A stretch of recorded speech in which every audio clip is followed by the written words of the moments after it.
Rui, a 15-year-old boy without magic, is constantly bullied by his friend Elena. Elena mocks Rui for his lack of magical abilities. Today she continues her usual ridicule. In this world, almost everyone has a unique magical power, but Rui doesn't have it, and this greatly depresses him. His problems are not limited to magic. Sports are not his strong point either, which further aggravates his condition.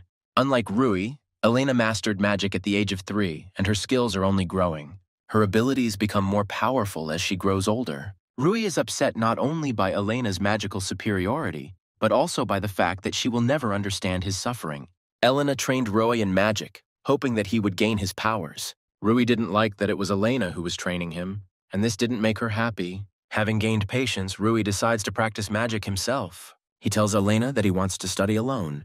Elena is surprised and starts a scandal, claiming that people like Rui cannot learn magic without help, provoking him into conflict. Elena breaks down and tells Rui that he is as much of a pathetic loser as his dead parents because he can't even master simple magic. These words deeply hurt Rui because his parents died when he was still a baby. Full of rage, Rui declares that he wants nothing more to do with her. Elena is shocked by what she heard and remains completely confused. Rui says that he doesn't consider Elena a friend because of her arrogant behavior, which irritates him greatly. With these words, he runs away into the forest, leaving Elena in complete shock. Upon reaching the forest, Rui decides to start training in magic. He concentrates on the wind magic spell, preparing for practical use. However, Rui is again unable to master magic, and his frustration grows. Thoughts about Elena's words about his parents do not leave him. He tries to pull himself together and continues to try to summon wind magic. Despite his efforts, Rui begins to doubt himself as nothing seems to be working. He also notices that there is a strange atmosphere in the forest. Suspecting that this is related to possible monsters, Rui decides to leave the forest as quickly as possible. As Rui began to walk away, he noticed a strange glowing hole in the ground, from which powerful magic was emanating. Rui wanted to go back and tell everyone about the find, but accidentally fell into a hole. After the fall, he lost consciousness, and when he woke up, he found himself in an unfamiliar place where there was nothing visible. Remembering what happened, Rui tries to understand how he ended up here. Suddenly, a beautiful woman in a revealing black dress appears behind him. Rui is stunned. He has never seen such beautiful women. Rui, looking at the woman, notices that she has small horns and considers her a demon. In one book, he read that demons are cruel and insidious creatures who wield powerful magic. The woman confirms his suspicions, admitting that she really is a demon. Rui, confused, awkwardly introduces himself and says that he has never met such a demon. Demona was amazed by Rui's courage, despite the elders' stories about demons being deadly creatures. Rui, however, admits that he is not afraid of this demon because she is very beautiful. This confession confuses the demon. For tens of thousands of years, no one has praised her, especially for her beauty. Rui notices her embarrassment and immediately begins to apologize for his words. At this time, another girl appears behind Rui. She is shorter, with tanned skin, a long scaly tail, and wings. Rui greeted the girl, which she did not like, although she was surprised by his boldness. The girl introduces herself as the 7th Dragon Queen. This information worries Rui greatly, because dragons are considered the most powerful race in the world. The girl is pleased with her performance and noticeably surprises Rui. She then asks Rui if he knows who this demon is. The demon remembers that she never introduced herself to Rui. The woman introduces herself as Destarosa, the 66th Demon Queen, who rules over darkness and chaos. Rui is shocked and very scared by what he heard. He still doubts whether they are really the queens of demons and dragons. Destarosa believes that Rui does not see her as a queen, only because he thinks she is beautiful. While the Dragon Queen does not understand why Destarosa is so easily embarrassed by Rui's compliments. A small quarrel begins between them, and Rui thinks that perhaps they get along well and can even be friends. During the quarrel, both queens decide to transform themselves to show Rui their true forms. Destarosa's clothes are almost completely torn during the transformation process. The Dragon Queen's outfit disappears and a hard, scaly layer begins to appear on her body. Rui feels an incredible flow of magical energy that he has never experienced before. After the transformation, the Dragon Queen becomes a huge and menacing dragon, and Destarosa dresses in an even more revealing outfit than before. After seeing this, Rui is finally convinced that in front of him is indeed the Queen of Demons and the Queen of Dragons. He recalls the legend of a hero who was a master of magic, sword, and had a good character. This hero once saved the world from the Dragon Queen and the Demon Queen, saving people from their evil, after which he himself disappeared. Rui realizes that these are the very queens that the hero imprisoned here. He doesn't understand why they weren't destroyed, but only imprisoned. Rui suggests that the queens were so powerful that the hero could only imprison them in this empty space.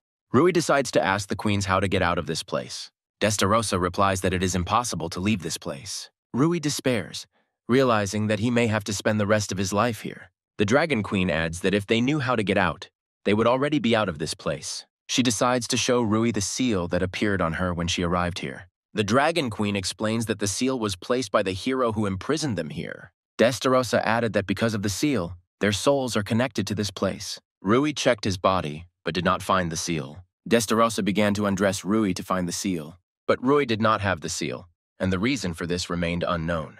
Rui said that he got here by falling into a strange hole in the ground. Destarosa thought it was an inexplicable accident. She assumed that Rui might still be able to get out of here. Rui promised to do everything to leave this strange place. The Dragon Queen and the Demon Queen were surprised by such a decisive promise. Rui, in turn, did not quite understand what they wanted from him. Destarosa suggested that Rui create a hole to get out of here. Rui replied that he couldn't use magic and therefore couldn't make a hole. Destarosa insisted that Rui should not give up magic completely. She offered to train him to increase his magical powers. To better explain, Destarosa compared magic to a muscle. The more you use it, the stronger it becomes. Destarosa warned that if he overdid it, Rui could run out of magic and die. She added that to train effectively, he would have to push himself almost to death. Destarosa said it would take 500 years of training, which shocked Rui, who doubted he would live that long. The Dragon Queen explained that time flows differently here.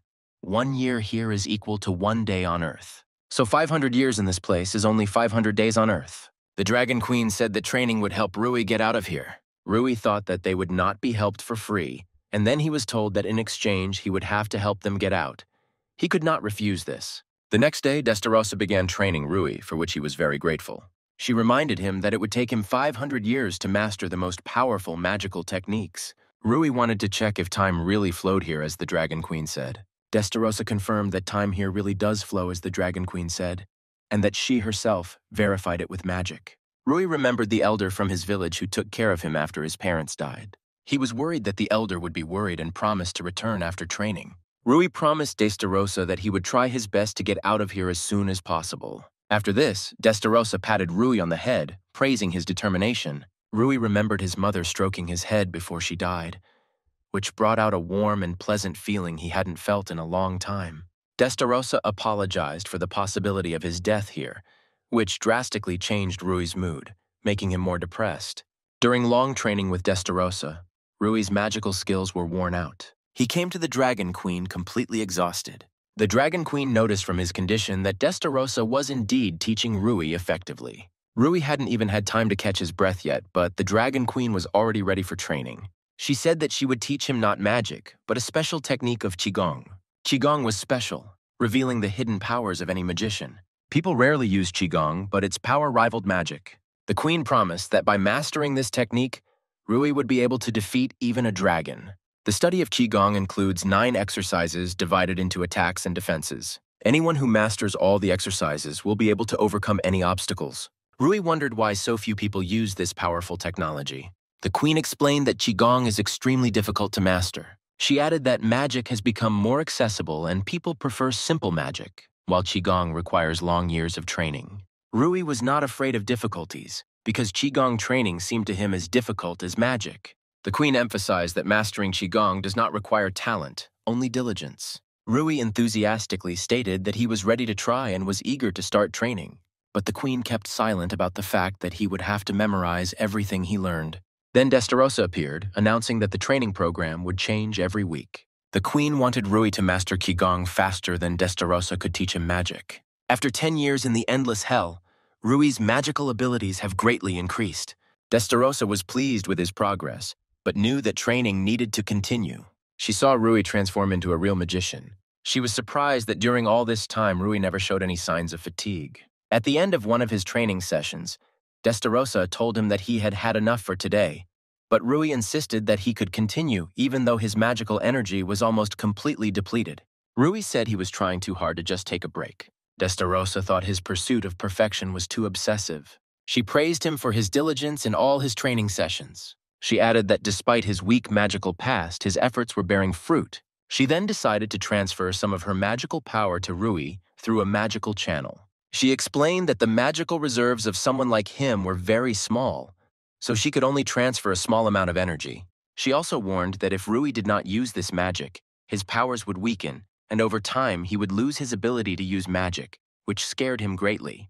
Destarosa began to transfer energy to him. During the transfer, she noticed that Rui's magic channels had become more stretched than others, thanks to his hard training. After transferring the magic, Destarosa continued to tell Rui that he was becoming stronger with each training. These words touched Rui deeply because no one had ever praised him like that before. He calmed down and admitted that he was very glad to hear her support. Rui then said that he was happy to be here with them, affectionately calling Destarosa little sister. Destarosa lost consciousness from surprise and embarrassment. At first, Rui was very worried about Destarosa, but the Dragon Queen assured him that she was just strange and would soon wake up. After this, the Queen told Rui to rest before the next training. During training, Rui was able to do 100 push-ups with a heavy stone on his back. The Queen again ordered him to rest before the next exercise. She was pleasantly surprised by the first visible results of her training. The Dragon Queen noted that in 10 years, Rui had mastered the Qigong technique. While reflecting on his progress, she noticed how he continued to do push-ups while hiding, which made her very angry. She sternly told him that he shouldn't overexert himself. Rui explained that, being weak in his world, he feels he needs to train more. The Queen objected that this was nonsense, and his body had already become strong and resilient, although Rui did not believe it. Rui said that he was the weakest and slowest in his world, and that the Dragon Queen would not be able to understand him because she had always been strong. The Queen realized that Rui suffered from complexes and decided to help him with it. She assured him that his body was getting stronger with every workout. The Queen explained that he considered himself weak only because he had not previously understood how to use his body effectively. The Dragon Queen also noted that Rui has incredible regeneration and should be grateful to nature for his strength. These words deeply touched Rui, causing him to rethink his capabilities. Then he decided to ask the Queen about her parents. She replied that they died when she was very little and that she didn't even remember their faces. Rui felt awkward after his question, thinking that he had touched upon unpleasant memories. But the Dragon Queen only chuckled, telling him not to worry, and reminded him that her body was also strong from birth. Suddenly Rui, overwhelmed with emotion, rushed into her arms, realizing how much they had in common. The Queen didn't immediately understand what was happening, but Rui said that she'd been through a lot too. Understanding his feelings, she gently reassured him after a short hug. After that, Rui felt relieved and said that the Dragon Queen was once just like him and promised not to whine anymore. Meanwhile, Destarosa came to her senses and realized that they had found a common language. By the time he was a century old in the endless hell, Rui had become much stronger and had already mastered some magical techniques. He wanted to show his success to the Queen and called her by name, Rio. She remembered Rui once asking her if she had a real name. When people feared her as the Dragon Queen, no one saw her as a person. Hearing this, Rui decided to call her Rio.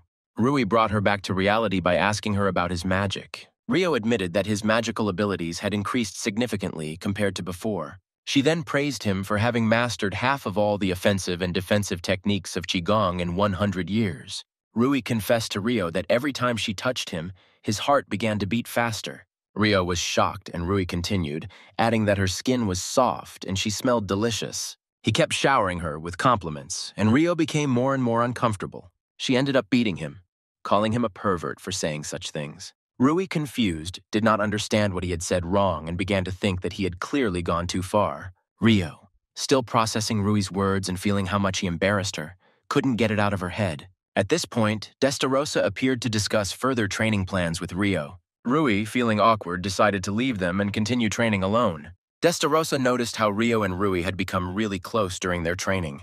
Destarosa reminded Rio of how they used to fight to the death before Rui appeared. Both realized how much the endless hell had changed with his arrival. Destarosa reflected on how their life had become more fun since then. At this moment, Rui approached Destarosa to ask about his magical abilities. Instead of listening to Rui, Destarosa sternly told him not to call her by her name anymore.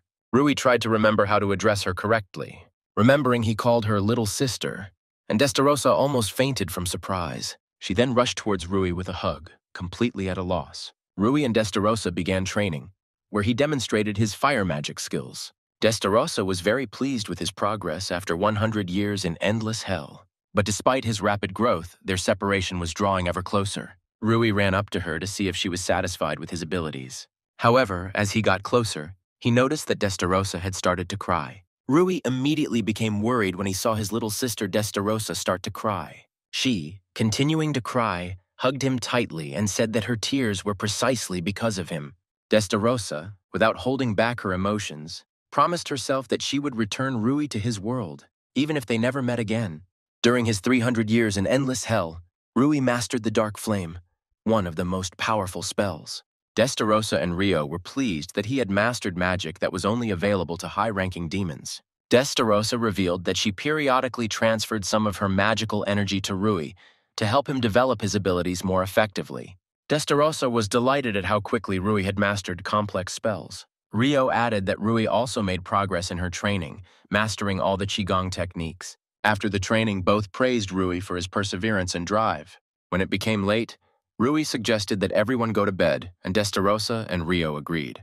But a moment later, Rui suddenly fell to the ground, clutching his chest in pain, and both women rushed to him to understand what had happened. After removing Rui's outerwear, they noticed a barely visible gray military mark. Rui was scared, but Destarossa and Rio were happy, because such a mark appears only on real warriors. Having calmed down, Rui asked if they had similar marks. Destarossa slightly opened her clothes, showing her mark. She explained that it was a royal mark, which was higher in status than a military one, and indicated the right to a royal title. Rio also showed off her mark on her palm, symbolizing her royal family affiliation. Rui wanted to know what was written on his military tag. Destarossa and Rio read that Rui was recognized as a warrior of demons and dragons. Destarossa, filled with joy and pride, hugged him tightly. However, Rio noticed that the mark was not complete. It had to turn silver to be fully activated. Rui decided that he needed to train even harder to complete the mark. But Rio explained that his body had already reached its limits for his age. In the endless hell, no one ages, so his body no longer develops, and he will not be able to surpass his maximum.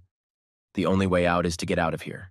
Destarossa assured that his skills were sufficient for this. Rui decided to rest today and try to escape from the endless hell tomorrow. Rui returned to his small house where he had been recuperating and resting for all 300 years of training. In his sleep, he accidentally grabbed something soft and pleasant to the touch. When he woke up, he saw Destarossa in her underwear in front of him and realized that he had been holding her breasts all this time. Destarossa was pleasantly surprised that Rui didn't lose his composure and immediately grabbed onto her. The sight frightened Rui greatly. He did not understand what was happening. Suddenly, Rio pounced on him, also in her underwear. Confused, Rui did not understand what Destarossa and Rio were planning. Destarossa explained that since he was leaving them tomorrow, she and Rio wanted to say goodbye in a special way. Rio added that their strength and knowledge are not all they can give him. They told Rui that they were ready to give him their first time. Destarossa immediately kissed Rui, which made him very excited. After the kiss, Destarossa confessed her love to Rui. Rio immediately joined in and kissed him as well. Showing her affection, Destarossa noticed how embarrassed Rio was, although she denied it. A quarrel began between Destarossa and Rio, both making excuses that it was their first time. Rui watched the argument silently from the sidelines. After this, Destarossa and Rio stopped arguing and were ready to pounce on the defenseless Rui. Rui was confused and frightened by the situation he had found himself in against his will. It was already impossible to stop Destarossa and Rio. They were ready to continue their pleasures with Rui. The next day, they explained to him what he needed to do to get out of this endless hell. Rui just looked at them, remembering the day he first came here. He couldn't forget the first training sessions that drove him half to death. He also remembered the funny moments with Destarossa and Rio. Rui realized that these days were over and that today he would finally return home. Rui began to prepare a spell to create a portal and return home. Before he could finish, Rio interrupted him to convey something important. She gave him her dragon fang earring, explaining that with its help he could open the portal. Rio asked to channel all his magic into the earring. When Rui did this, the earring turned into a dragon sword. Rui was surprised by the powerful magical power emanating from the sword. Rio told Rui that this sword was not just any sword, but a relic of his father, created from his fangs. She added that there were only 2 such swords in the world, and she was giving one of them to Rui as a keepsake. Rui wanted to refuse, but Rio interrupted him before he could say a word. Rio continued by saying that she was giving him the relic for a reason, and he should understand that if he didn't want to accept it, Then Rui changed his mind and decided to accept the sword, promising Rio that he would keep it carefully. Rio is pleased with his decision and explains how to use the weapon properly. Within a few minutes, Rui was ready to use his sword to cut through the space between the human world and the endless hell. Concentrating all his magic on the sword, he delivered a powerful and confident blow. After his strike, a huge crack appeared in the air from which a bright light poured. As the crack grew wider, Rui began to say goodbye to Destarosa and Rio, not hiding his emotions. Before he left, the three of them hugged. Destarosa wished Rui a safe return home. Rio wished him luck and said that they would always wait for his return. Rui couldn't believe that this was the end, and that after passing through the crack, he would finally return to his world. He also thought that he would definitely free them from the endless hell to live together. Before leaving, he promised Destarosa and Rio that he would return for them. They just looked after him in silence. A moment later, Rui passed through the crack and it closed, confirming that he had left them. Rio told Destarosa that for the first time in 300 years, they were alone in the endless hell. Destarosa suddenly hugged Rio and started crying loudly, which Rio didn't expect. Through her tears, Destarosa repeated how much she missed Rui. Rio tried to calm her down, surprised that Destarosa had never behaved like this before. She was amazed that the Demon Queen was capable of such emotions. When Destarosa calmed down a bit, she asked Rio if she missed Rui. Rio said she believes in Rui and no longer feels as lonely as she did before he came along. These words caused a storm of emotions in Destarosa, and she began to squeeze Rio, calling her cutie. Destarosa then suggested an urgent hug if Rio was feeling lonely too. Destarosa hugged Rio tightly despite her attempts to break free. Rio wished more and more with each passing moment that Rui would return to them. And Rui, being between dimensions, tried to return to his world. He also missed Destarosa and Rio, realizing that he would not see them for a long time. But having collected his thoughts, Rui firmly decided that he would save them. Having found a new crack, he prepared to return to his world. Rui took out the sword given to him by Rio and struck the crack, widening it to allow passage. After passing through it, he found himself in the very forest, where he found a hole into endless hell. It was only a moment later that Rui realized that he had finally returned home. He was overwhelmed with happiness and immediately decided to go to his native village. However, during his time in hell, he forgot the way home. At first, Rui wanted to climb a tree to look around, but after jumping, he found himself at an incredible height. From this height, he saw the sea and his native village. Taken in by the beauty around him, Rui realized what a tiny world he had lived in before. His thoughts returned to how to save Destarosa and Rio, but doubts interfered with his confidence in success. He decided to return home first to make sure that everything was still as before. After returning home, Rui collected the necessary things and went to a place important to him. It was a large stone where his parents were buried. Rui apologized for his long absence and promised that next time he would introduce Destarosa and Rio to them. At that moment, the elder who raised Rui after the death of his parents appeared behind him. The elder asked Rui where he had been all this time. Rui replied that it was too long a story, apologizing for his long absence. Rui was genuinely happy to see the elder again. The elder invited Rui to come to him and warm himself with something warm. In response, Rui created a huge fireball, explaining that he needed to go. The elder was stunned by how easily Rui had created such a powerful spell. Rui said that he was stronger now and no longer that weakling. The elder noticed the confidence in Rui's eyes and promised to look after his house. Rui thanked him and continued on his way. On the way, Elena met him and immediately began to complain about him. She thought that since Rui had returned, it meant he wanted to make peace with her. Rui chuckled and said that her arrogance had not changed, and it was time for her to grow up. Elena was stunned, because Rui had never dared to speak to her like that before. In her rage, she decided that Rui should pay for his words and prepared to hit him.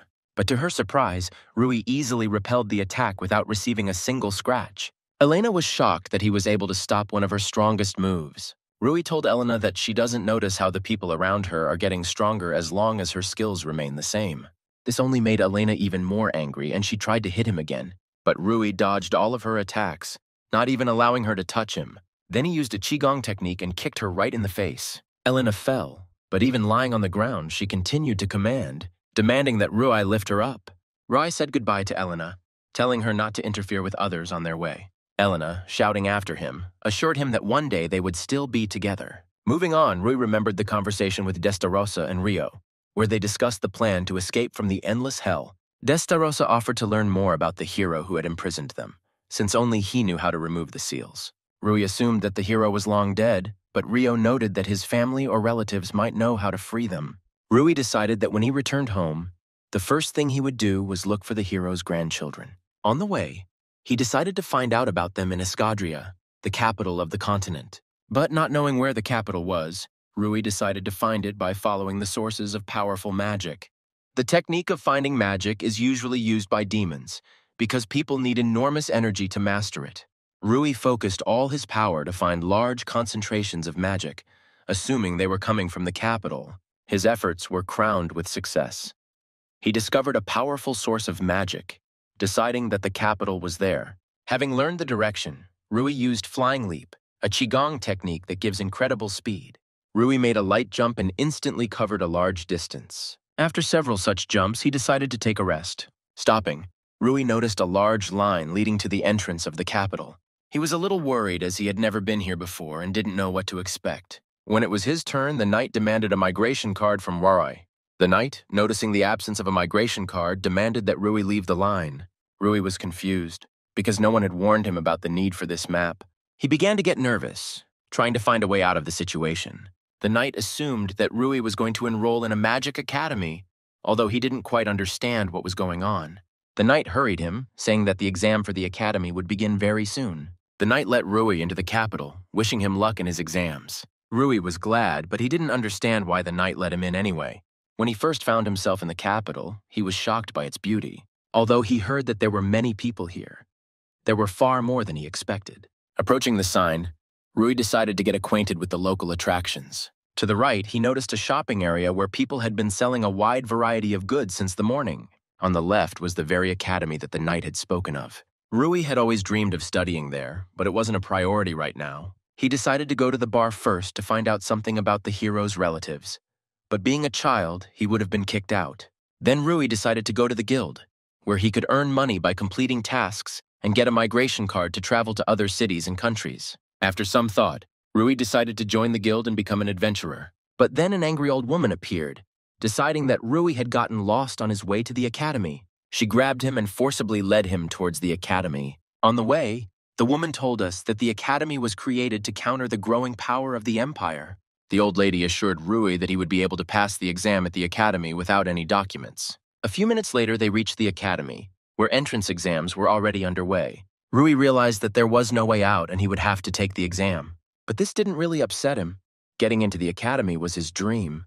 Approaching the counter, Rui met one of the teachers who was accepting new students. In the distance, Rui saw the students training, using magic to hit the floating targets. The teacher invited Rui to join in and demonstrate his magical skills, any of his choice. Rui noticed a girl who was trying her best but could not hit the target. He felt sorry for her, especially when others laughed and called her incapable. It was Rui's turn.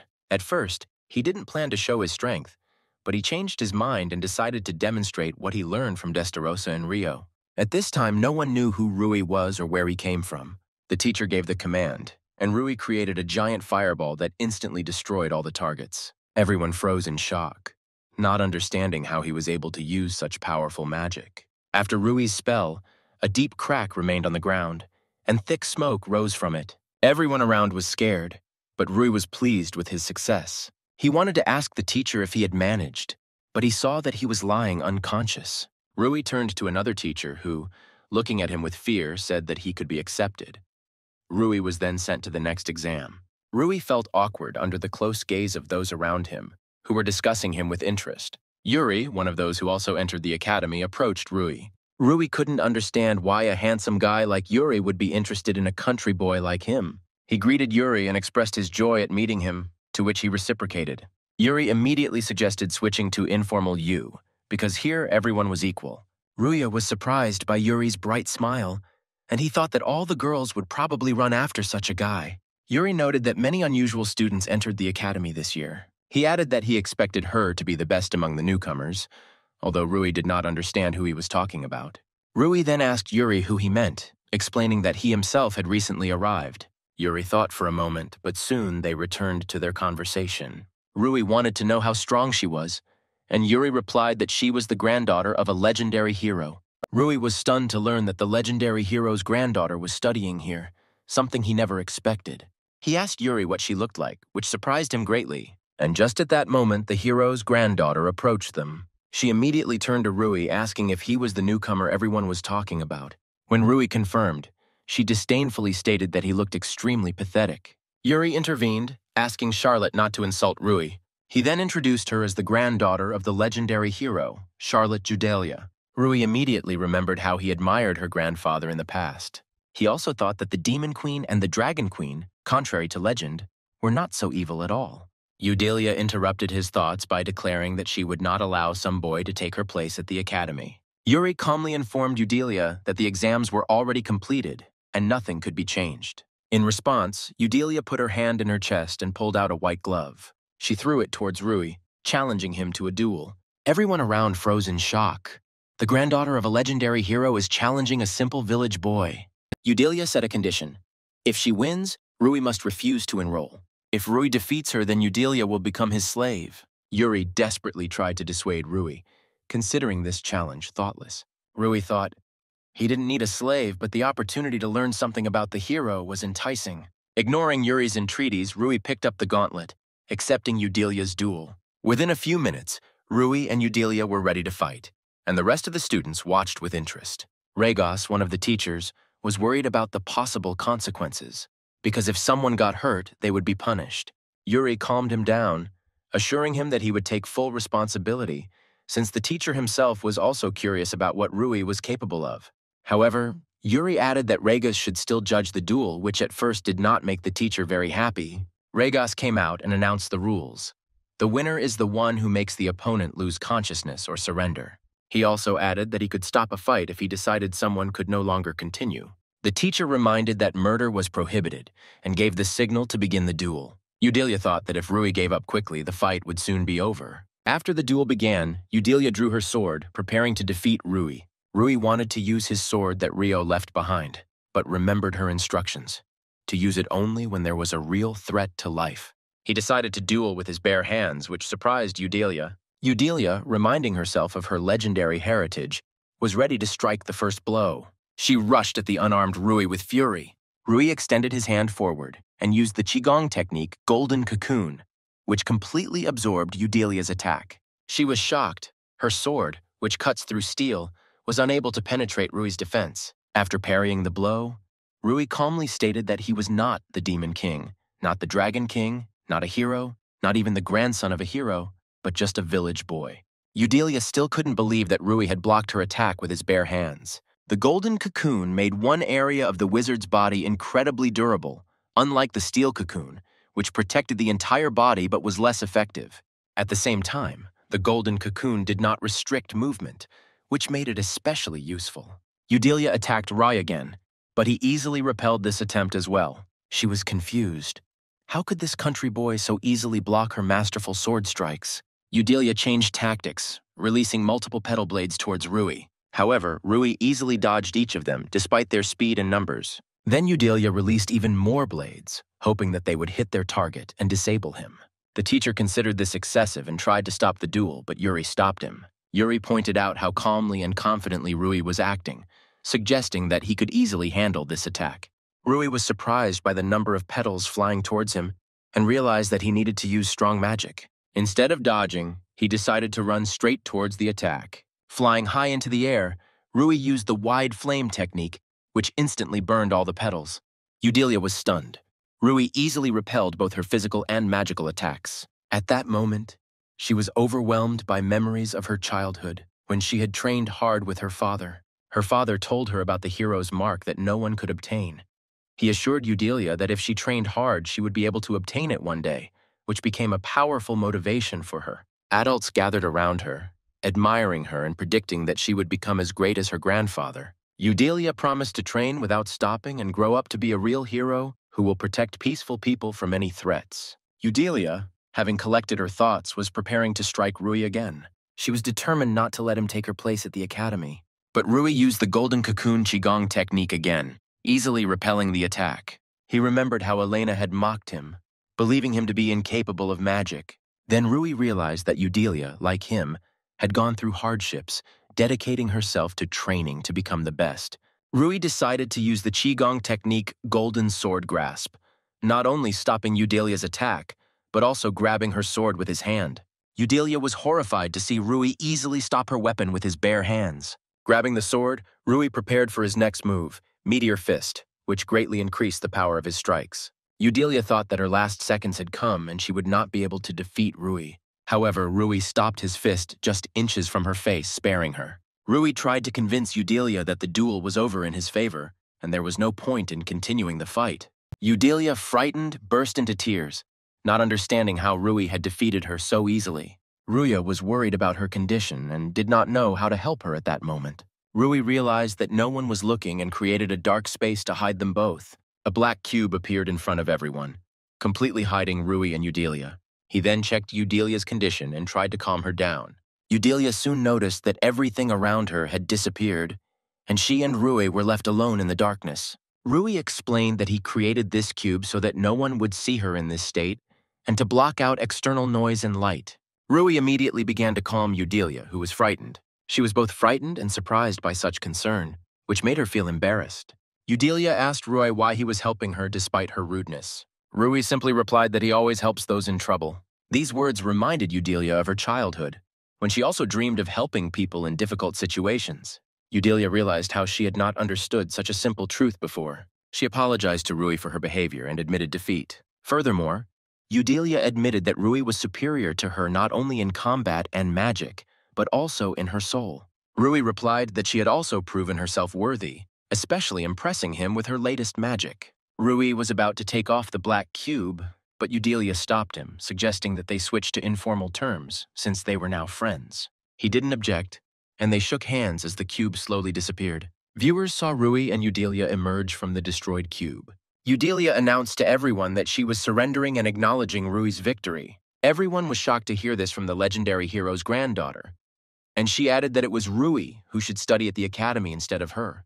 Teacher Regas reminded Eudelia of the promise she must fulfill after her defeat. Rui remembered her vow to become his slave, but declared that he did not need a slave. Eudelia, however, insisted that the conditions of the duel must be met, and she was ready to become his slave. She firmly said that since she lost, she was obliged to obey. Grabbing Rui's hand, Eudelia created a slave mark on her hand, indicating that she was now obligated to carry out all his orders. Eudelia, on the contrary, was not at all upset and was ready to carry out all of Rui's orders. Rui was once again embarrassed by the thought that the legendary hero's granddaughter was now his slave. After the duel, they met Yuri, who asked about the results of their exams. Yuri, noting with surprise that he could not imagine that someone from the hero's family would become a slave, confused and angered Eudelia. Yuri also asked who Rui and Eudelia are to each other now. Eudelia admitted that she didn't tell Rui earlier that she wanted to be friends with him because she thought he would start avoiding her. Rui was puzzled, but then Yuri introduced himself as Yuri von Exodoria, Prince Escador. Rui was shocked to realize that he personally knew a member of the royal family. He tried to address Yuri as Sir, but the prince stopped him, reminding him that friends do not call each other sirs. Yuri asked Rui if he had a place to stay overnight, noting that he was clearly not from the capital. Rui admitted that he hadn't thought about it, expecting to deal with such issues as they came up. Yuri offered to help and said that he could solve this issue. He offered Rui to stay with him, assuring him that he would be taken care of there, and Rui would not have to worry about paying. Eudelia, however, found Yuri's generosity suspicious, suggesting that he might have ulterior motives. Yuri explained that the capital is currently underpopulated, and if students like Rui raise the academy's rating, then students from other countries will come to the capital. He also promised to fully support Rui if he decided to study. Rui realized that with Yuri's help, it would be easier for him to get used to it and find information about the hero. And after some thought, he decided to become a student at the academy. That night, Rui stayed in Yuri's room, and in the morning he was going to look for information about the hero. When he went outside, he saw Eudelia, who had been waiting for him at the entrance all morning. Rui didn't expect to see her, but she said she just wanted to come to him. In order not to offend her, Rui happily replied that he was glad to see her, and her mood immediately improved. Then Eudelia suggested that they take a walk together, showing him different interesting places. Rui and Eudelia spent the whole day walking around the capital, visiting different places. During the walk, Rui thought that he was indebted to Eudelia, but his goal of freeing Destarossa and Rio could devalue everything the legendary hero had done. He remembered his last night with Destarossa and Rio, when they discussed the possibility that the hero was still alive.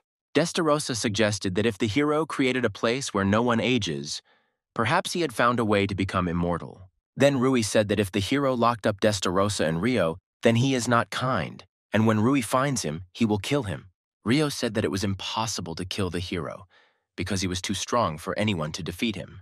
Destarosa added that the hero probably had good reasons for imprisoning them here, and would not have attacked without reason. However, these words did not convince Rui. He still wanted to kill the hero, unable to forgive him for their captivity. Eudelia noticed that something was wrong with Rui, but he assured her that everything was fine. Rui, having come to his senses, decided to find out more about the legendary hero from Eudelia. She thought that Rui was another fan of her grandfather. Eudelia admitted that she doesn't know much about him, since 300 years have passed since his disappearance. However, she said that her family had kept several items that belonged to the hero, and this greatly interested Rui. One of these items was the sword Frau Zerasos, which Eudelia used in the duel. It was passed down in their family from generation to generation. Rui couldn't take his eyes off the sword, feeling an inexplicable calm and joy. When Eudelia handed the sword to Rui, he felt a strange energy begin to emanate from it, filling him with magical power. After a few seconds, Rui returned the sword back, feeling something unusual. As evening was already approaching, Rui said that it was time for them to go home. He wanted to see Eudelia off, but she unexpectedly invited him to spend the night with her. Left alone, Rui thanked Eudelia for a wonderful day in order to diffuse the suddenly tense situation. Eudelia agreed and said that she would like to repeat such a day. At the same time, she thought that she had a unique chance to get closer to Rui. I remembered how many guys confessed their love to her after learning that she was the granddaughter of a legendary hero. Eudelia, although she was interested in boys, never dated them because they were weaker than her. Rui was the first to surpass her. Unexpectedly for him, Eudelia reminded him that she was his slave. She offered to fulfill any of his wishes, without exception. Then Eudelia took his hand and placed it on her chest, embarrassing him with this unexpected gesture. Rui thought again of that last night when Destarosa had told him that despite their love, he should not link his destiny with them. She added that she and Rio love him very much, but would be happy if he found someone he could love for life. Rio noted that among all the races, only humans usually have one partner, while male dragons can have multiple females at the same time. Destarosa reminded that aristocratic demons can have dozens of partners, not limited to one. Rui remembered her advice that if he found someone he wanted to be with, he needed to act decisively. Rio claimed that she was jealous, which caused another fight between her and Destarosa. At first, Rui thought that he was communicating with Eudelia only for information about the hero, but after their duel and walk, he began to be attracted to her more and more. Rui realized that Eudelia was the person he wanted to protect and spend his whole life with. Deciding to take action, Rui suddenly kissed her. The kiss lingered, and he gently laid Eudelia on the bed, starting to take off her shirt. Without stopping, he tried to take off his underwear. However, Eudelia felt that they were in too much of a hurry and wanted to stop. Rui gently reassured Eudelia, promising to be gentle, which helped her relax. He began to undress, and Eudelia was afraid that this could harm her. But Rui didn't stop and penetrated her, giving her completely new sensations. The next day they went to the academy, and Eudelia complained of severe pain. Rui suggested using regeneration magic, but Eudelia only pushed him away, asking him to think about his behavior. Eudelia asked Rui to be her boyfriend and take responsibility. Eventually, Rui agreed, despite his fears and doubts, accepting Elena's offer. She was surprised by this unexpected turn of events, and her heart began to beat faster than she expected. A stranger approached them and asked if they were applicants. The guy confidently noted that they looked like a weak and defenseless couple, making them think about their vulnerability. He then asked if the girl was the granddaughter of some hero or famous person. When he tried to come closer, the girl resolutely pushed him away, threatening to use force if he did not back down. Michael, as it turned out his name was, begged her to calm down and assured her that he posed no threat, asking her not to resort to extreme measures. Rui suddenly felt the need to apologize, although there was no apparent reason for it. Elena felt embarrassed when he openly expressed his affection for her, and her heart began to beat faster. Michael was dissatisfied and decided to show his strength by using magic to surpass Rui. The protagonist was puzzled as to why Michael was using magic in the city center and tried to understand his motives. He couldn't ignore the situation and decided to intervene to stop Michael and prevent possible consequences. Rui used the stone machine gun to stop Michael and his magic. The blow was successful. Michael flew back several meters and lost his balance. His comrades, alarmed, rushed to him, apologizing to Roy and Elena, trying to smooth over the conflict and restore peace. With a smile, Elena accepted Rui's offer to continue on their way, realizing that the incident with Michael was behind them and their adventure was continuing. Time was running out and they needed to move faster to avoid being late. The crowd had gathered around the building. The atmosphere was tense and bustling, and they were pushing through the people trying to reach their goal. Elena asked Rui not to attract attention, warning that their enemies might start to mock them, since there were many rivals around. But after learning about the possible results, Rui couldn't help himself and went to the place despite her advice. There he saw that the classes were marked from A to E. Elena was sure that they would end up in Class A. It turned out that they were assigned to Class Z, the existence of which they had not previously known, which added intrigue to the situation. Yuri greeted them warmly, creating a friendly atmosphere in this unexpected turn of events. Next to him stood a mysterious stranger in a knight's helmet, giving the meeting a mysterious and fantastical tone. This stranger turned out to be Yuri's companion, making what was happening even more mysterious and exciting. After a short greeting, they exchanged names and discussed what they expected from the mysterious class, beginning their adventure with excitement. The guy, who introduced himself as Jason, explained that his job was to protect Yuri, emphasizing the seriousness of their mission and the importance of cooperation. Yuri revealed that he wears a helmet to hide his identity, but hoped that despite this, they would be able to establish a good relationship with the protagonist. Her mood did not improve, and she remained irritated about the incident with Michael. Yuri just wanted to see the girl, so he didn't share information about the class, trying to maintain the intrigue. Class Z was new this year. Previously, students were sorted by their academic performance, but now those with special abilities were gathered, which aroused even more interest and questions from Rui and Elena. This class brought together talented and unique individuals, creating an atmosphere of creativity and an unconventional approach to learning. If they were judged by level, they would have been placed in Class A, but their outstanding abilities made them part of Class Z, a place for students with unique talents. The management assigned them to Class Z, considering their abilities and potential. The girl didn't understand whether Yuri was following them, because everything seemed suspicious and mysterious, but it didn't matter much to her. She felt confident around the guy. Her pace was too fast, and the guy politely asked her to slow down so they could walk together and enjoy the moment. Jason was confused as to why they needed to follow this couple, and it made him doubt the mission. Class Z turned out to be full of mischief makers, and even Yuri had a hard time keeping them under control.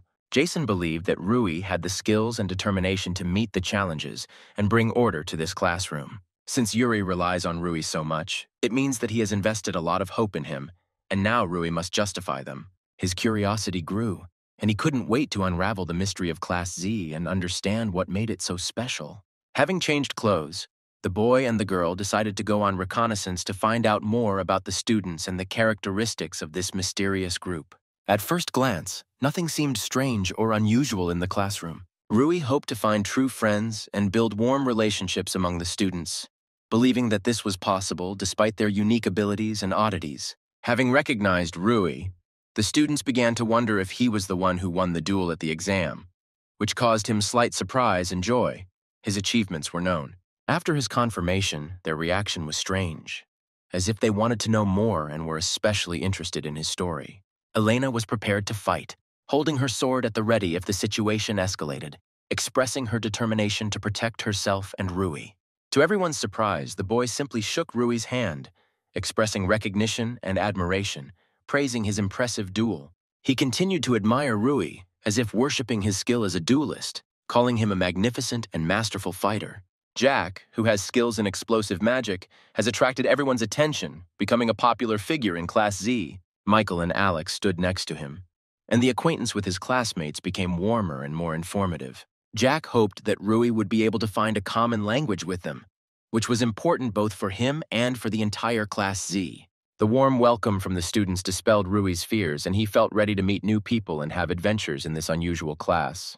The girls also supported the boys, greeting them with smiles and starting a conversation, which created a friendly atmosphere. Ruya was particularly interested in one of the students, and he started a conversation with curiosity, feeling that this class would give him many interesting acquaintances and impressions. The student showed aggression, which shocked Rui and made him feel insecure. The main characters were perplexed, not understanding what could have caused such a reaction, and assumed that they could have accidentally caused discontent. Rui, being from a village, might not have known some of the city's customs, which could explain the negative attitude towards him. In the capital, owning beastmen slaves was prohibited, but in other cities it was still practiced, causing conflicts between beastmen and ordinary people. Ruya wondered if he could establish a relationship with this aggressive student despite the initial tension. When Elena tried to talk to him, his attention was distracted by another girl in the class, which left Elena confused and slightly irritated. He couldn't help but notice her striking beauty, as if she had stepped out of a painting, which immediately attracted his interest. Rui greeted the girl, slightly hesitantly, trying to be polite, but she coldly ignored him, leaving him a little hurt and disappointed. Elena was outraged by her behavior, shocked by how the girl dared to neglect the guy so much, which caused her indignation. The girl haughtily declared that they had nothing to talk about, which only increased the irritation of Elena and Rui. Elena felt disappointed. This answer completely contradicted their hopes for a friendly interaction with the students. Elena was on the verge of an explosion, irritated to the limit by the girl's rude behavior and ready to give vent to her emotions. Yuri noticed the tension and jokingly noted that Rui seemed to have already managed to establish relationships with those around him. He also warned that the teacher was approaching and they needed to take their seats. Yuri demonstratively introduced himself again, expressing his friendliness and willingness to communicate, despite the recent incident. Rui felt satisfied with the new class. Now his life at the academy begins, full of new challenges and adventures. One day, a teacher enthusiastically explained important knowledge to his students. She explained how water magic uses moisture from the air for its own purposes, sharing magical secrets. Rui disagreed and suggested that water magic could also control underground waters by showing its vision. 2 weeks had passed since their arrival, and the heroes were actively studying magic, getting used to their new training. Everyone was amazed at how clearly Rui explained complex things, causing admiration among students and teachers. When they returned from practice, all the chairs were scattered around the classroom, which caused surprise and bewilderment. The children were outraged, not understanding who had caused such a mess, and this irritated them. One of the guys decided to investigate and ask questions to understand what happened. He was determined to find the culprit, confident that somewhere there were traces or clues that would help solve the mystery. Oscar began using magical analysis to find traces that could lead to whoever was causing chaos in the classroom. Rui expected exactly this, relying on Oscar's magical skills to solve the mystery. Oscar proudly stated that he developed these skills thanks to Rui's help, which caused surprise and interest among the others. Training and lessons with Rui helped him not only analyze individual objects, but also develop the ability to conduct deeper magical research. Oscar discovered hair and shoe prints from a classmate, which became the key to solving the mystery of who had caused the mess. His skills in magical analysis allowed him to notice things that escaped the notice of others. The boy Oscar suspected had been banished from the village for abusing magic, which explained his hostile behavior. He was, however, happy to use his abilities to help solve this mystery and feel important. The boy shared information about who broke into the classroom and created chaos, offering his observations to solve the incident. Oscar, not wanting to get involved in possible conflicts, decided to stay on the sidelines and not interfere. He relied on his friend, assuring him that he could handle it himself, expressing trust and confidence in his abilities. Meanwhile, Jack, Alex, and Michael were nearby, ready to support their friends and come to the rescue if needed. Everyone had one goal: to catch the offender who caused the disorder in order to restore order and peace in the academy. Jack asked the protagonist if he could begin, expressing his willingness to intervene and assist in the investigation. The boys broke down the door and burst into the classroom, determined to find the intruder. They were confident of their victory, trusting in their skills and dedication to the task, striving to solve the mystery of the disorder. All the suspects seemed to be planning to pretend innocence and hide their involvement. A stranger approached them, and the protagonist felt that he had seen him somewhere before, perhaps among aristocrats or representatives of the upper class. The protagonist apologized for their sudden intrusion and explained that one of the bullies had disrupted the lesson, and they were trying to find the culprit in order to restore order. The stranger, hesitant, asked if it was too early to draw such conclusions and expressed skepticism about their assumptions. He also noted that there are many students from disadvantaged families in their class, which could complicate the search for the culprit. After these words, Jack became furious, ready to attack the stranger, defending the honor of his class and friends. Rui quickly realized that the stranger was trying to anger them and began to devise a strategy to remain calm and conduct the investigation effectively. He asked Jack to trust him and follow his plan so that everything would go smoothly. The guy took something out of his pocket, arousing everyone's interest.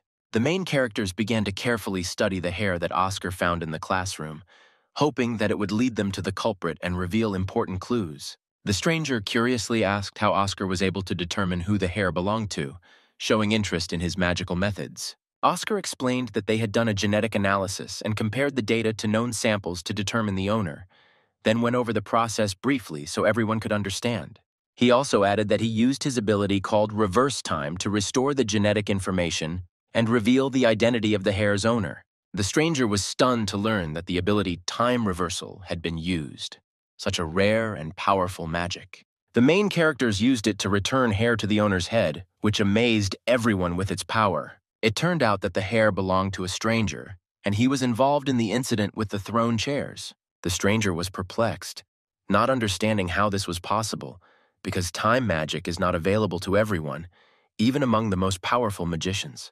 The stranger pointed his wand at Rui, preparing to use his magical abilities in response to their exposure. He admitted that he was going to purge the class and expel the protagonist from the class, implying a serious punishment. The stranger warned everyone that they too should prepare for the consequences of his cleansing, which would affect the entire atmosphere in the classroom. Rui noted that threatening with a magic wand without good reason was contrary not only to school rules, but also to the laws of magic in general. The protagonist realized that this was self-defense, and now he could act without restraint. It was time to protect himself and his friends. Classmates began to develop a joint strategy to prevent negative consequences and protect their class. The man ordered everyone to shoot, calling for active action. The protagonist noticed that people were gathering near the classroom and realized that they needed to avoid direct attacks. Michael decided to take responsibility and act independently in the current situation. Michael used the wall technique to protect himself and his comrades from attacks. Jack praised Michael and stated that he would take control of the situation, preparing for decisive action. He decided to use his powerful bomb move to deal with the threat posed by the stranger. As a result, all the wands in the hands of their owners exploded, causing instant chaos and panic in the classroom. The surprise explosion was not part of their plan, and they were counting on an easier victory. Now the students realized that things had not gone as they had expected. They began to discuss precautions and rules for using magic to avoid similar incidents in the future. At this time, one of those present was preparing to deliver a powerful blow to Alex. His determination and aggression could be seen in his eyes. Not wanting to give his opponent an easy victory, Alex activated the power-up in his legs to dodge and continue the fight. Due to the guy's unexpected reaction, his opponent missed. The blow was completely useless. All further attempts to harm him also failed, as his incredible agility made him out of reach. He mocked them, declaring that they were too slow with such ease, as if he could yawn without fear of anything. No one could pinpoint his location. He remained a mystery to everyone. But at that moment, Alex suddenly appeared and delivered the decisive blow, which proved irresistible. Alex clearly overdid it, knocking out his opponents completely. Not only did he strike, but he overestimated his strength, leaving them without the ability to resist.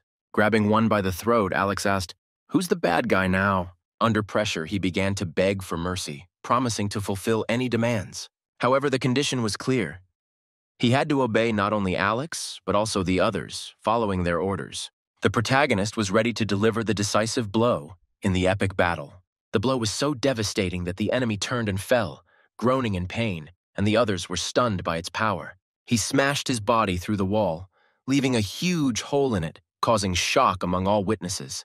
The spectacle was incredibly impressive, causing everyone around to applaud the hero. His friends were proud to be part of this victory and witness his valor. They raised their hands, symbolizing strong friendship and unity. However, when Yuri learned of the feat, he was overcome with rage. He clearly did not approve of their actions and was not proud. Jack, cleaning up the aftermath, understood that he himself was to blame for the situation getting to this point. Yuri was tormented by self-accusations for not being able to keep track of them. The promise to never allow such incidents to happen again calmed everyone down, and they felt the tension leave their souls. The protagonist approached Yuri and sincerely apologized, realizing that he may have suffered because of their actions. He honestly admitted that when he started this business, he expected that similar situations would arise often. Yuri's voice was tired, as if reflecting the hardships of a long, restless day. Due to the investigation of their actions, Yuri was unable to get enough sleep. Rui felt a great deal of anxiety and discomfort, realizing that his actions had caused tension in their relationship, and now communication with his friend had become awkward. The protagonist noticed that everyone around him continued to train with diligence, and his own worries seemed insignificant in comparison to their determination. Inspired by this, he decided to take a walk to relax and take his mind off the unpleasant situation. As he was leaving the classroom, he saw a stranger with a smile on his face who greeted him warmly. This gesture of goodwill seemed to relieve him of the tension from the recent events. The stranger, showing interest, asked if he was that same Rui. The protagonist, apologizing for his sudden appearance, explained that his mood and desire to talk arose after recent events. It turned out that the guy's name was Madison and he was in 2A, which gave their meeting a special flavor. Rui shook his hand warmly, expressing respect and a willingness to communicate in a friendly manner. Madison was simply curious, as there had been rumors about Rui and he wanted to see him in person. Oddly enough, the rumors Madison heard were related to a recent incident that everyone was talking about. Madison quickly became close to Rui, and their conversation became more friendly and frank. He felt like he was ready to share something important and personal. His trusting gaze made it clear that he had a story he wanted to tell, and Rui was ready to listen. Rui listened carefully and realized that even Madison, being strong, realized that there would always be people even more powerful and terrible. However, Rui himself was concerned about his own charisma and ability to influence others. Rui thanked Madison heartily for his honesty and warning about powerful people, feeling that his new friend truly cared about his well-being. However, inside, Rui knew that there were at least two people whose power and influence far exceeded his own. Madison, noticing this, decided that perhaps he had been worrying in vain, since meeting such people was unlikely, and decided to focus on the present. As they said goodbye, Madison said that it was time for him to go, leaving Roy with the thought that their meeting had been unexpected and interesting.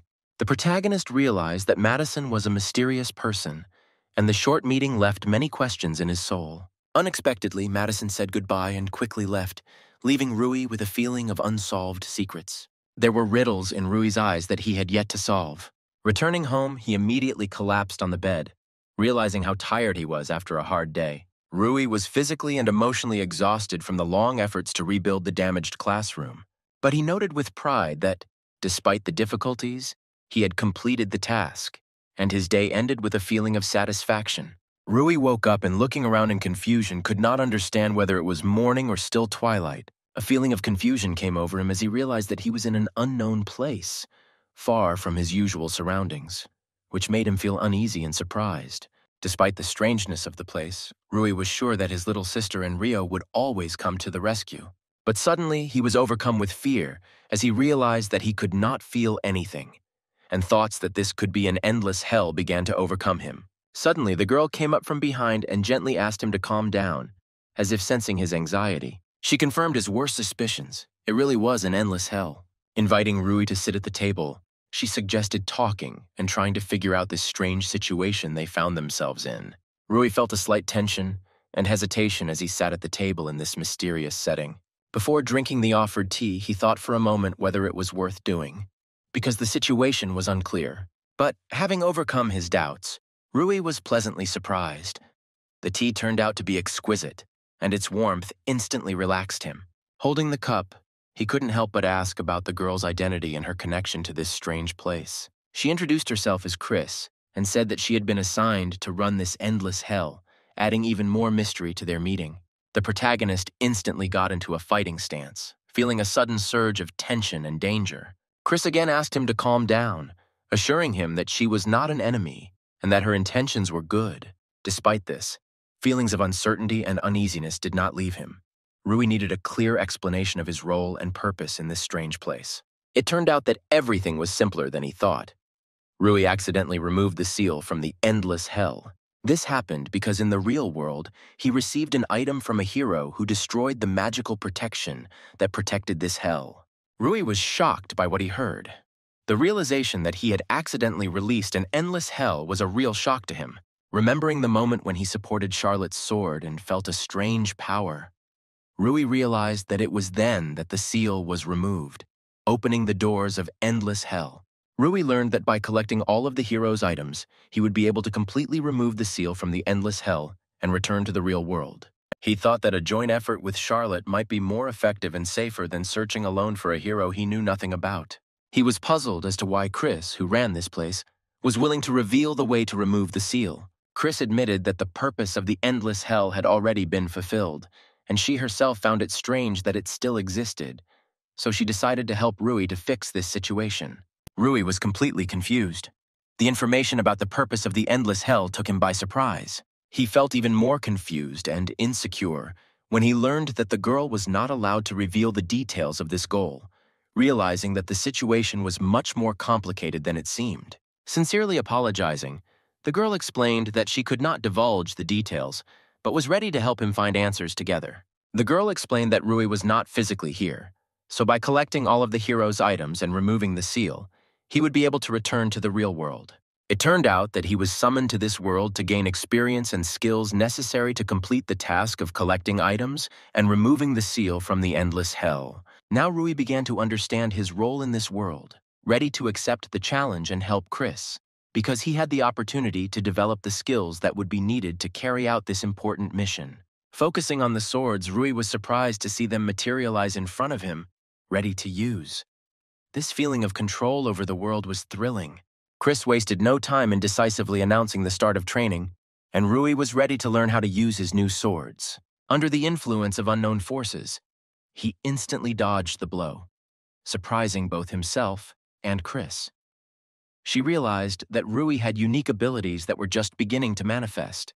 Rui was shocked as he suddenly dodged the blow, feeling like his head was about to fly off in surprise.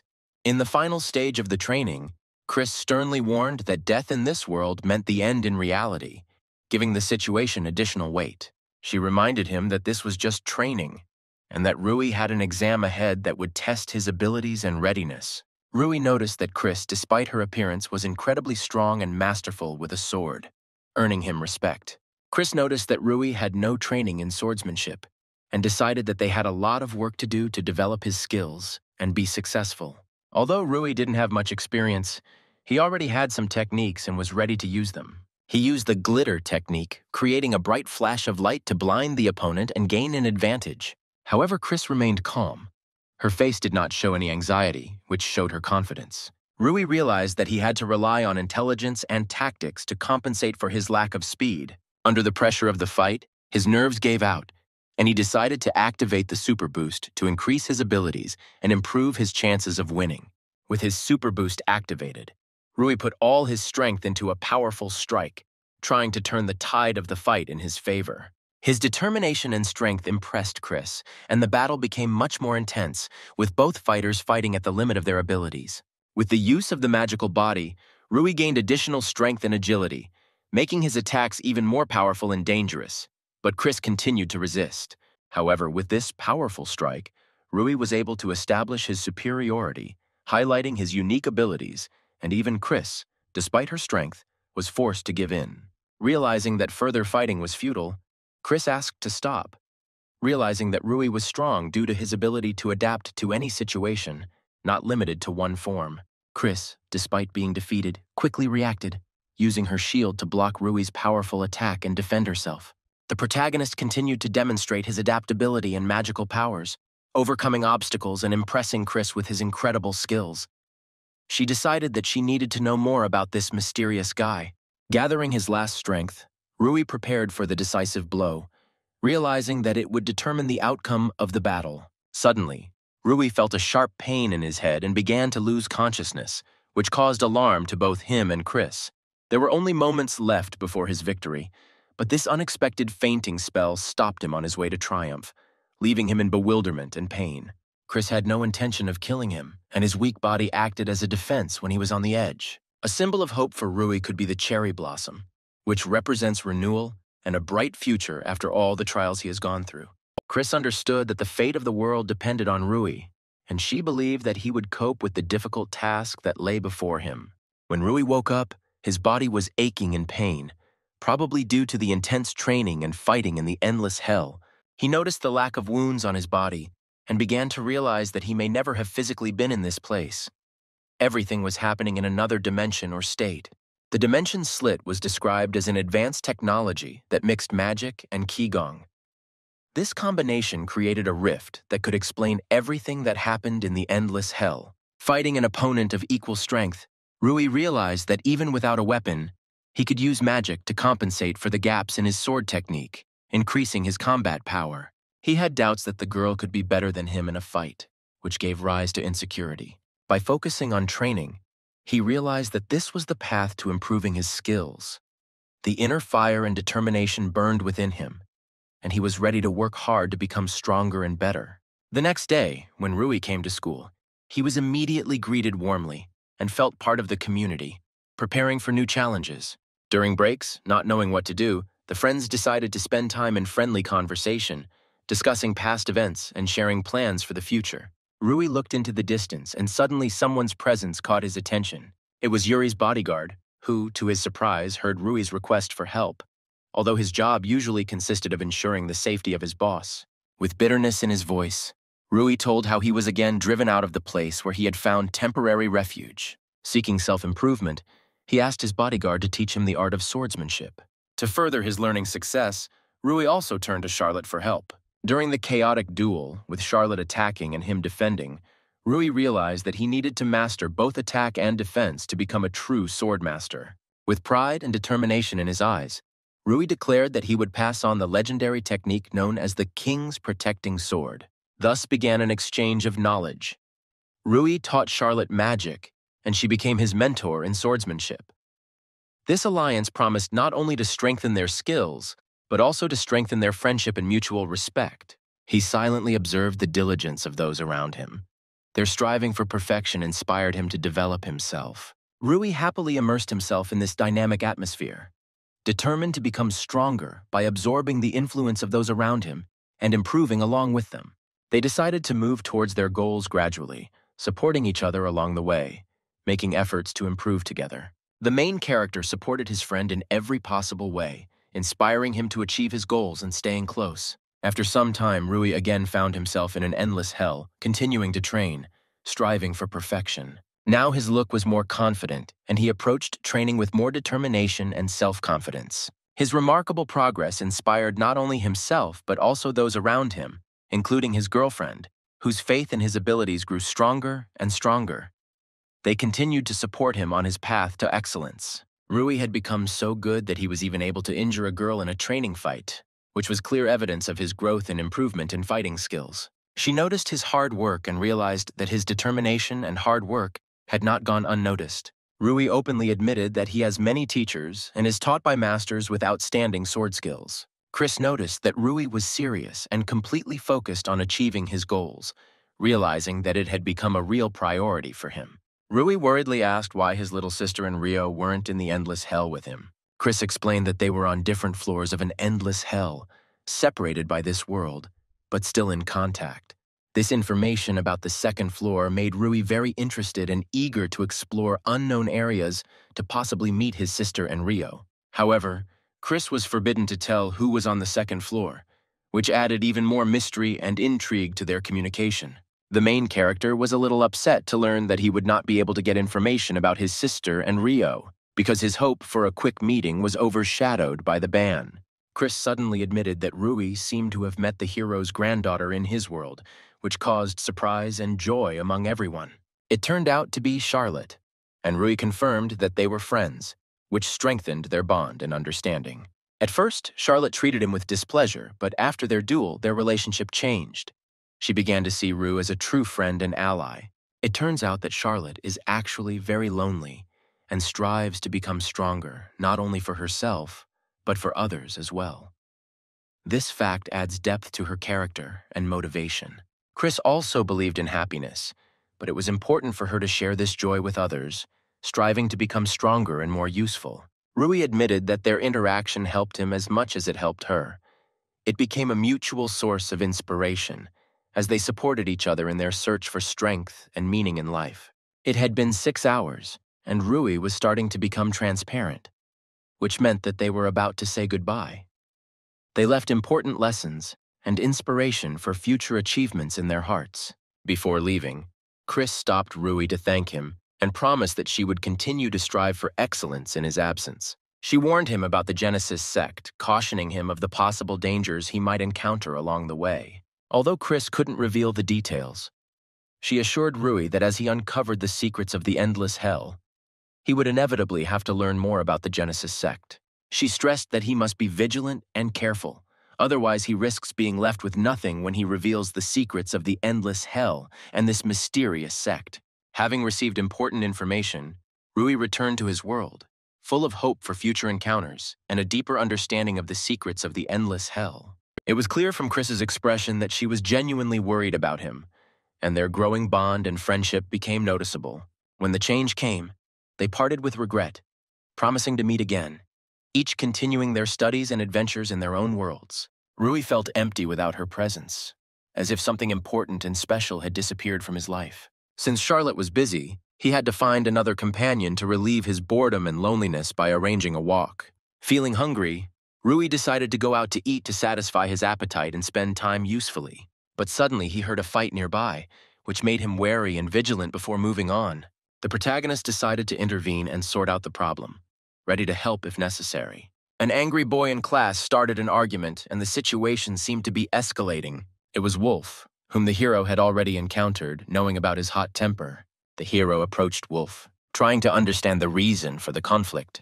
He was asked to talk to a classmate because he was closer to Wolf and could resolve the situation. The situation was getting tense.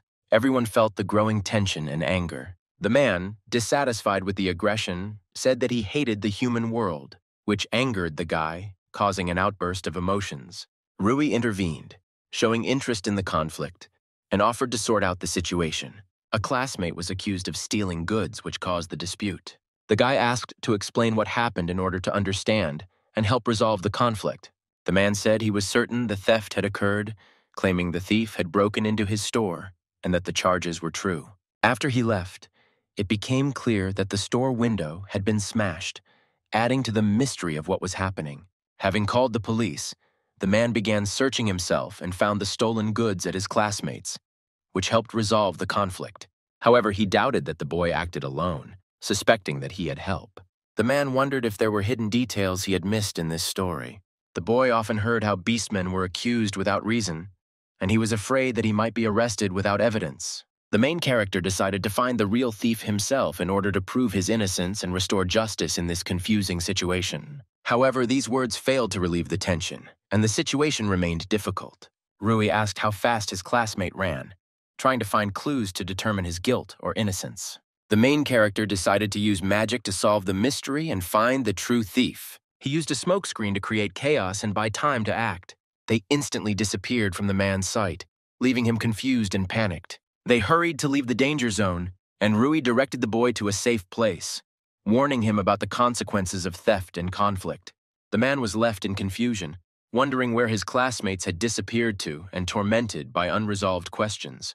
He was filled with rage, and his emotions were so strong that he could make rash decisions while trying to solve this mystery. He was angry at the men around him for not noticing the boy's escape, which only increased his anger and frustration. They were at a loss as to how to cope with the chaos and unexpected turn of events. We decided that we needed to turn to the academy for help, so that experienced people could help us figure it out. One went for help, and the other began searching to act as quickly as possible. Classmates, hiding on the roof, watched what was happening, trying to stay away from the epicenter of the conflict. With such rapid actions, the protagonist could attract the attention of the local group of knights, which would only inflame the already tense atmosphere. The guy didn't give up. His determination only grew stronger. He was full of hope and was determined to find the real criminal. Wolf, however, felt wary of all this commotion. Wolf did not understand why the heroes got involved in this adventure and was sure that the mysterious stranger was hiding sinister plans. But the guy stubbornly convinced him otherwise, revealing his motives and belief that this adventure would help uncover important secrets and save lives. Considering his classmate a true friend, Wolf decided to support him and help him in this difficult matter. The guy was stunned, not expecting to hear such words, and felt sincere gratitude. He didn't understand how everything had changed. After all, before Wolf only growled and expressed dissatisfaction, but now he was ready to help. Wolf still didn't understand what the guy's true goal was. The protagonist, having revealed his plan, suggested returning to where the mysterious bottle was found. assuring that this would help reveal important secrets. But when they arrived at the scene, there were no traces or evidence left. The guy excitedly asked the company to give him this beautifully decorated bottle of wine, as if he had a clear plan. Upon receiving the bottle, the boy used magical analysis, dazzlingly revealing its origins and ancient history, as if opening a door to new worlds. He enthusiastically admitted that this magical knowledge was passed on to him by a close friend who possessed the wisdom of ancient texts. But despite his enthusiasm, the hero understood that his mastery of magic was far from perfect, and that he still had a lot of study and practice ahead of him. Suddenly, in the silence of the magical atmosphere, the protagonist sensed something and broke the silence, inviting everyone to go in an unknown direction, as if he was expecting an important discovery. Without explaining anything to his friend, he suddenly rushed forward, as if he was rushing to something urgent, leaving everyone in bewilderment and intrigue. Wolf noticed that Rui was moving at an inhuman speed, which surprised and alarmed him, making him wonder about his friend's hidden abilities. After Wolf's words, the protagonist accelerated even more, as if he was filled with an inexplicable energy leading him to an unknown goal. Moments later, as if they had traveled through time and space, they found themselves in place, sensing what lay ahead. The tracks led into the building, as if beckoning them to explore the secrets hidden within. Without thinking twice, the guy decided to return the bottle, realizing that exploring the mysterious place would require a lot of time and effort. Wolf, amazed by what was happening, could not understand whether this was the barn they were looking for, or whether they were faced with a new mystery. The protagonist was eager to enter. His heart beat in time with the secrets behind the doors, and he was eager to reveal them. And suddenly, in the midst of their exploration, Charlotte, who had been searching for them for a long time without success, appeared, interrupting the moment of excitement and mystery. Charlotte admitted that she came for them, expressing deep concern and anxiety for their safety, wanting to support them in this adventure. She said she used magic to find them, as if connecting with the world around her to be there for them in times of need. However, it was not easy for her, and Charlotte admitted that it took a lot of effort to find them in this mysterious place. When she appeared in front of them, the boys immediately thought that Charlotte might have come to lead them back to safety, or even catch them. They breathed a sigh of relief when Charlotte confirmed that she had come to help, not confront them, supporting them on this mysterious journey. Charlotte said that she was summoned to the royal palace to train warriors in magic, but then an urgent request was received to find them. These words upset the protagonist, crushing his hopes and leaving him in a state of disappointment and bewilderment. Wolf, not wanting to submit to Charlotte so easily, felt an internal rebellion and determination to continue the research despite the difficulties.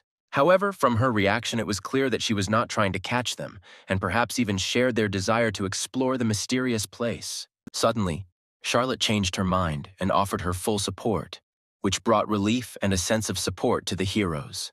The protagonist, filled with gratitude and joy, hugged Charlotte tightly, happy that they would be able to explore this mysterious world together. Charlotte blushed from the unexpected hug, but at the same time she felt warmth and support that she had long lacked. Wolf, in an effort to diffuse the situation, began to speak animatedly, trying to distract everyone and soften the awkwardness of the moment.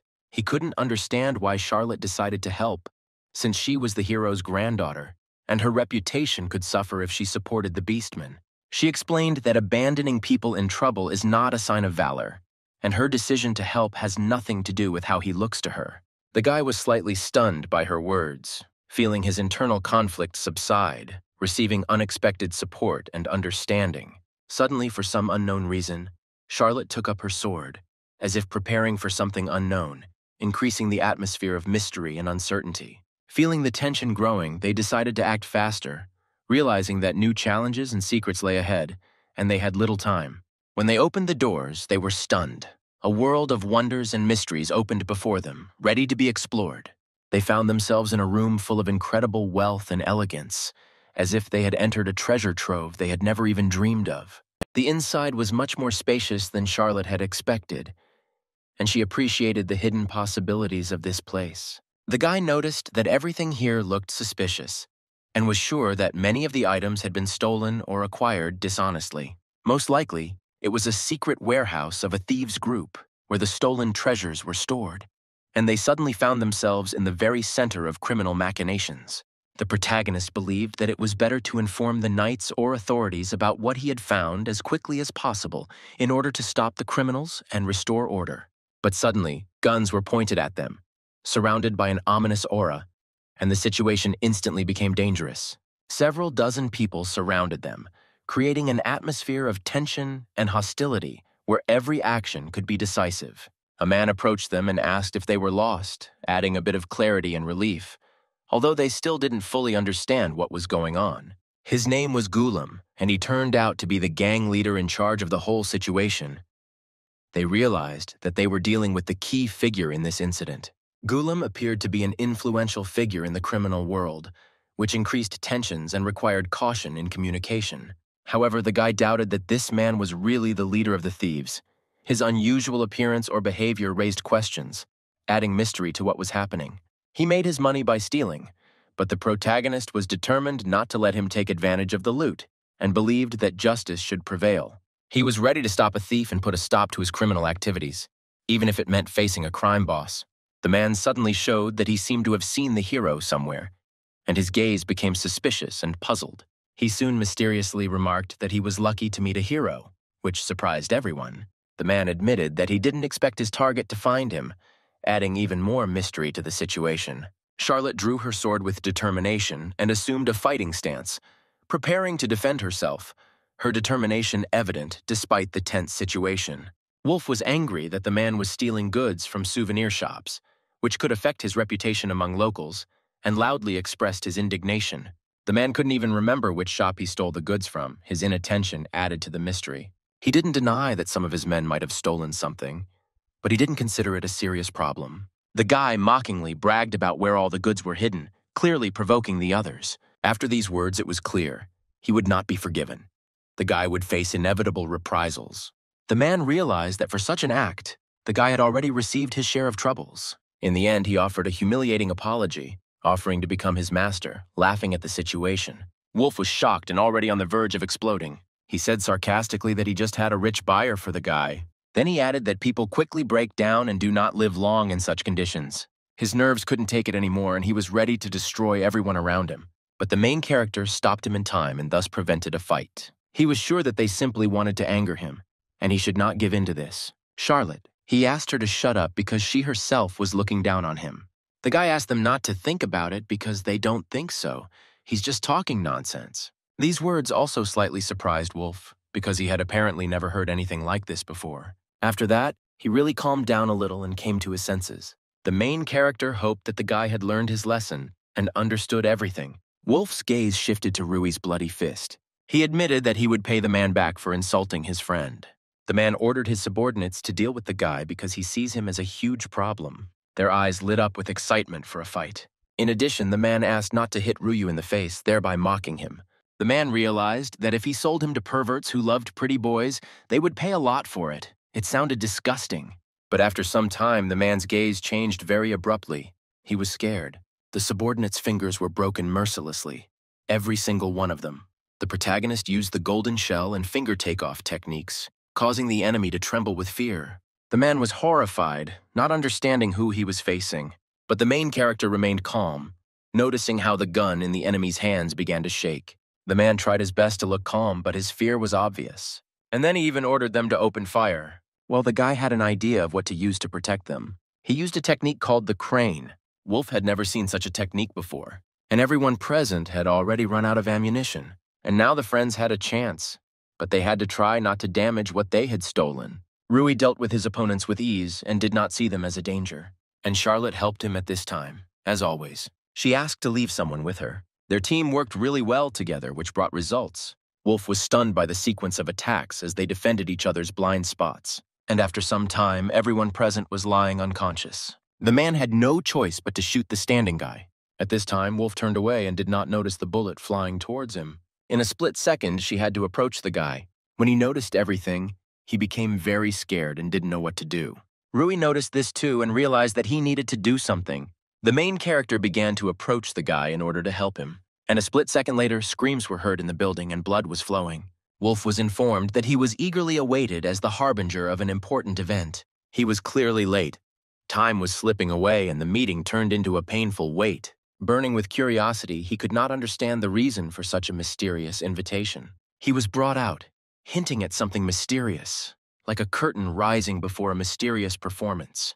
The boys wanted to show the wolf to their peers, as if opening the curtain to a frightening hidden world. Suddenly, guns were pointed at him, creating tension like a dark scene in a movie where the ending is yet to come. For some reason, he was told that he was lucky, as if fate had unexpectedly given him a chance. At that moment, the wolf realized that he had been lured into a trap, as part of a secret plot to sell him as a commodity. Mistrust enveloped him like a thick fog, and it seemed impossible to comprehend how dark their plans were. Shock gave way to raging anger like a fire flaring up after a long lull. The boys mockingly asked if the wolf believed that he could be friends with people, as if trying to undermine his faith in his dreams. After this, the wolf firmly decided not to trust people anymore, vowing to avoid deception and betrayal. But remembering how Rui saved him from a bullet, he realized that even in the darkest moments there is light, and he reconsidered his beliefs with new hope. Rui explained his actions by saying that for him, the wolf was the same as everyone else, and his inhuman nature did not matter. He added that all people, like the wolf, are just fugitives, searching for their way in the labyrinth of life, striving to find their true essence. Rui didn't want Wolf to change, realizing that behind the rough exterior lurked a kind and sensitive soul. Wolf often faced discrimination from teachers and peers, which irritated him and made him feel misunderstood. Charlotte immediately ran to him, concerned about the state of his friend, showing genuine concern in a moment of uncertainty. Wolf, having invited them to relax, decided to surprise them with something unusual himself, as if preparing a mysterious performance that was supposed to impress. Wolf finally decided to show them his true self without a mask, as if revealing his soul. A moment later, they saw his true form, a real wolf, revealing his secret essence to them. Charlotte suggested that it was an atavism that added to the mystery of the situation, as if revealing not only the wolf, but also the secrets of nature itself. Charlotte had heard about this before, as if a new world of secrets had opened up to her, which she had only briefly touched upon in her knowledge. Beastmen were once able to change their appearance like ancient legends come to life. These days, very few people are born with this ability, and this guy was one of the rare creatures that legends told about. Those who tried to harm the wolf soon regretted it, for he easily overpowered them, leaving them helpless and frustrated. The bandits defended themselves desperately, as if they were caught in the middle of an unpredictable battle, trying to hold back the guy's attacks. Charlotte noticed how the wolf moved with incredible speed, like lightning in the hands of an invisible warrior. The guy easily destroyed all the guards, like an unstoppable whirlwind sweeping away everything in its path. After this, Jackson began calling someone, as if foreshadowing new events full of intrigue. Jackson had an unusual weapon in his arsenal, a wise parrot, a rare ally in cunning intrigues. Wolf was surprised to find such an unexpected and rare weapon in Jackson's possession, as if he had stumbled upon a hidden secret. Jackson, frightened, tried his best to make the parrot fly, but he couldn't cope, as if he had encountered an unexpected obstacle. The boy couldn't let Jackson do this, feeling that he had to take responsibility and protect someone who couldn't protect himself. Jackson realized that he would have to sacrifice something, as if he were facing a difficult choice for the sake of a higher purpose. In the end, someone had to take responsibility for the situation, as if challenging themselves. The unidentified substance began to turn into a monster, as if a beast with an unpredictable threat was emerging from the darkness. They were both shocked to be confronted with something that was beyond their understanding and expectations. Jackson was not surprised by the boy's fear, realizing that he was faced with something terrible and incomprehensible, causing natural horror. It was a rare species of slime that absorbed objects and grew in size, possessing unique properties. Jackson didn't want to use it against Wolf, but he knew he had provoked the situation and was forced to resort to extreme measures. Wolf knew he had to catch Jackson before he struck, knowing now was the time for decisive action. At first, he stood calmly, not posing a threat, as if he still retained his peaceful nature. But soon he suddenly moved, trying to grab Wolf, as if suddenly going on the attack. Luckily, Wolf easily dodged it, showing incredible agility and avoiding danger. However, the unconscious stranger turned out to be a victim, accidentally drawn into what was happening. In the strange bubble, the slime began to engulf the stranger, causing mysterious changes, as if drawing him into its mysterious essence. The slime swallowed the stranger, as if plunging him into the depths of the unknown, leaving only mysterious traces of what happened. When the enemy tried to grab Rui, Charlotte saved him in time with her precision and determination. The monster began to attack everyone around it like a whirlwind of chaos, turning everything into a fight for survival. They then realized that this A-rank monster was incredibly dangerous, with a power that exceeded their capabilities and perception. If the wolf remains in the barn, he will be sucked in, emphasizing the inevitability of danger and the persistence of the monster. He needed to leave urgently, as the threat was growing, requiring immediate action. The guy realized that he had to figure out how to fight this monster, a task that required special skills and ingenuity. After all, even experienced adventurers fight such monsters in groups, emphasizing the complexity and seriousness of his situation. Rui urged his friends not to give up, warning that if the monster was not stopped now, things would only get worse, as if urging them to take decisive action. Thanks to Charlotte's care, the boy was able to move, as if coming to life under her hands and regaining his strength. Rui decided to use the freezing technique, relying on his unique abilities to fight the monster. Suddenly, a huge block of ice formed around the monster, the result of the combined efforts of Rui, Charlotte, and the boy. The icy shell slowly but surely sealed its essence. The monster concentrated all his strength trying to get out of the trap. Every movement became a test of will for him. Finally, he managed to partially break free and immediately attacked the weakened Rui, using the moment of freedom to counterattack. Charlotte couldn't just watch. She stepped into the fight, ready to help Rui at this critical moment. At some point, the monster engulfed the entire barn, devouring the walls and ceiling, leaving only traces of its insatiable presence. The wolf insisted that they had to run, feeling the threat around them becoming more and more dangerous.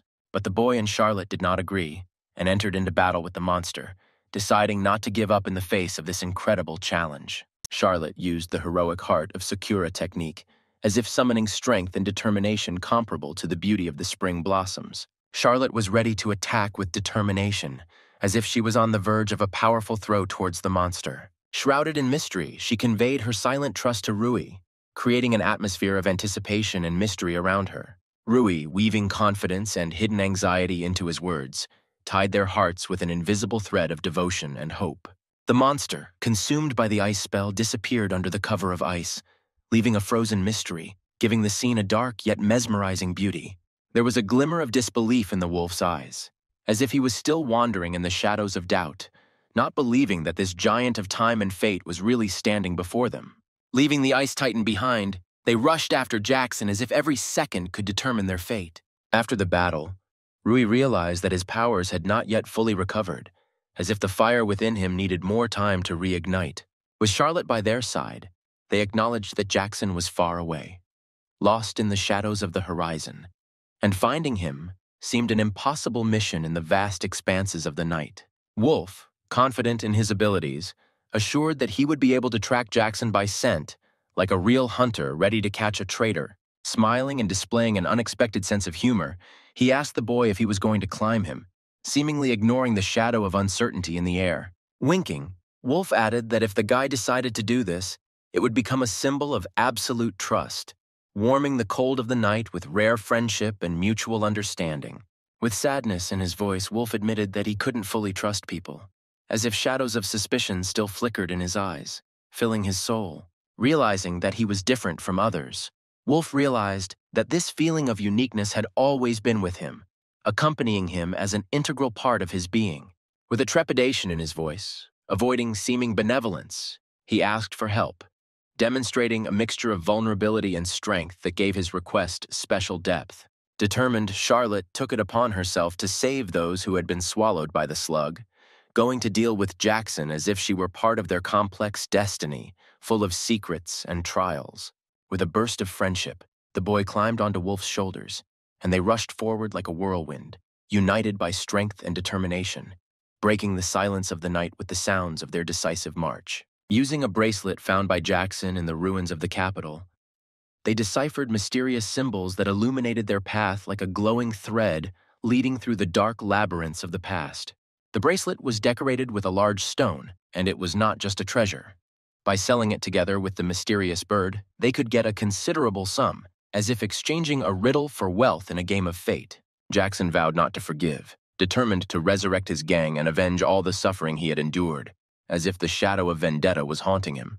The wolf, like an experienced hunter, caught the scent of a man and rushed in pursuit, as if dancing with the wind, following an invisible thread leading him to his goal. Learning that Jackson had already left the city, the wolf passed on the information like the wind carrying the news, and declared his determination to catch up with him in the desert night. Wolf, filled with foreboding, enthusiastically awaited the upcoming meeting as if he were reading a long-predicted chapter of his adventure. With the agility of a predator, he began to climb the wall like a shadow, slowly and silently disappearing into the night. A moment later, they disappeared over the fence, like shadows crossing the line between light and darkness, leaving behind the bustling city. Finding himself on the other side of the city labyrinth, the wolf asked what to do next, as if on the threshold of a new path that required a decisive choice. Rui insisted that they must attack Jackson immediately, without giving him a chance to escape, as if their strategy required decisive action to seize the moment of retaliation. Using his clever tactics, Rui played with gravity, approaching the goal with unwavering determination. Jackson, not understanding what was happening, was faced with the ridicule of the guy who now possessed the secrets of their power, and enjoyed this moment. It was time to move on to the next stage of the plan, as if the pieces of a puzzle were beginning to fit together into a complete picture of their adventure, ready to be completed. Now it was all up to the guy. All eyes were on him, waiting for his next moves, as if he was the key to their success. He began to rise, preparing to jump, and the tension in the air grew, foreshadowing a turning point in their destiny. With excitement and anxiety, he rose into the air, making a leap as if a wave of action had carried them into a new episode of this night's drama. The guy grinned and noted that they hadn't met for a long time, as if he was playing his own game and preparing for a cunning move in his secret plan. Jackson was stunned, not understanding how the guy managed to get through to him, as if their meeting was shrouded in mystery and riddles. In a vain attempt to buy his way out, Jackson offered the stolen items, but the guy, true to his principles, refused, showing that he was not interested in material values. Even when Jackson offered a woman as compensation, the boy remained adamant, warning him that he would not deviate from the path of his convictions, as if warning him against the darkness he was striving for. The guy confidently declared that all attempts to bribe him were useless. He already had a beloved. His words sounded as if he was defending his world from invasion. In response, the boy hit the man sharply, demonstrating his unyielding unwillingness to compromise and emphasizing his determination to act by force. Rui demonstrated the golden shell technique, turning the fight into a vibrant whirlwind of skill and elegance amidst the chaos. The blow was so powerful that Jackson was thrown several meters into the air, as if the force of the blow had thrown him up, defying gravity. The sudden turn of events gave them a chance to catch their breath, as if the tension had dissolved and the adventure had slowed down for a moment. The protagonist politely asked the parrot if he could come down, asking his exotic companion to land. As soon as the guy landed, he began to maneuver and called his friend to look after the parrot, creating a living picture of their well-coordinated team. With unexpected dexterity, Wolf caught Jackson as he landed, as if an invisible web of events had intertwined their destinies. The boy, carefully assessing every glance, asked Rui if he trusted him, making trust the central issue of their relationship. The protagonist joked with a smile that he didn't quite understand what the guy was talking about, adding humor to their conversation and relieving the tension. All that was left was to follow Charlotte as she continued her mission, opening new chapters of their adventurous path. The protagonist noticed the man's bracelet, which seemed strangely familiar to him, as if stirring up long-forgotten secrets of the past. The wolf turned to his friend, asking if anything unusual had happened, carefully observing his condition. In a short time, they found themselves next to Charlotte, as if their destinies had intertwined into a common stream of adventures, trusting in the will of events. Charlotte managed to help all the victims, making her good deeds an integral part of their fight for justice. At this point, the knights appeared, symbols of protection and honor, adding mystery and nobility to their plot. Now they had to prove Wolf's innocence, as if a new stage had begun, where truth and justice once again hung by a thread. This was the hardest part, solving the mystery and proving innocence, requiring willpower and coordinated work. Yuri demanded a damage report from the knights, using his authority to prove his case. The boy expressed his indignation furiously, the fire in his eyes burning with indignation, as if his emotions spoke for him. Yuri said with contempt that thieves disgusted him, as if the words filled the air with the weight of condemnation. The parrot too suddenly became alarmed, as if sharing its concern with the others. In the end, the parrot found a common language with the guy and became friends, taming even the most rebellious ones with his charm. Wolf noticed that the parrot clearly wanted to become his friend, as if deciphering the language of birds and strengthening their alliance. It turned out that the guy can understand the parrot thanks to the ability of atavism, opening up new horizons of communication. Being closer to an animal than to a man, he could understand their language, as if the animal whispers revealed to him the secrets of the wild nature.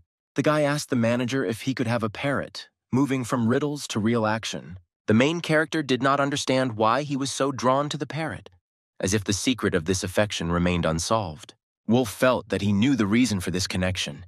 His eyes betrayed secrets hidden from the world. He felt an unusual energy and power in the parrot, disproportionate to its small body, as if great magic was hidden in the bird. The wolf never understood why the hero always strives to help everyone, as if this mystery was hidden in his kind and caring soul. He has strength now, but before he was absolutely helpless, as if his life was a riddle of turning weakness into strength. Once he was vulnerable, but he met teachers, wise mentors who opened the path to strength for him. He learned not only skills from them, but also kindness, deciding to help others rather than take away. The guy couldn't understand what his friend was saying, as if another mystery of their relationship was being revealed to him. Now he passes on his knowledge further, continuing the chain of goodness and learning, as if the adventure were continuing. After these words, the guy suddenly assumed a strange pose, as if immersing himself in some kind of ritual, adding mystery to the atmosphere. It turned out to be the pose of an animal lover, symbolizing complete obedience, as if he had merged with wild nature and accepted its laws. The wolf confessed that he fell in love with the spirit of the guy, so attractive and unique that even the beast could not resist his magic. The wolf asked the boy to make him his companion, expressing his willingness to devote himself to care and service as a sign of devotion. Rui immediately began to dissuade him, foreseeing the difficulties and failures associated with this idea. Wolf suggested simply being friends, trying to relieve tension and find a compromise. But deep down, he still wanted to serve the boy, following his feelings despite reasonable arguments. Rui agreed, but stressed that he would always refer to him as a friend, making friendship the most important thing in their relationship. Charlotte watched with joy as the boys became friends, seeing in their combined strength a hope for overcoming all problems. She apologized to her friend, assuming that their friendship might have been tainted by prejudice against beastmen, feeling responsible for the misunderstanding. The cannibal tried to put an end to discrimination, but died, leaving the business to his heirs, who unfortunately did not have the necessary abilities, revealing a complex family history. Charlotte, trying to make amends, apologized for the misunderstandings, realizing that her ancestors, consumed by their abilities, were unable to change the circumstances, and now the responsibility fell on their descendants. The guy thanked Charlotte for her attention to his race, expressing gratitude for her understanding and support in the fight against bias. The guy explained that the problem was not only in Charlotte's ancestors, but also in his own race, emphasizing that progress is only possible with universal recognition of responsibility. He admitted that their conversation helped him realize the importance of understanding each other more deeply, as if the communication had awakened a desire for tolerance. The boy expressed confidence that, just as he had studied his race, people should study the beastmen more, offering a path to mutual understanding and rapprochement between the two worlds. Charlotte assured that she would help promote this idea, expressing her readiness to actively participate in the process of racial rapprochement. As the granddaughter of a hero, she felt it was her duty to keep her word, as if a hereditary call to honor and responsibility lived in her blood. After these words, they shook hands, symbolizing agreement and a shared desire to create a more harmonious and understanding world. The boy was very nervous about Jackson and was afraid that the knights would find out about him, as if his every thought was filled with fear for keeping his secrets. He was shocked when he suddenly noticed a stranger behind him, who disrupted the usual course of his life. The boy found that among his friends he was called Thorn, a mysterious symbol, like a wind on a cold night, that brought mystery into his being. The mysterious stranger presented Jackson's dead head as a dark artifact filled with unknown secrets that seemed to slow down time itself. The guy didn't understand what was happening to him, and the thought flashed that perhaps he had come to commit suicide. When he tried to escape, his plans fell apart. The stranger easily stopped him, as if controlling every step in this dark game of fate. The stranger, despite his promises, cold-bloodedly took his own life, leaving only a shadow of the past in his empty eyes. Having completed his business, he decided to leave the capital for a while, leaving behind a trail of mysteries and unknown events. After leaving the scene, the mysterious stranger left behind many unanswered questions. After some time, Wolf returned to class, and his return seemed to bring him new strength and clarity for the next stage of his journey. Rui was taken aback by this idea, as if a whirlwind of unexpected thoughts had rushed through his head, leaving a trail of excitement and unclear prospects. At that moment, Mikhail joined them, as if his sudden arrival had brought a fresh wind of change and opened up new opportunities. Michael felt displeased with Rantel Wolf's silence and spoke out forcefully, as if intending to break this barrier of silence. There was a tension between them, as if shadows of discontent were slowly enveloping their relationship, creating a difficult atmosphere. Mikhail took the initiative into his own hands, becoming a leader and directing events in the direction he needed. In response to this, Wolf decisively challenged him to a duel, as if this duel was to determine their future and stood above words. Classmates instantly gathered around like spectators, ready to witness an unusual duel to find out who would emerge victorious. Charlotte decided that after the duel, the tension could subside, and there was no point in interfering, as if she believed in the healing power of confrontation. But when Yuri entered the circle, there was determination in his eyes. He wanted to tell something important about the bracelet, interrupting the moment that could change everything. The bracelet was the center of attention, and although it was not stolen, the secret of its creation and purpose remained unsolved, as if waiting to be revealed. When the mystery was debunked, it turned out to be an artifact of the ogre himself, an inconspicuous link in the chain of his mysterious history. Yuri had a hard time accepting the fact that he had such a significant bracelet in front of him, as if doubting its true connection to the fate of the ogre. The girl asked to look at the inside of the bracelet and noticed an engraving of a flower, a symbol left by the ogre. Yuri, having learned that the bracelet was a family secret, tried to keep it a secret, realizing that outsiders could not know about it. The protagonist suddenly realized that in front of him was the very key he had been told about, as if it were the missing piece of a riddle. His intuition did not fail him, and he turned out to be right, as if the truth had finally revealed itself to him. He politely asked to give him the bracelet temporarily, intending to unravel its secrets and understand its true meaning. Charlotte didn't object, and Yuri agreed, as if the whole group was beginning to understand that this bracelet could be the key to solving many mysteries.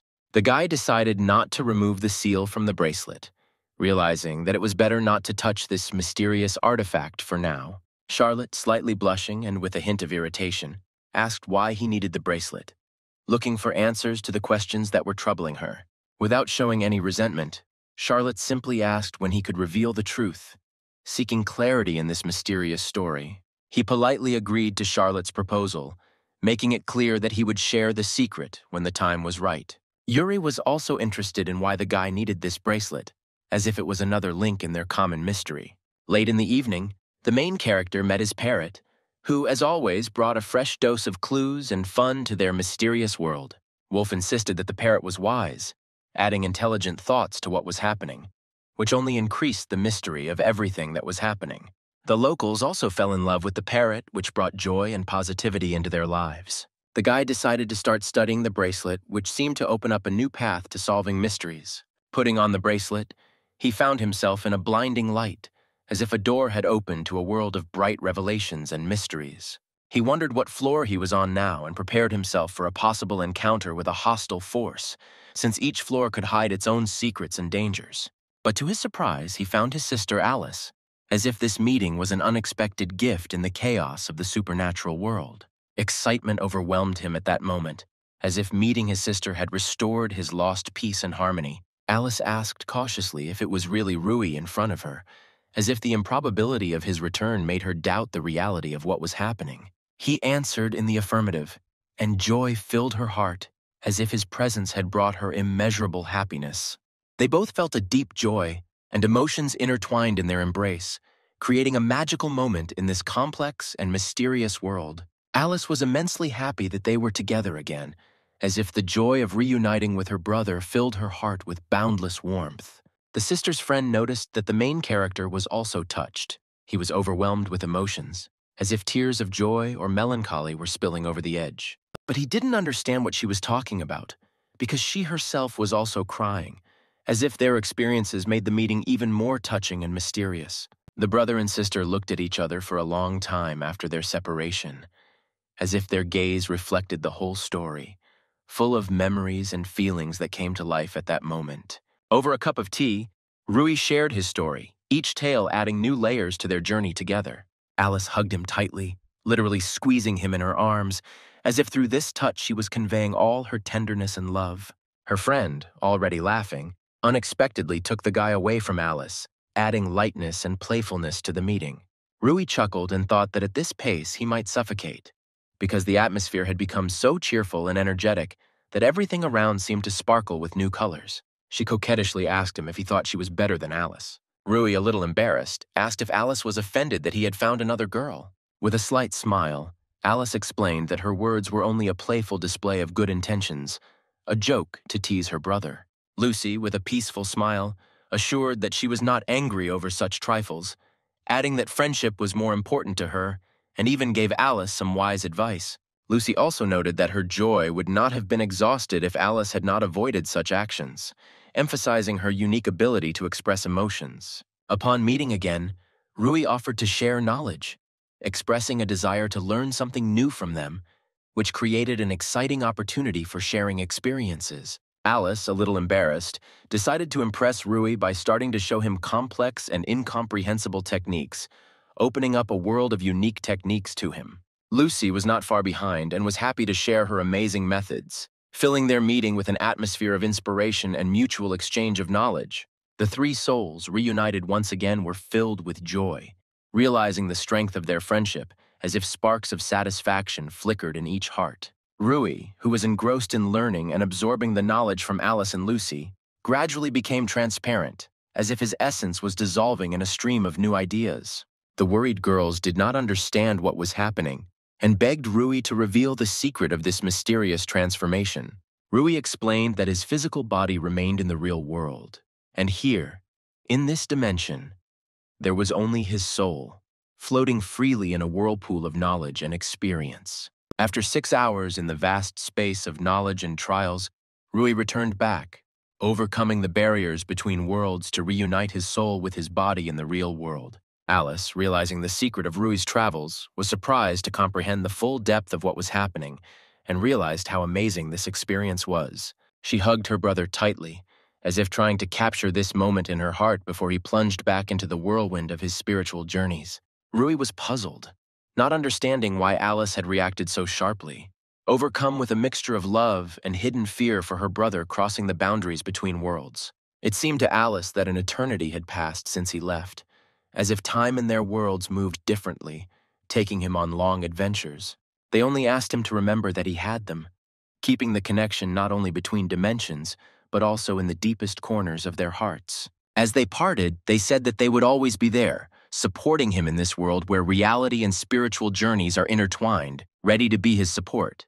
The girls were left alone, but the fire of mutual support continued to burn in their hearts, and their connection remained strong, despite the absence of their brother, who went on a world of mysterious travels. Lucy confidently predicted their future reunion, while Alice looked ahead with doubt, not being sure of its inevitability. However, Alice firmly believed that despite all the difficulties, Rui would overcome his trials, achieve his goals, and win in his spiritual aspirations. When the travelers approached the gate, they were suddenly asked to present their immigration card, disrupting the tranquility of their journey. The man was surprised and did not understand why they suddenly demanded this document, trying to solve the unexpected obstacle in their path. The knight, slightly embarrassed, explained his reaction by saying that it was the first time he had met a samurai and was looking with admiration at a warrior from another tradition. The man was suddenly asked about the purpose of his journey, drawing attention to the mystery of his mission. He replied that he had a job, but added mysteriously that it was not just an ordinary job, leaving the intrigue. Rui entered the classroom and greeted everyone happily, filling the atmosphere with positivity and energy. He was responded to with warmth, bringing friendliness and coziness back into the classroom.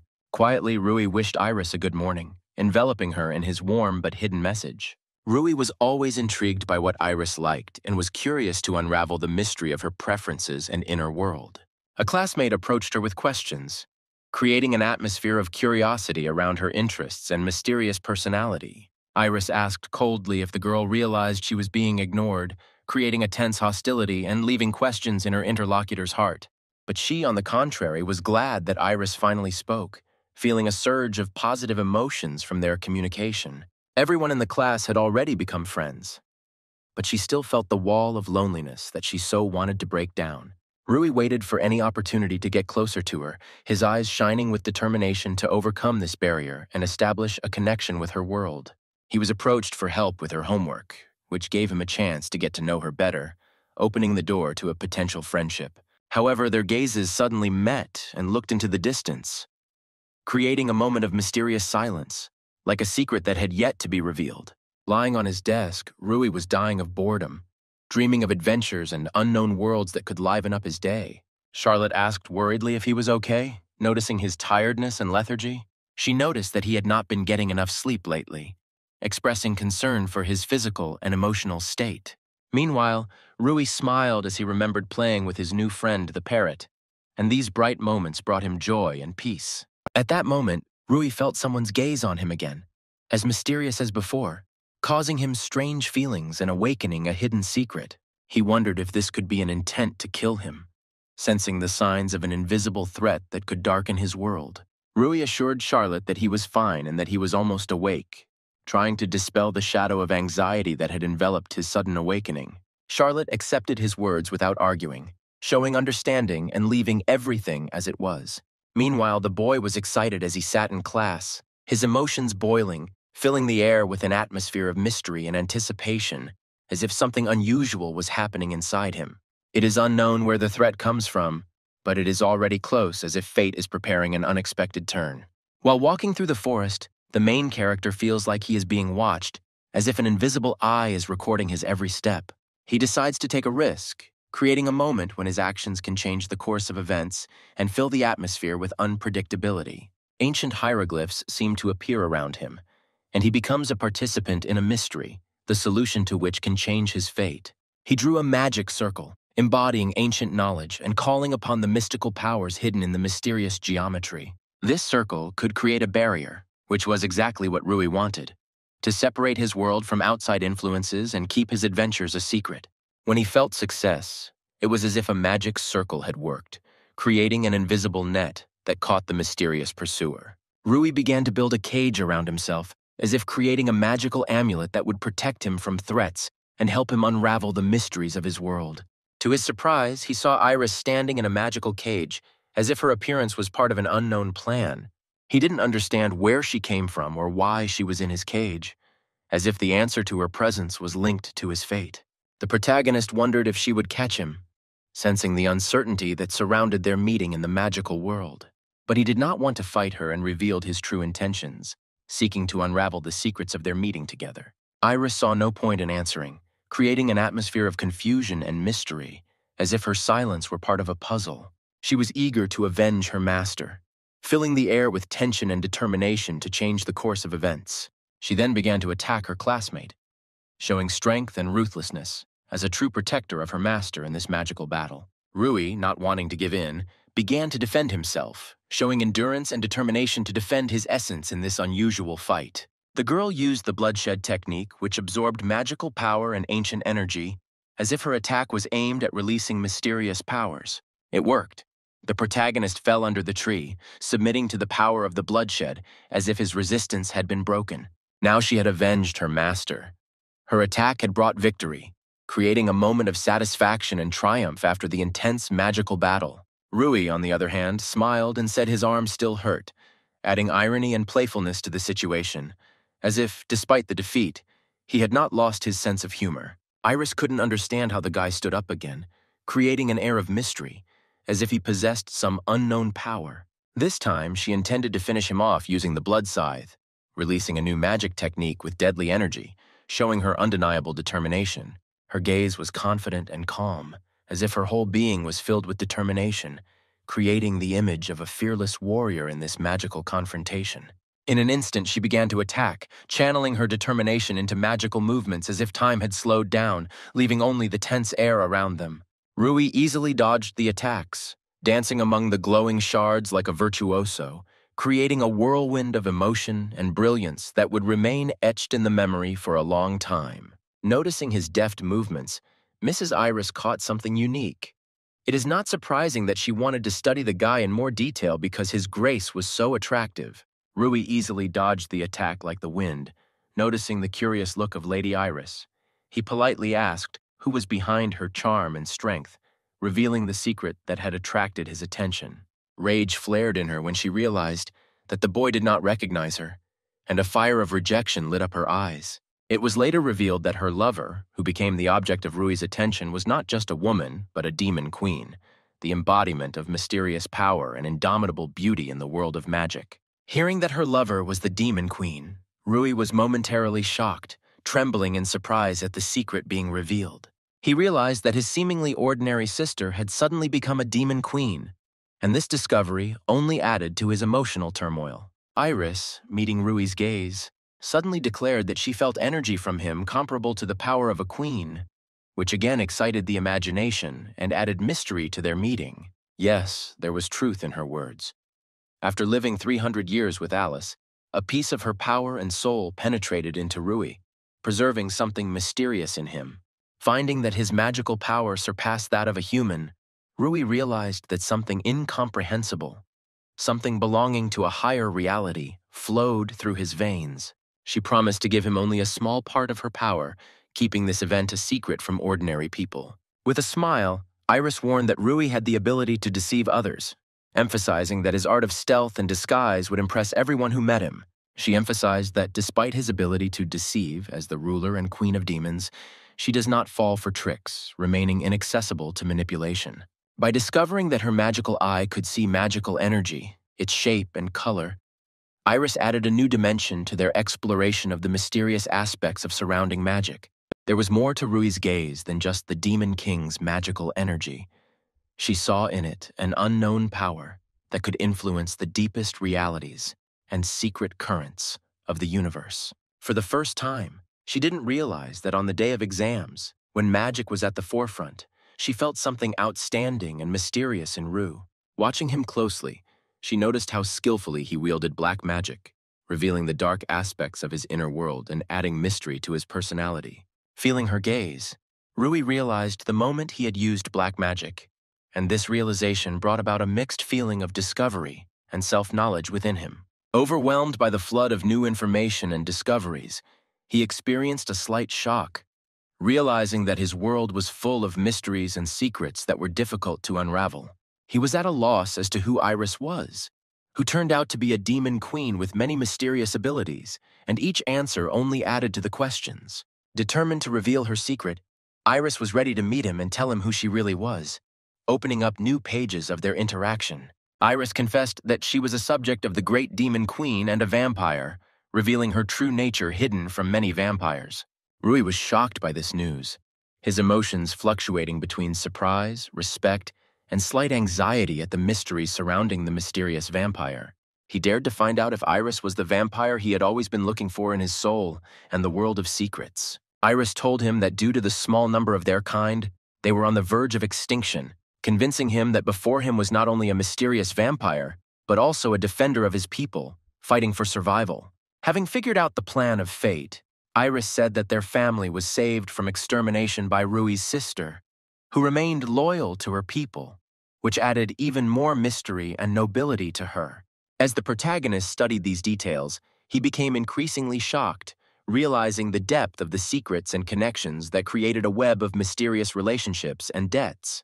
Realizing that his sister Alice was in hell, Rui realized that finding her had become an even more difficult task, since hell is a dark and inaccessible reality. Iris finally found Rui, a man with magical abilities comparable to the Demon King, in the capital, adding new layers to their relationship. This meant that the guy with the Demon King's magical powers had actually become her true enemy, opening up a new level of complexity in their interactions. Iris explained that there were two ways to take over magical power. The first was to gradually take it away, but this method was not suitable for him due to his short lifespan. Rui naturally did not agree, because his life was long and the slow method did not appeal to him. Iris claimed that his power arose from the act of killing Alice, which left him with mixed feelings of guilt and shock. Doubting the truth of his words, the girl could not believe that he received his magical power from Alice's death. It seemed incredible to her. She decided there was no point in asking any more questions, as his answers only fueled his irritation and disappointment, leaving her in a state of dissatisfaction.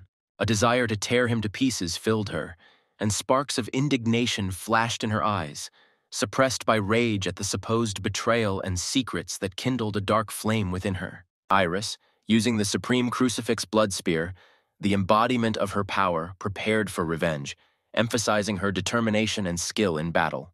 The guy did not show any nervousness, believing in his own strength and confidence that he could overcome difficulties and win the fight.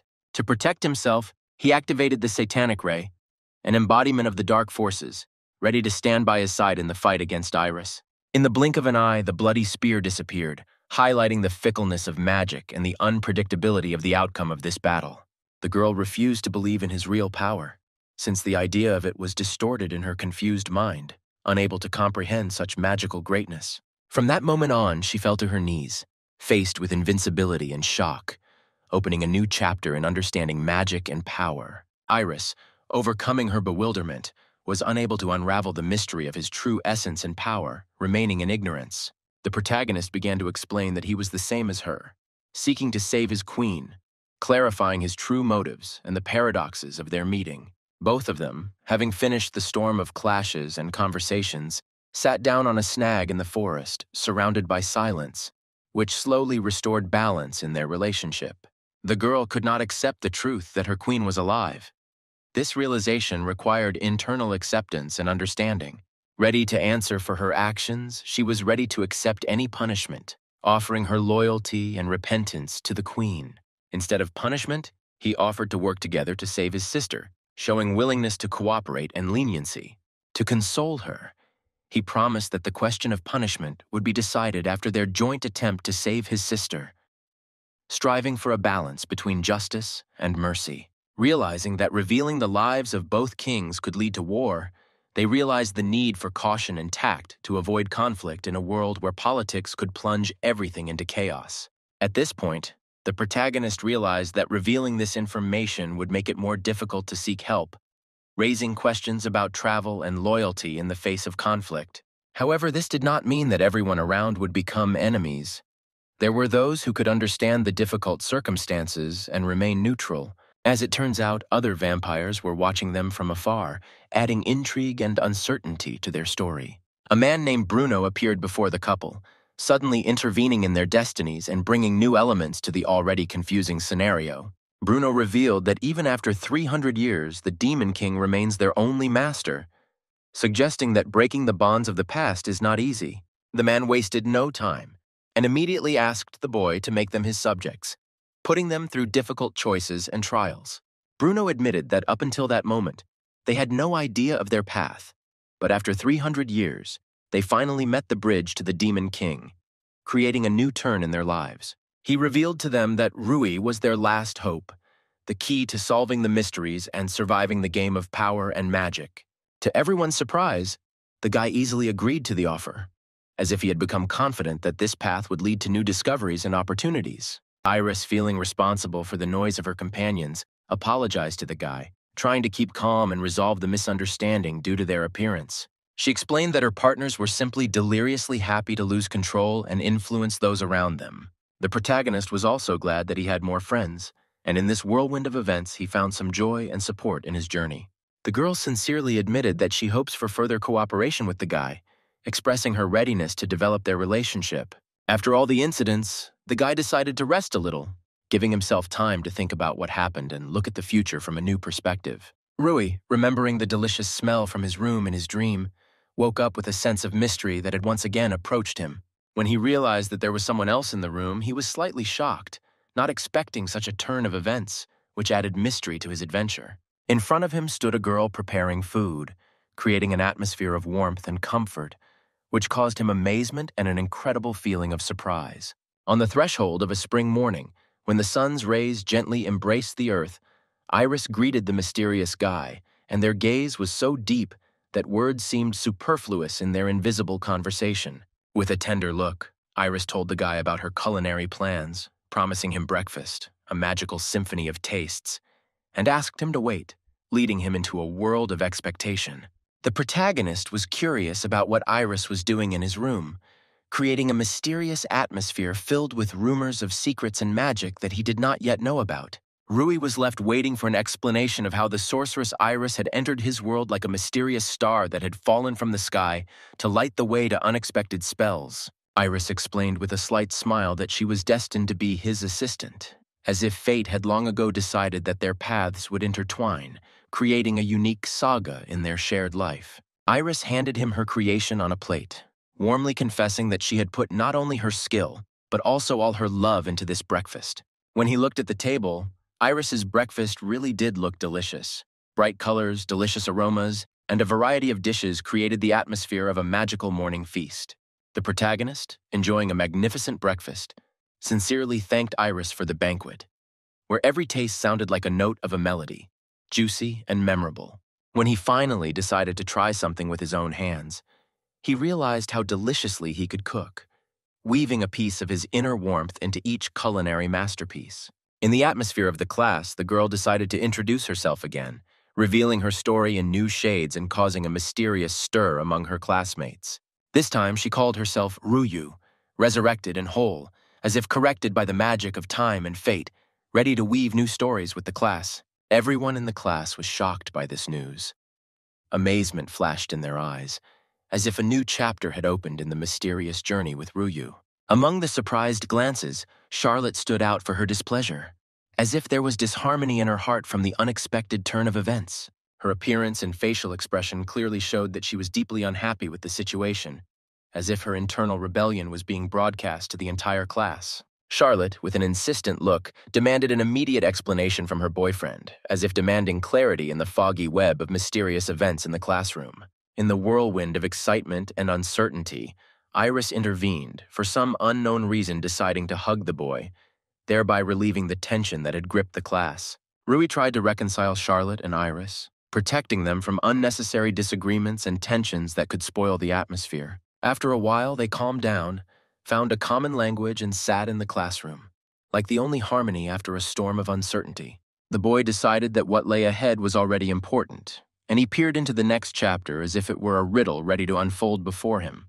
The teacher stood in front of the class, insisting that it was not the race that was important, but those who overcame the wall of strength, receiving a special mark, emphasizing the strength of the inner spirit that could overcome any barrier. As the owner becomes stronger, it transforms into a golden royal mark, and a special royal mark appears next to it, symbolizing the highest level of strength and wisdom. When the teacher asked who knew about the royal sign, one of the boys raised his hand energetically, ready to reveal the secrets he had learned in his search. He began to explain that when thinking of a special royal mark, the images that come to mind are the Dragon King and the Demon King, two monarchs who are completely different in nature. As Demon Kings, they become the embodiment of brutal force, their power piercing the darkness and causing trepidation in those who dare cross their path. In the martial arts tournament, the participants will fight against the previous Demon King, and the winner will become the next lord, inheriting the title of a demon with outstanding magical power. In this captivating story, Iris sees her destiny reflected in a mirror, where magic and adventure intertwine with her own path. Unlike demons, Dragon Kings are born with the mark of a king inherited from their royal family. From that point on, they are destined to become Dragon Lords, but bear the burden of the title from birth.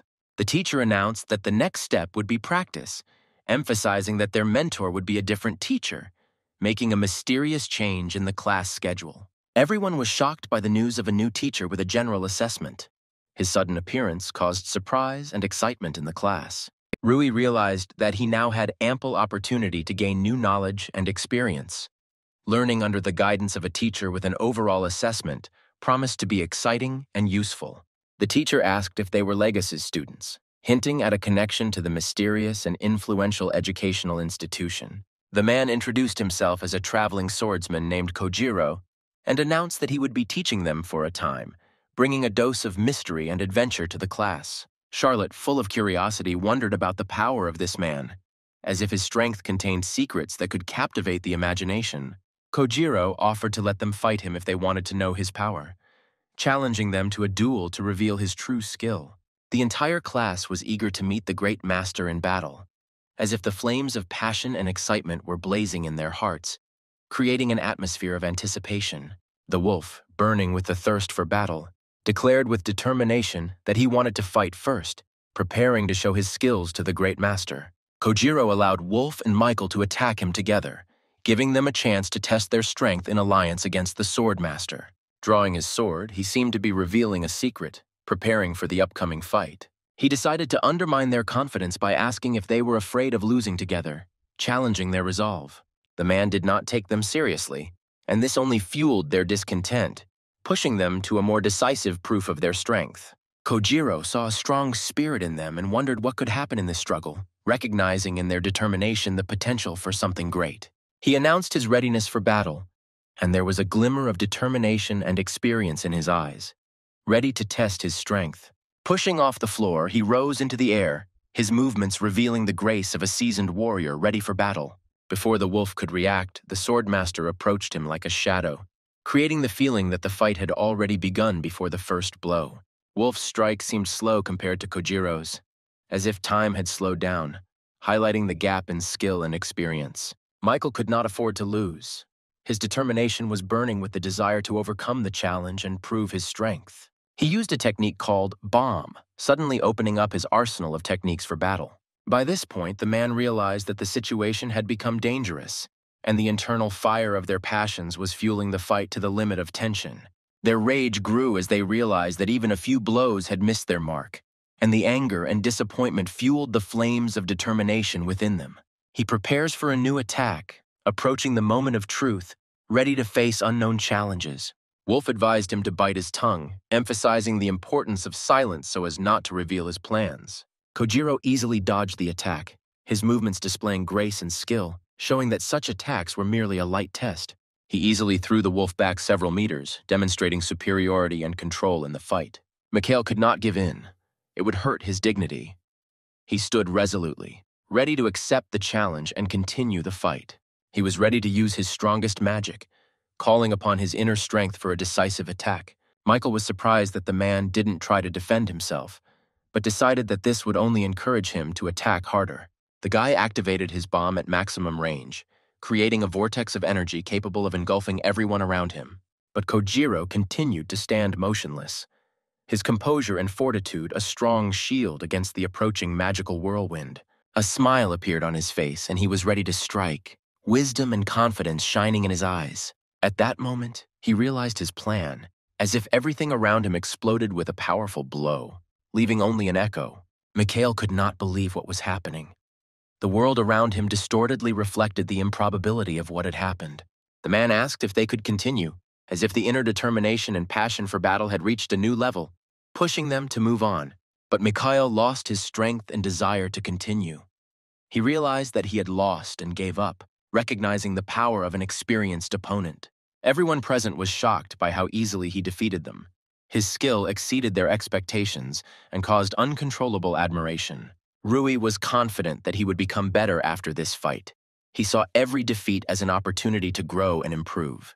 The protagonist took the sword in his hands, feeling its weight, preparing for a test that would take his skills to a new level. The man noticed that the hero had strained his shoulders too much and advised him to move the weight lower, sharing his experience to improve his technique. He admitted that he used to be a nobody, but now he is confident in his abilities and knows who he really is. His persistence left a mark, becoming a sign of achievement, showing the path and efforts taken to become an important personality. The man decided that his task would be to train the prince, as if opening a new chapter in their story, full of lessons and discoveries. James stated that he would train the prince himself, showing confidence in his abilities and responsibility for the education of the heir. There was tension between them, uncertainty and dissatisfaction in the air, creating an atmosphere of irreconcilability. The guy stressed that this was his duty, and he could not do otherwise, demonstrating dedication and determination in fulfilling his duties. But Yuri said that the guy shouldn't worry. Kojiro no longer interfered in all this. When the man asked if anyone else wanted some, Michael and Wolf immediately extended their hands to him. James didn't think the man was bad, but he couldn't let others get close to the prince without doing something special. Yuri was glad that he had such a guard. Rui realized that they really had a strong connection. The main character said that James would be teaching him today. Nevertheless, Kojiro suggested starting training. Rui was clearly worried. He didn't look his best. Something was really bothering him, and he was not very good at hiding it. He couldn't understand how such a situation could happen. He was sure that it should never even happen. Charlotte couldn't understand why Rui always went with him and trusted him. It was clear to her from the very beginning that it was a bad idea. Iris realized that she had to be with the main character and still had to think about my rebellious behavior. She still didn't need to ruin everything for the master. Usually Wolf was with them. But this time it was an exception. The main character was asked how he was doing. The same stranger, whom he had met by name Frederick, appeared in front of the guy. Rui heard that Frederick had gotten into some kind of trouble again. This was clearly not a good sign for him. Frederick asked the main character who was next to him. He introduced his girlfriend Charlotte and his servant Iris. Frederick noticed that they were very cheerful. The guy said that he had information that Rui would like. As it turned out, Frederick found a dungeon nearby, not far from them. And the main character really became interested after hearing this. But the girl, on the contrary, became somewhat wary after this. Frederick decided to tell this information to Rui, because the ruins there could have a connection with the hero, who was still a boy and so diligently. Rui's expression instantly changed. He was ready to dive into this head first. Frederick told the boy that he was glad that he was able to interest Rui. He found an entrance there, but there is a rather strong seal on it. So far, no one has entered it, and there is also such a template on that seal. The template really did have an unusual shape, reminiscent of a flower petal. Surprisingly, Charlotte's sword had the same symbol as this template. It turned out that this was a family mark of heroes, not a simple one, but a truly legendary one. This meant that the dungeon could be somehow connected to the hero, which could help the main character. A girl named Kazaha was very interested in what awaited them behind the treasure inside the dungeon. Frederick noticed the girl's unusual manner of speech and asked where she was from. The Kazakh woman said that she was born and raised in Cuba, and now Frederick understood where she got her dialect from. Charlotte wondered why Wolf didn't go with them, but learned that he was training with Michael. After the fight with Kojiro, they began training hard, which should bear fruit. At that moment, Rui noticed Kojiro, whom he had just been thinking about nearby. Rui had many questions, including what the teacher was doing here. The man admitted that he was looking for effective medicinal herbs here. The guy said that they actually came to see what kind of dungeon was ahead. Kojiro warned the students about the possible danger, because this dungeon is new, and it is unknown what kind of monsters and traps await them. Rui assured Kojiro that they were not going to take any risks, and would immediately leave the dungeon if there was any danger. But they still need to go there because a lot depends on it. Kojiro agreed to go with them to keep an eye on the students and help if needed. He provided the children with a homemade regeneration potion that works on cuts and bruises. However, they must be extremely careful, because the potion will not save them from final death. Rui was touched by the teacher's kindness, especially at this moment. Now they were ready to explore the dungeon, which held many mysteries and treasures. After a relatively short time, they reached the dungeon. Although it wasn't a new dungeon, Frederick thought the ruins had been looted long ago. A week ago, they accidentally found an entrance down there which opened up this mysterious dungeon. Near the entrance, there was a group of 5 people who were looking for something, but were now resting. Kazaka expressed the opinion that the group looked unpleasant, and she would not like to be around them for long. The tired men immediately turned their attention to the girl. Their gaze was angry and cold-blooded. They rudely asked why they came here. The men thought that adults had come to visit them, but when they saw children, they laughed. They next turned to Charlotte and Iris, warning them that it was dangerous here and that they had better leave. Otherwise, the consequences could be dire. They warned that if the children stayed here, they would be caught by bad adults. This behavior made Charlotte very angry. Although she did not show all her emotions, her displeasure was obvious. Iris stated that if men want to flirt, they should first take care of themselves, because their appearance and behavior are disgusting. The man was speechless at these words. He had not expected to hear this from the disciples, hoping that they would get scared and run away. Enraged, he pulled out a knife, promising that the girls would regret not taking him seriously. For some unknown reason, the man decided to start with Rui, swinging at the guy ready to strike. Rui easily dodged the attack, and it didn't hurt him. The protagonist also decided to attack, demonstrating that the man had no right to conduct such a dialogue. Suddenly, the man found himself on the ground unconscious after being hit by the guy. The man's partners could not understand what these children were doing, and were ready to show them their place. Frederick realized that they wouldn't be able to get inside quickly, and something had to be done to speed up the process. Everyone knew how much Frederick loved to have fun, so the fight had to be memorable and bright. However, the men did not care about the threats of Frederick and the others, because there were more of them, and they saw this as their advantage. Sometimes you have to show yourself as a senpai. Frederick created a clay creature or a magical doll, which was a bad sign for the men. They had no chance of winning the dungeon. This creature had a mesmerizing appearance, and its mere presence could scare off many pseudo-heroes, as in this case, men. Trembling with fear, one of them shouted for the others not to dare retreat because they had to stand to the end, no matter what. The man managed to hit the creature and slightly pierce its clay body, but after that he was unable to get his weapon. Frederick commanded the golem to start the battle in order to get to the dungeon faster. The golem dealt a tremendous blow that made the earth shake. The partners saw their friend unconscious, lying on the floor, just like the impudent man who found himself in a similar situation. Ryu and Iris were warned by a mysterious voice not to move, otherwise unexpected things might happen to everyone. They turned around to see a man with a knife pointed at Kazahi's throat. He asked them pompously if they knew what would happen if they moved. Raising his voice, he asked again if they understood what was happening. At that moment, the man's sword was cut in half, and it is unclear who did it and how, which radically changed the situation. It turned out that this was the work of Kazak. Because of the noise, her baby, an abnormally sized praying mantis, woke up and immediately pounced on the stranger. The insect immediately began to attack the man, protecting the girl. Kazaka began to apologize to her friend, saying that they were already finishing. Frederick did not know about the existence of this man, and decided to ask permission to look at him and find out more next time. The men decided to attack their opponents, relying on their numerical superiority, their only argument being that there were many of them and only one enemy. The girl decided that since the baby woke up, she needed to wake up the others too. Suddenly, a multitude of abnormally large insects appeared, and their origin remained a mystery. But now their numbers were astonishing.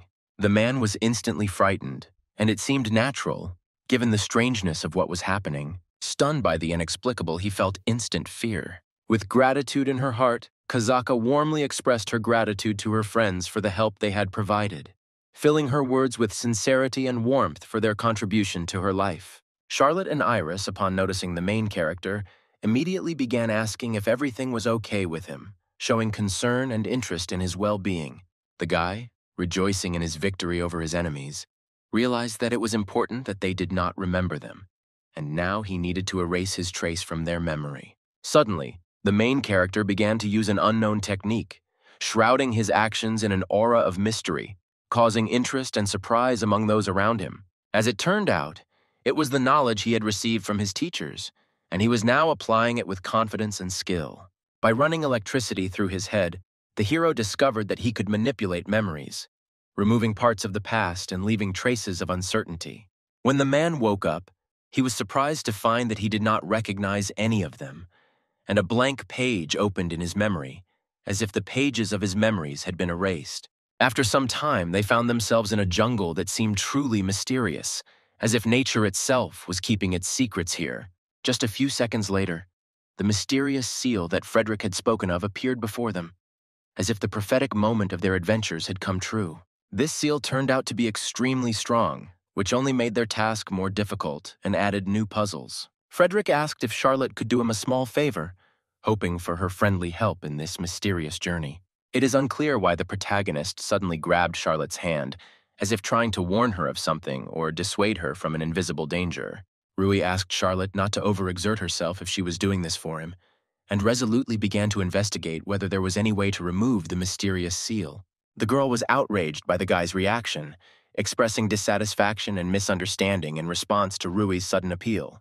Thanking Rui for his concern, she noted that his attention was important not only for her, but also for her own well-being. She also wanted to learn about her ancestor and see with her own eyes the history that formed the basis of her origin. So she has nothing to fear. She strives to uncover the secrets of her past and confidently moves forward, eliminating fear from the equation. Charlotte sets about removing the mysterious seal, paving the way for her to uncover secrets and reconnect with the past. After some time, she managed to achieve a positive result, and the seal was successfully removed, opening up new horizons for them.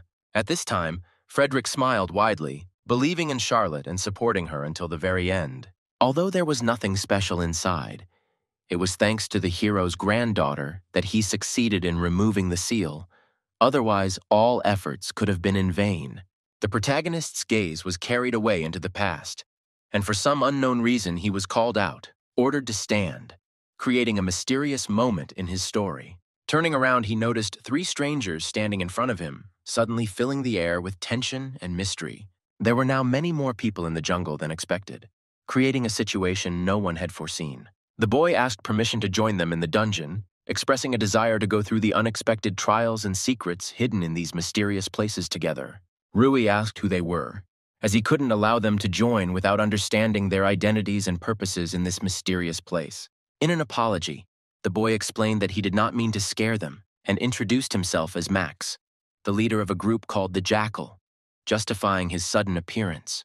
The girl with blue hair was called Jima. She was a thief, and waving her hand, expressed pleasure at meeting him. The third girl turned out to be Mal, a mage, which added interest to this unpredictable group despite her status as a newcomer.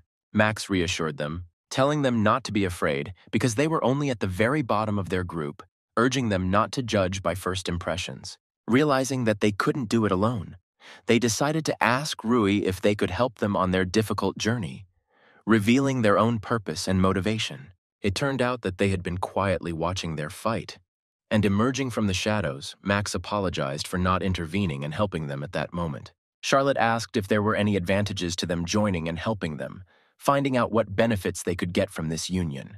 Max began to explain that despite their weakness, they had a lot of experience in the jungle and knew how to detect traps, treasures, and secret passages, which their new acquaintances could not do. It was indeed true.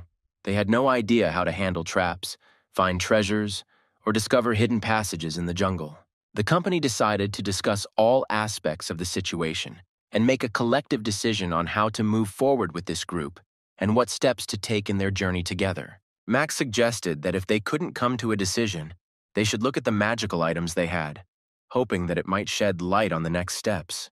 The guy took out the charge ring, which absorbs the magical power of the wearer and stores this energy. Ryu touched this magical item and realized that the treasure would be useful in future adventures. The ring sucked out Max's magical power, but released the portion that did not enter its inner sphere, creating an interesting moment of use. The next item was the Medal of Body Change, which, when worn around the neck, promised protection from any attack, adding a new level of security to the collection of magical artifacts. The Kazakh was not happy about this, because the pendant would break from a light attack. After Max suggested the next item, the protagonist finally gave permission to join them on their difficult journey. The group was delighted with the news because now they had a chance to survive in a dangerous dungeon with the support of experienced comrades. Charlotte was unsure that everything would be okay and was a little nervous, but still maintaining a cautious optimism in her heart. Now united, the entire group headed deeper into the dungeon, ready for the new adventures and challenges that awaited them. Max warned his allies that if they encountered a strong enemy, it was better to run away, creating a strategy to ensure safety in difficult situations. However, the group's true intention was to take all the treasure for themselves, raising questions about the trust and coherence of their journey together. Having caught up with the protagonist, Max said that he decided to tell about the jungle, revealing more information about the place and possible dangers. They should be careful.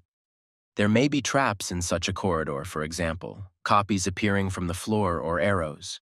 At the very moment Max was talking about the button on the floor, Rui unwittingly stepped on it, creating a tense situation and raising questions about following warnings. Now everyone clearly understood what Max had warned about, looking at what had happened with puzzled expressions on their faces. In a split second, a huge rock appeared above their heads, creating a shadow of fear and forcing them to quickly react to the danger. The main character felt guilty, realizing that it was because of him that all this was happening. The protagonist turned to Max with a request to take action, because it was for such situations that they were recruited into the group. Max instructed Mail to take the initiative, emphasizing her abilities in magic and the need to use them. The girl conjured a medium magic arrow and fired it towards the huge stone, quickly reacting to the threat. Max gradually realized that in front of them was a stone devoid of magical power, and that was why the girl's spell remained ineffective, like a fruitless plan doomed to futility. Max realized that this was a stone that lacked any magical power, which explained why the girl's spell had not worked. He remembered how the golden adventurer had cut a similar stone. Upon hearing that the stone could not be broken in the usual way, the protagonist became enthusiastic and instantly ran towards it, sweeping away obstacles in his path. Rui, having assessed the power of his meteor fist technique, decided to use it to break the mysterious stone, putting his power and determination into action. The Jackal group marveled at how the boy managed to break the mysterious stone, joyfully absorbing the energy of his victory. Iris gently reminded him to be more reasonable in such situations, warning him of possible dangers and risks. They encountered many traps and obstacles on their way. Sometimes they had to face situations where they had to join forces to overcome difficulties. Frederick noticed that they had come a long way but still had not found any treasure, which made him uneasy. The protagonist reported an additional path into the depths and suggested continuing the exploration along this route. The maximum understanding may come when they discover an exit or come up with a cunning plan to deceive everyone around. He felt deeply grateful for the good fortune of meeting such distinguished comrades on this strange journey. Finding a vast space in places they had not been before, the protagonist assumed that they were probably deep within the dungeon. Rui's gaze deepened into the distance, and his expression suddenly changed, filling with fear and dread. Not seeing the slightest hint of a flying magic ball, they wondered if they were encountering one of the most treasured treasures hidden in the mysterious depths of the dungeon. It was difficult to guess what exactly was opening up before their eyes. The mysterious manifestation, vague and incomprehensible, captivated the imagination of all those present. Suddenly, out of nowhere, a mysterious voice was heard, announcing that it was conducting a life reaction check and beginning to analyze the hero's genetic code. Having successfully completed the operation, he began the process of transmitting information to the two. Iris didn't have time to react, and in an instant the main character seemed to disappear, dissolving into unknown spaces. To their added shock, they discovered that not only was the boy missing, but Charlotte too. No one could understand how this could have happened. Max was also at a loss, unable to explain what had happened, since this was his first encounter with such a phenomenon. Kazaka wisely asked Iris to calm down, reminding her that calmness is the best ally in difficult situations. Iris immediately apologized to Max for her outburst, realizing that lost emotions do not always help in solving puzzles. Max realized that their disappearance seemed like some kind of transport magic. They were probably transported to another room. Frederick had an unpleasant premonition of trouble. He noticed that the sphere examined them carefully and then transported the two. It seemed to remove them, allowing them to continue on their way. But unfortunately, it left them behind. The sudden disappearance of his comrades under the influence of the magical sphere, which Frederick warned about, finally reached Max's consciousness, forcing him to think about the mysterious forces and the possible consequences of this event. The magical sphere seemed to take stock of the two, transporting them into the unknown while the others remained outside, deprived of explanation and the ability to join. Because of this irresistible decision to end all ties with them, a mysterious rock statue appeared before their eyes, growing like a mighty giant from antiquity. The remaining group, confused and misunderstood, helplessly pondered their next steps, for among those who had left were those who possessed strength and wisdom. At that moment, the protagonist suddenly woke up, realizing that he was being blinded by an intense snow-white light, as if a bright beam was penetrating straight into his eyes. It became clear to them that only the two of them had been transported to this mysterious place, and no one else shared this mysterious environment with them. Charlotte hoped the others were okay and decided that they should focus on their own safety and leave everything else as a secondary priority. It was much more dangerous here than in the previous place. The girl, feeling the threat, grabbed the sword, ready for anything. The main character noticed her hand on the sword and saw something mysterious and unknown in her eyes. Carefully, he took her hand and gently asked her not to do this, claiming that it was unnecessary and unnecessary. He added that he was there to calm her down, because in this tense situation, any support is important. After these words, Charlotte was at a loss. Confusion appeared on her face, and she became embarrassed by the unexpected attention. She noted that she could protect herself, but if he wanted, she would agree to let him take care of her safety. The guy didn't argue and added that he was ready to become her knight, providing a sense of security in this dangerous world. Not far from them, a stranger in strange and old clothes wandered, attracting attention with his mysterious presence. Before they entered the ruins, there was no one there, and this stranger became a mystery to them, adding uncertainty to their adventure. With his sword in hand, Rui inquired as to who stood before them, seeking to uncover the stranger's identity and learn his intentions. In response, the stranger announced that he was waiting for those who would accept the hero's legacy and take responsibility for the next stage of their journey. He explained that he posed no threat and politely invited them to join him, silently gesturing towards new frontiers of their destiny. Having no other choice, the three who came decided to follow him, hoping for new discoveries and solving the mysteries of this strange world. As they moved forward, they encountered something that caused shock and surprise, making their hearts skip a beat from the unpredictable discoveries in this mysterious place. In front of them lay an ancient painting of historical significance, evoking respect and admiration for the greatness of the past captured in this work of art. The painting depicted the majestic hero Ogre. His image came to life on the ancient canvas, revealing mysterious stories and exploits to them, plunging them into the depths of time. The painting depicted a third-generation ogre. Its powerful figure and expressive features aroused the astonishment of the audience, as if opening forgotten pages of history. The stranger decided to answer all their questions sequentially, preparing to reveal secrets and provide keys to understanding what was happening in this historical place. His answers astounded them, causing surprise not only with the results, but also increasing their interest in what was hidden in the depths of this mysterious story. He frankly admitted that his face was in a terrible state, saturated with time and rotten marks, creating a mysterious contrast between its history and appearance. He couldn't remember his name and felt disgusted with his body due to his rotted face, believing himself to be a zombie from a mysterious past. This place managed the protection of the data about Mr. Ogre, storing secrets and important information, creating a feeling that they had entered the core of the secrets of this historical past. He was an integral part of this place, waiting for people who could unravel the mysteries and penetrate the depths of the images on the fresco. Rui couldn't understand whether he had become part of this world or had chosen this path himself, leaving his motivations a mystery. The protagonist was right. The stranger chose immortality, revealing the secret of his choice and the greatness of his destiny. The stranger decided to share with the park's heroes the story of the hero and his three faithful friends, opening new chapters of this exciting saga and shedding light on their true connections. Now the group was faced with uncertainty, not knowing what to do without Rui, as he could easily defeat the monster, creating a void with his absence. Iris was confident that she could handle the monster alone, feeling the strength and determination within herself to replace Rui and protect the group. She decided to use the blood spear, going into battle with determination and mysterious energy, ready to fight back the monster and reaffirm her readiness to protect her friends. Unfortunately, it was to no avail. The spear broke on the stone golem, emphasizing the hopelessness in the face of the unshakable power of this creature. Max couldn't believe that the spear actually broke.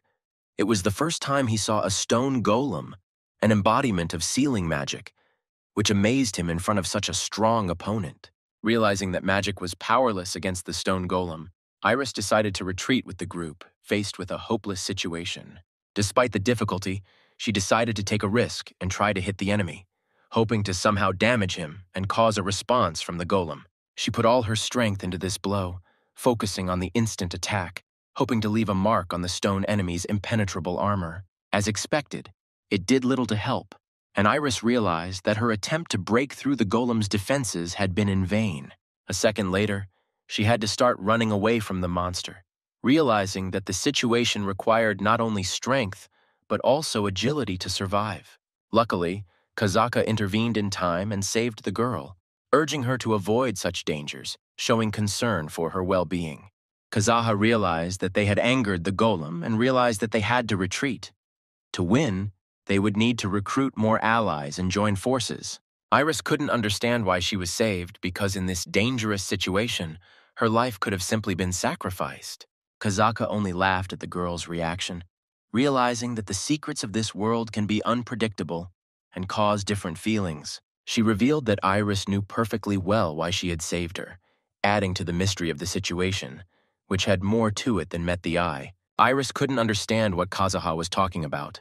The answer remained veiled, raising even more questions. Charlotte was shocked, not believing that a man would voluntarily choose the fate of a zombie based on his own choice. Rui thought that becoming a zombie meant having infinite life and memories, which made him consider the cost of such a choice.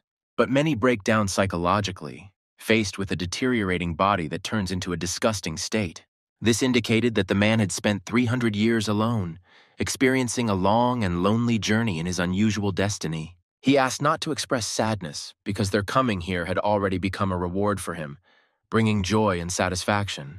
He then decided to continue the explanation, revealing even more secrets and details of his amazing story. The mural depicted the hero and 3 other people, his team, considered the strongest in history, opening up new perspectives and potential for adventure for the group. This revived Charlotte's interest. Unread pages of their history began to unfold, revealing endless possibilities and exciting mysteries to her and the group. Information about them remains only here, but his memory seems to be starting to fail, creating a mysterious combination of valuable details and gaps in his memories. The man decided to start with the one to the right of the hero. Her name is the Fairy King Titania, introducing a new character with an exquisite and mysterious name. Somewhere there is a fairy village, and it is there that the Fairy King Titania apparently exercises her rule, adding new and unknown facets to their adventure. To the left of the hero is the King of the 3 Worlds, Balmung, representing another powerful character who holds power over the 3 worlds in this exciting story. Rui inquired about the identity of the King of the 3 Worlds, Balmung, seeking to uncover the secret and essence of this mysterious ruler. The man couldn't remember, and it seemed strange, as if his memory, like a magic mirror, reflected the uncertainty and mystery of this king's past. Charlotte couldn't believe what was happening and asked for an explanation, wanting to solve the mystery and restore forgotten memories. Balmung was the strongest fighter in the hero's team, giving their alliance incredible strength and combat prowess, making him a key player in their story. Rui decided to ask Wolf about Balmung later, trying to fill in the gaps in his memory and unravel the mysterious details of his saga. In the last position was the Queen of Snakes, Ehinda. According to records, she had the unique ability to see the future. She was the queen of the Lamias, half humans, half snakes. Unfortunately, the girl and the boy had not heard of her before, as if their worlds had forgiven each other, leaving a void of untold stories in their hearts. Charlotte had no idea that her generation would have to deal with such a mysterious mystery, as if fate had led them down a road where every bite opened new pages of unknown stories. Perhaps they were trying to keep it a secret that he had allies outside the human world, and revealing this fact could soften the discrimination between non-humans and beastmen. There was a reason, but perhaps it was better not to dwell on the sadness, to leave the mystery alone and trust in the flow of life. Rui played a game of ignorance, masking his uncertainty about how and why he ended up here with the girl. He was lucky to be in a key place where he could find a way to remove the seal from the endless hell, as if a secret door led to the solution of a painful riddle. The man brought intrigue into the conversation, hinting at the unsaid, as if opening a page of his life, full of secrets and unexpected turns. He began to transfer the hero's words, opening a new chapter where reality intertwined with fantasy, and his story became part of the plot of life.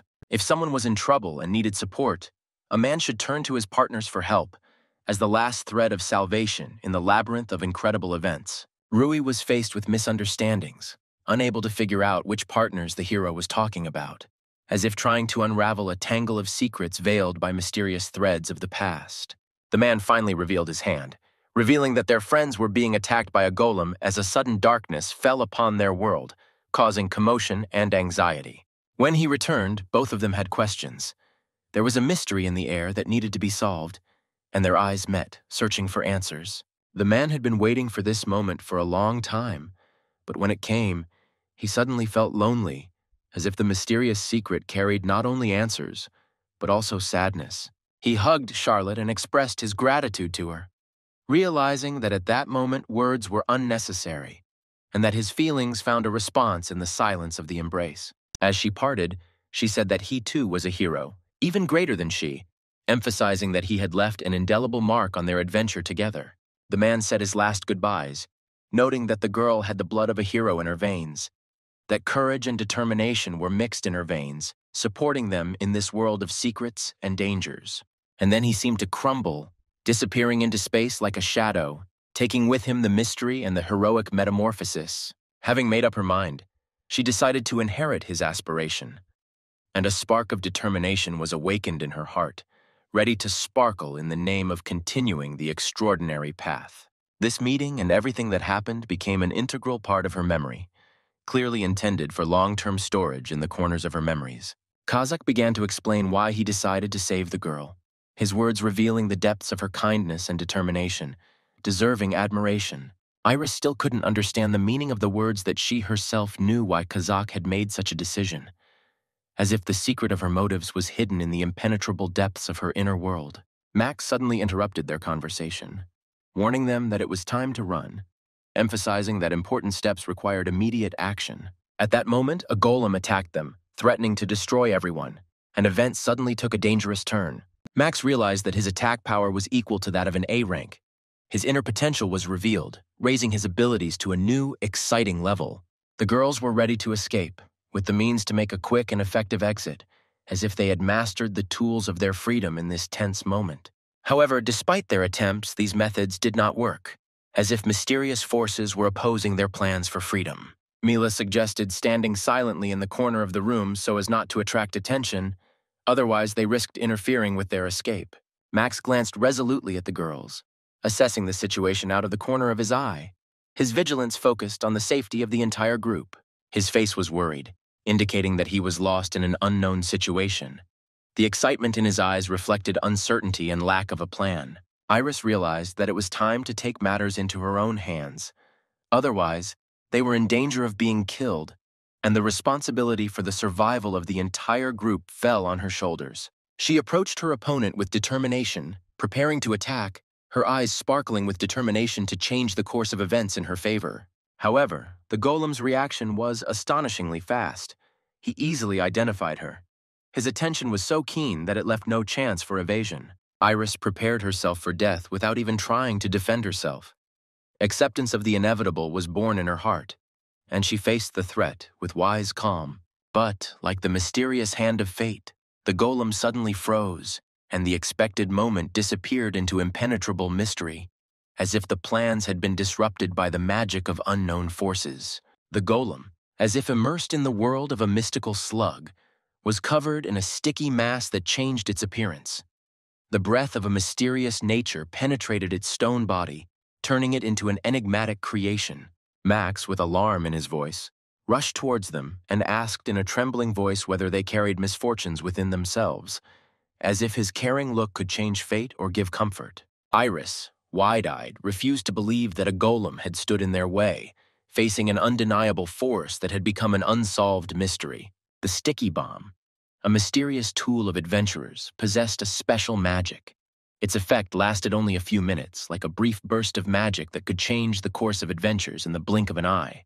With a mysterious smile, Iris offered a choice: to try an incomprehensible drink that hides the secrets of magic, or to use a potion, opening the door to a world of mysterious possibilities. Mila, with concern in her eyes, deftly bandaged Iris's leg, as if wrapping it with thin loops of friendship, trying to shed light in the dark moment of healing. Iris looked at them in confusion, not understanding why they stayed. It would have been more logical to leave, as if from danger, but there was something hidden in their decision that eluded her. Max, realizing that Iris was right, decided not to argue. He realized that her wisdom was important for making a decision in this situation. Before, they always ran away, leaving behind an unknown past. But now, something in Iris made them stay and break the familiar ritual of escape. They cleverly manipulated other adventurers, turning them into bait. Weak adventurers fell for their tricks, getting lost in a world of intrigue and danger. When they saw Rui, they wondered if they should adopt his way of life. They noticed something in his life that made them rethink their actions. Remembering his childhood dream, Max realized that he once wanted to become an adventurer. The spark of adventure, forgotten in the routine, was rekindled in his soul. In his apology, Max said that even without asking for help, he would still decide to help. This was an expression of his kindness and true intentions. The girls were fired up with the idea of showing their abilities, as if they had gathered the fire of determination, ready to write their names into history. By combining their strength and skills, they created an unstoppable alliance, ready to confront even the most terrible threat, the golem. The golem considered the possibility that setting the flypaper on fire might free him, as if an idea had occurred to him that could change the course of the battle. Realizing that it was better to retreat, the girls decided to leave temporarily, strategically choosing the moment to return with renewed vigor. Max laughed, insisting that there was nothing to be afraid of, as if his fearlessness served as a shield from the shadows of fear. Iris, deciding to trust him, saw him take out his slingshot. In his hands, this simple tool turned into a powerful weapon, ready for action. Iris's anger flared as she realized he was going to use the slingshot on the golem. Her fear turned to rage at his foolish decision, causing a storm of emotions. Max, confident in his choice, remained deaf to her objections. His stubbornness proved stronger than their differences. Max boldly fired a smoke bomb, creating a veil of mystery behind which he hid his movements and confused the golem. The girls were happy that Max was now with them. His decision to fight alongside them inspired them, giving them a new surge of motivation. Kazaka handed Mila a mysterious potion, as if this liquid contained concentrated powers ready to be revealed at the right moment. Frederick thanked the girl, admitting that he had not expected their help. In their kind actions, he had found unexpected support and allies in a tough fight. Now they were faced with the final challenge, an all-or-nothing battle where every action could determine the outcome of their adventure. Max realized that he had to show his full essence. This was not just a battle, but a test where he had to reveal his true strength and skills. He used the slippery ball, creating a clever tactic that allowed him to maneuver around the golem and dodge its powerful blows. The partner used a special lubricant, creating a slippery barrier that made it difficult for the golem to move and strengthened their alliance. And it did indeed work. Their cunning and combined efforts proved effective in defeating the golem, opening the way to success. Mila assured Max that he could rely on her, and then used her magic, turning words into reality, to support him at a crucial moment. And indeed, their combined efforts began to bear fruit. The golem slowly began to fall under the influence of their magic and cunning tactical moves. Max realized that even an A-class monster couldn't withstand such a combo. His experience and observation told him how powerful their combined actions were. But unfortunately, the monster rose to its feet again. Its strength and tenacity allowed it to recover from the blows, causing a new turn in the battle. Max couldn't believe that their plan hadn't worked. Disappointment and confusion were reflected in his eyes, despite all the efforts and the united approach. Luckily, Iris was there to save him, her quick and decisive intervention a bright spot in their intense battle. Max couldn't believe that the girl had saved him. Surprise and recognition of his vulnerability were reflected on his face when he met her unexpected feat. Max admitted that he now owes the girl for saving him, expressing gratitude for her selfless support in difficult times. Iris simply did what came naturally to her. Her kindness and willingness to help were part of her nature, requiring no special thanks. At that moment, she remembered what Kazahi had said about knowing why she had saved her. Secret motives and inner changes began to appear in her mind. Iris began to remember how she was rescued, and images of the past came back to life in her memory, bringing excitement and mixed emotions. She couldn't concentrate. Her thoughts were spinning in her head, and suddenly she realized that a reason for saving wasn't always necessary. She just wanted to do it and show her care. Fighting alongside someone, her powers and feelings were stirred, as if her heart was beating in time with the fight, giving her strength and determination in the joint battle. Now Iris is serious. Her inner fire of determination burns brighter, preparing for new battles and challenges. It was time for her to teach the monster a lesson. Her eyes shone with determination, ready to teach him something he didn't expect. She was determined to defeat the enemy, as if a menacing hymn of determination, ready to fight to the end, sounded in her soul. Iris dodged the monster's attacks with athleticism, moving smoothly around it as if dancing to the rhythm of the battle, her grace becoming a weapon in the fight. She then used the bloody sword, and in her hands, this sharp blade became an extension of her inner strength. Called to fight, Iris thrust her sword straight into the monster's eyes, choosing the precise key point to strike, creating a brief window of opportunity in the battle. The blow was strong and powerful. Its energy filled the space, leaving a noticeable mark on the dynamics of the battle. To Iris's surprise, the monster began to attack on its own, as if its unbreakable will to fight had changed its behavior, creating a new twist in the battle. She hadn't expected things to turn out this way. The monster's reaction to her blow left her with a feeling of surprise and uncertainty. Max immediately ran to her to see how she was. his concern and care flaring up at the moment when the situation became unpredictable. The boy provided her with a regeneration potion, demonstrating that caring for her well-being had become a priority in their fight, calling upon the powers of restoration. Max began to apologize, calling himself useless. A feeling of guilt and helplessness washed over him, as if he had taken on the weight of responsibility for the course of the battle. Iris, of course, denied it, not wanting Max to burden himself with guilt. She assured him that they would get through this together. After all, it was thanks to Max that she was saved from certain death. Recognizing his role in their fates became a bright note in the dark plot of their adventures. And then, out of nowhere, Rui appeared, adding a new element of surprise to their events, diluting the routine of battle. Rui was glad to be back with his friends, his eyes filled with happy memories and gratitude for the opportunity to be together again. The protagonist began to use magical analysis. His mastery of magic became the key to uncovering secrets and recognizing threats in the world around him. The monster knocked away his magic seal stones, demonstrating its strength and ability to resist magic, causing confusion and concern. Now he understood why he couldn't win, and decided to finish the monster off with something interesting. An idea flashed in his eyes that could change the course of the battle. Rui was ready to attack, his readiness to fight transforming his appearance, creating an aura of determination. His gaze was cool and confident, reflecting his readiness for decisive action in this dangerous battle.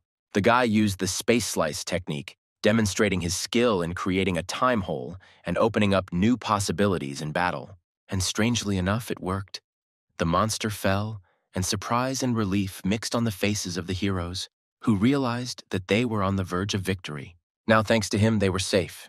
His ability to make difficult decisions and use magic was key to their survival in this world. Rui immediately began checking to make sure everything was okay, showing concern for his friends' well-being with vigilance and willingness to support them. Max began to beg Rui to share his knowledge, and in his eyes one could see hope for new horizons and skills. Rui was glad to see that Frederick and Kazuha were okay.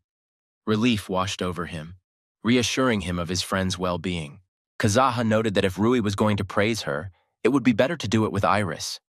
Her laughter and light mockery created an atmosphere of friendly banter. Iris stated that she always believed in Rui and his return. Her confidence in him became the unshakable foundation of their friendship.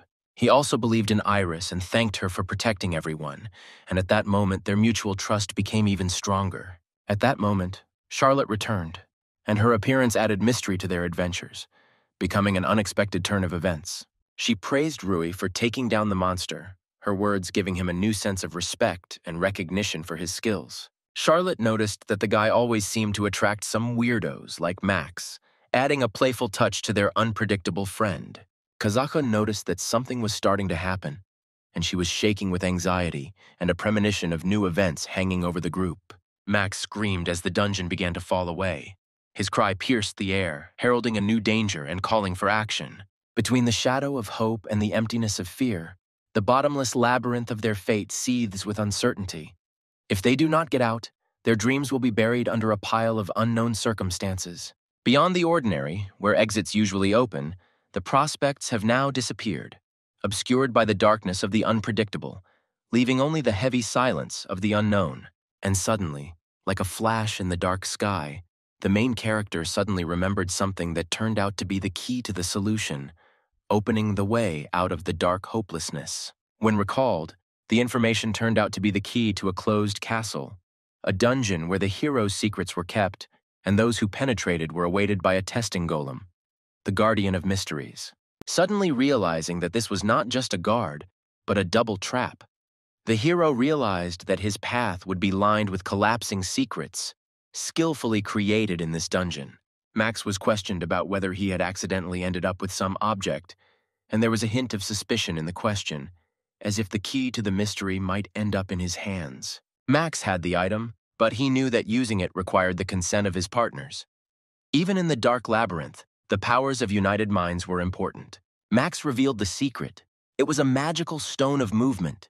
He explained that under the influence of magic, the stone was able to transport them outside, opening a door from the darkness of the dungeon. The stone's capabilities were limited, and the protagonist had to choose 3 partners whose powers and skills would make them a team capable of overcoming the dark barriers of the dungeon. Realizing that Rui was unable to make the difficult choice, the hero felt the burden of responsibility that lay before him in selecting comrades for the great journey. He expressed gratitude to Max, but admitted that choosing who to take with him was difficult, and the decision remained up in the air. The hero, full of determination, did not want anyone to suffer because of his guilt. This burden of responsibility weighed on him, making his choice difficult. In the end, he only asked to believe in him. It was the last thin thread connecting their destinies in this dangerous adventure. Kazakh and Charlotte looked on in bewilderment, not understanding what decisions the boy was about to make. Their incredible adventure depended on this moment. There was a look of understanding on Iris's face, as if she knew what he was about to do, adding to the mystery and excitement of the unexpected turn of events. A satanic beam flared from the protagonist's hands, framing his figure in dark light. An aura of mysticism and unknown power hung in the air. Gathering all his strength, he directed his energy towards saving his friends, trying to bring down the walls of the dark labyrinth and free the captive souls. Iris realized that this beam was capable of destroying magic. If a dungeon was made of magical power, the hero could erase it with his unique beam, opening the way forward. Exhausted, the boy exhaled and declared that now everything depended on the power of the name. The meaning of his words was revealed in the tense air. Kazaka came up with a plan. They could fly with the help of her 18-meter friend. Nature's alliance with the power of the wind opened up an unexpected path to freedom. Suddenly, an unimaginable creature lifted them up and they flew out of the dark dungeon, breaking the boundaries between reality and fantasy. Everyone was filled with joy, realizing that they had escaped danger and saved themselves from the sinister mysteries of the dungeon, feeling the excitement of sudden deliverance. Arriving home, they said a friendly farewell, taking with them in their hearts a piece of the adventure that had bound them together forever on this incredible journey. Rui noticed that her body was being pierced by sharp pains, as if every cell was screaming in unbearable discomfort. At that moment, Kojiro appeared as if from the fog. Having learned from the head of the dormitory that the boy still had not returned, the teacher could not believe that he had returned so battered, remembering their conversation in the forest. He asked if he had used his potion. A look of confusion flashed in his eyes. He did not expect anyone to pay attention to his mysterious experiments. The teacher, who was into experimental treatment methods, used strange means that caused the boy to sting badly. This made him doubt his choice of teacher. To the teacher's surprise, they told him that his potion really worked well, and this was confirmed in practice. He was glad that the boy had returned in perfect order, but warned that it was better for children not to do such things. The main character had to take a bath, relax in the warm water, and hope that all the troubles would go away. Rui still couldn't believe that he was actually worried about her and waiting for her. Their meeting in the forest remained a mystery to her. After waking up, the guy decided to do some sports, trying to awaken his body and get rid of the memories of the strange events of the previous night. At this time, a good old parrot flew to him, spreading joy with its bright feathers and cheerful cries. The parrot brought with him an exotic fruit, adding a hint of mystery to his shrill greeting. The main character was happy to receive the fruit and thanked his feathered friend for the unexpected morning treat. But it was already time for Ruyu to go to school, and she said goodbye to the parrot, mixing joy and anticipation of new adventures. Kojiro apologized for the suddenness, announcing that today was his last lesson. This inspired mystery in the upcoming farewell and left many questions. Although they spent little time together, it filled their lives with vivid memories and unexpected turns. Rui was slightly stupefied, not understanding why everything was happening this way. The mystery of this oncoming world only increased her bewilderment. Charlotte immediately noticed the boy's strange behavior. Curiosity flashed in her eyes, and she tried to decipher the secrets that hung in the air. He wondered why the teacher was in a worse mood than usual today.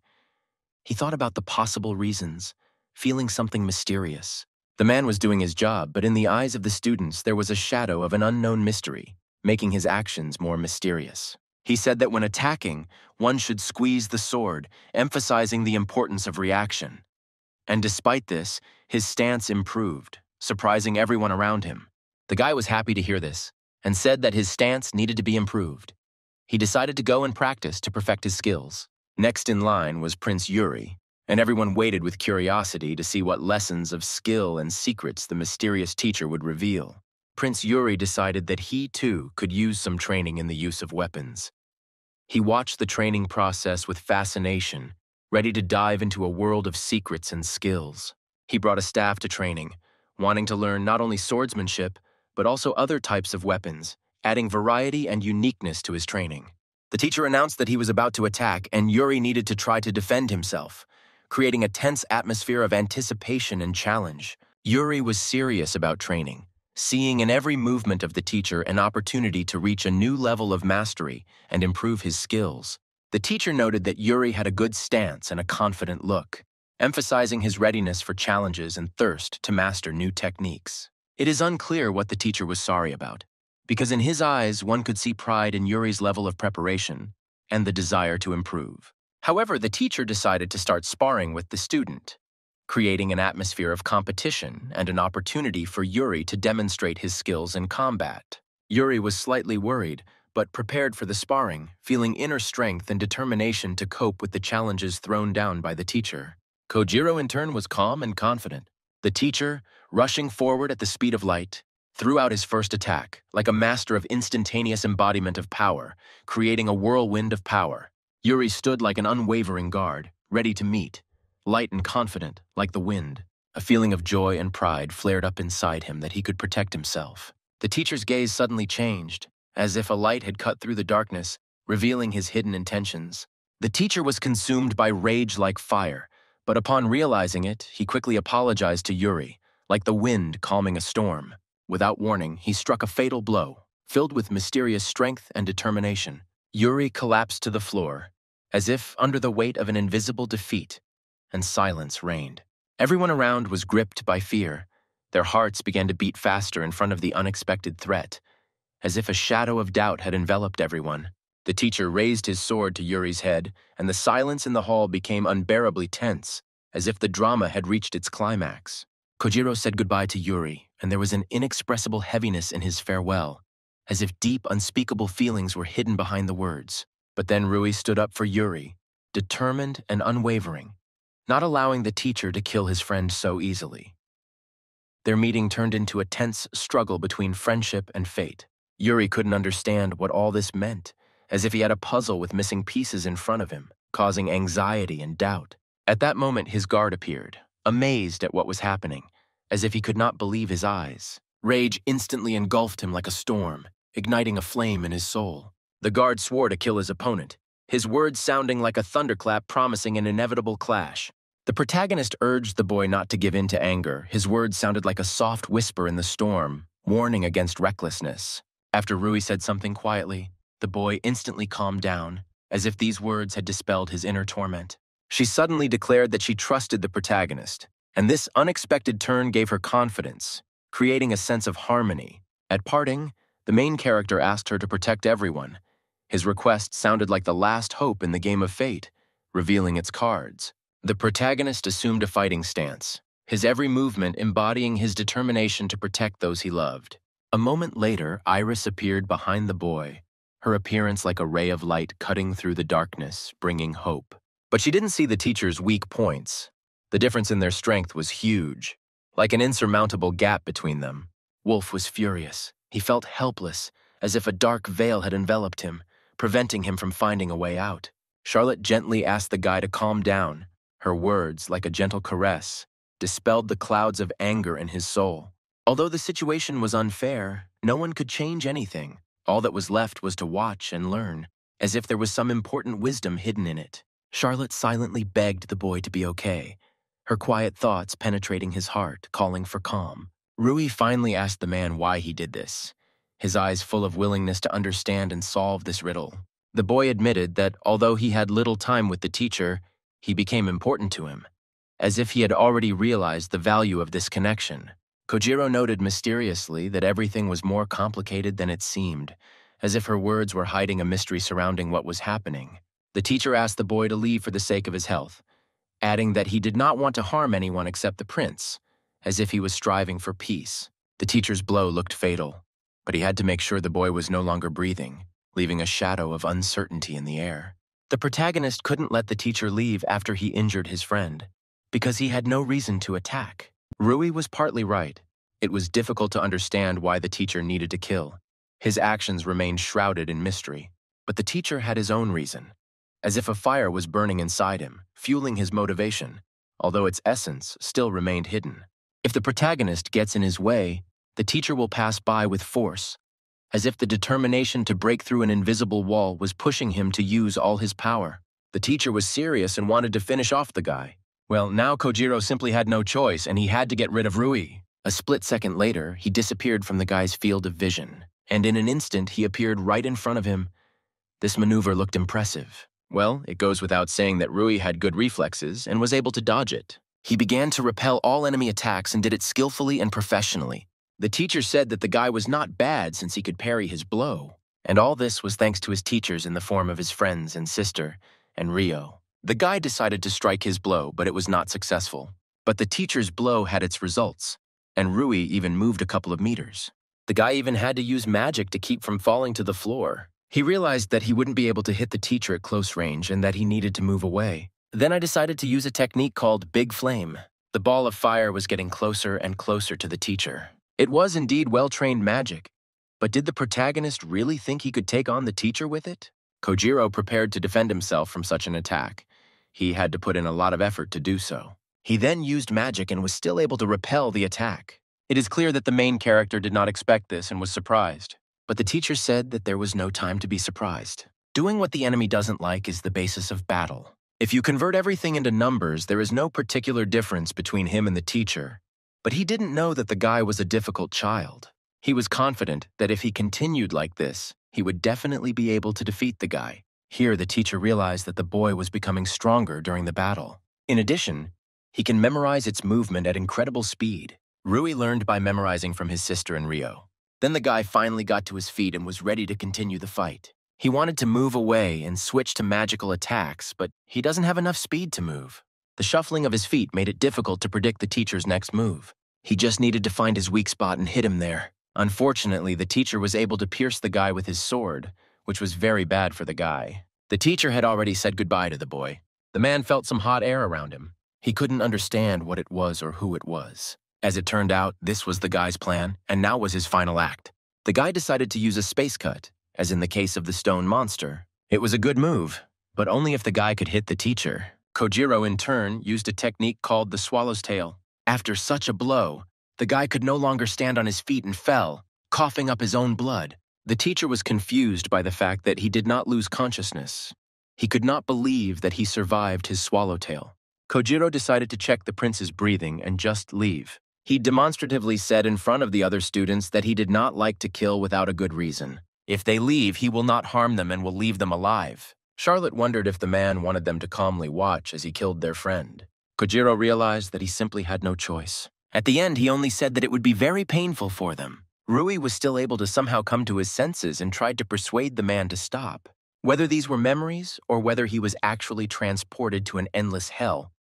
But the essence is that the guy was in an endless hell. The girl said that the guy had become much stronger, but he still lacked something. It was something of a determination. If he got into his world, he would have to face it. There may also be a situation when he has to kill the enemy. Rui said with a kind face that it was not necessary to put his life on the line. If she talked, he might understand him. The girl said that his kindness is his strength. However, if it were possible to discuss everything, the warrior would not happen. Things important to him can be lost in an instant. Therefore, in this case, he does not need to get lost when he's fighting for life and death. Rui managed to whisper words of forgiveness to the girl, Rio, and then he began to get up in order to continue the fight and not let the man win. Rui found the strength and motivation to get up and continue the fight. Kojiro didn't expect that with such wounds he would still have the strength to fight. The guy is shaking all over, but is still ready to continue the fight with the teacher. Rui was determined. He wanted to put an end to this chaos. Kojiro apologized for treating him like a child, and now would see him as an obstacle to his goal.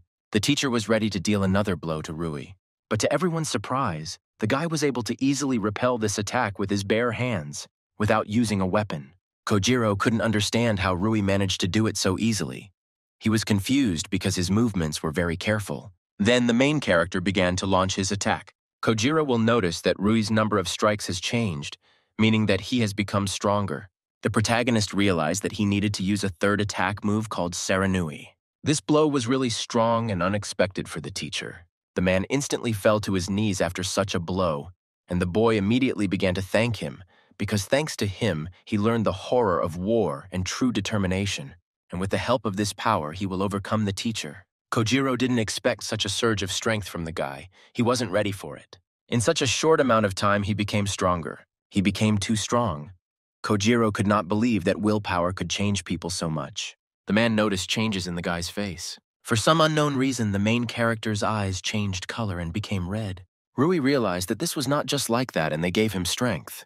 The main character remembered how in the endless hell he said that when they were training, he noticed that she began to defend herself faster than he began to attack. The girl was happy about this because it meant that the guy had become stronger and noticed it. It's called the Dragon's Eye, and only the strongest dragons have it. Unlike the Magic Eye, it also sees life and qigong, tension and muscle movement, with the help of which one can understand how the enemy will attack. Rui was upset when he learned that only dragons could own it, but the girl made him happy and told him that he could have it too. Her blood flows inside him, and thus he too can use dragon qigong. Rui was truly glad that he too would one day have a dragon eye. He will appear when Rui feels real danger and is ready to fight with his will. Then the power of dragons will definitely save him. Rui was grateful for these words and Ryo's lessons. It goes without saying that for Kojiro, this meant that he had even more problems. He was confident that he would definitely not lose now and was moving towards his goal. It is clear that Rui will not just stand there and began to defend himself. The main character had to jump back, but he didn't hit it. He hoped that everything would work out. To top it all off, Rui even managed to literally cut off the teacher's hand during his attack. The main character asked if Kojiro was ready to continue the fight since he could no longer use the sword. After these words, Kojiro became completely furious. But he also has a reason why he needs to win this battle. Even if he is covered in blood or dirt, he is bound to win. But Rui also has his own reason. He is obliged to protect all his friends and people dear to him. Their battle will go down in history as a legendary confrontation. He became stronger in order to defeat the teacher. Kojiro lost his arm, and now this. But Rui can't lose at all costs. The protagonist began using Dragon Attack move number 1. Rui was ready to use the Dragon Star Fist. Kojiro was wondering if the guy could stop his ace in the hole. Giant General Sword. Magic that only those with the General Mark can use will have to be used, because Ryo and his sister will have stronger enemies ahead. Rui, clenching all his will into a fist, gathered himself for the final blow, feeling the power ready to spill out at the decisive moment. Trained by the strongest, Rui was ready to take on the responsibility once again, protecting Yuri and everyone with the determination of a guardian ready for the test. Kojiro admitted that Rui was much more complex than he seemed, seeing unexpected depth and strength in him. He sincerely regretted his actions, realizing that if he had the strength like that guy, he wouldn't have had to go down this path. Rui, feeling the weight of responsibility for his friends, was ready for anything, filled with unshakable determination. He managed to avoid Kojiro's attack and land his own blow, demonstrating skill and agility. As expected, the blow was too powerful for Kojiro. He could not withstand it and lost consciousness from the crushing blow. Rui attributed his success to Ryo, as it was she who gave him the determination that helped him overcome all the challenges. The hero's victory was impossible without the support of friends who were always there and ready to protect. Over time, everyone worked hard to help Kojiro and change the situation. Fortunately, their combined efforts paid off. Kojiro regained consciousness after the fight. The guy apologized after waking up, warning that the coming moments would be painful. He asked Lona, who was standing nearby, to begin the process, explaining that it would be unpleasant but necessary for his recovery. Lona used High Hill, providing him with quick healing after the battle. The man was amazed at how she was able to restore him with just one spell, since even experienced healers need hours to achieve such a result. The girl asked if it hurt, but continued her work with grace, creating a healing spell. Kojiro was frankly amazed by her professionalism, watching her skill with admiration. He couldn't believe he could move his hand again, realizing the new perspective and his gratitude. The teacher was puzzled as to why Rui decided to save him after everything that had happened. Rui himself also tried to understand the meaning of why Kojiro ended up under his protection at the end of the battle. It seemed as if Kojiro was deliberately aiming for defeat, as if his goal was to lose this battle. Realizing that his deception had been exposed, and even the children had noticed his cunning plan, Kojiro realized his mistake. Having lost the battle, he realized that the main thing now was to take the prince to the hospital, since the chances of salvation were small. Yuri approached him, trying to calm him down and support him, despite the critical situation.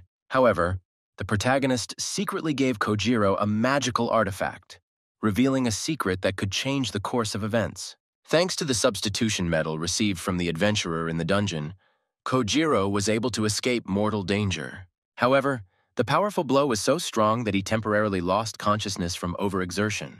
It was clear from his face that he was feeling relieved, enjoying the brief moment of peace after the turbulent events. Realizing his mistake, Kojiro fell to his knees, begging for forgiveness from the one he had disappointed with his actions. After such changes, I didn't even want to respond with words, but it was clear that the punishment would be severe. The teacher, understanding the seriousness of the situation, was ready to accept any punishment, but asked for the opportunity to explain how it all came to this.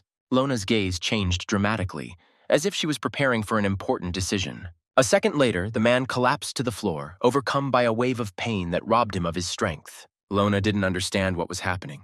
She tried to treat him, but his temperature continued to rise, as if his body was resisting her help. However, after a while, the man felt better, and the pain seemed to begin to dissolve, giving way to long-awaited relief.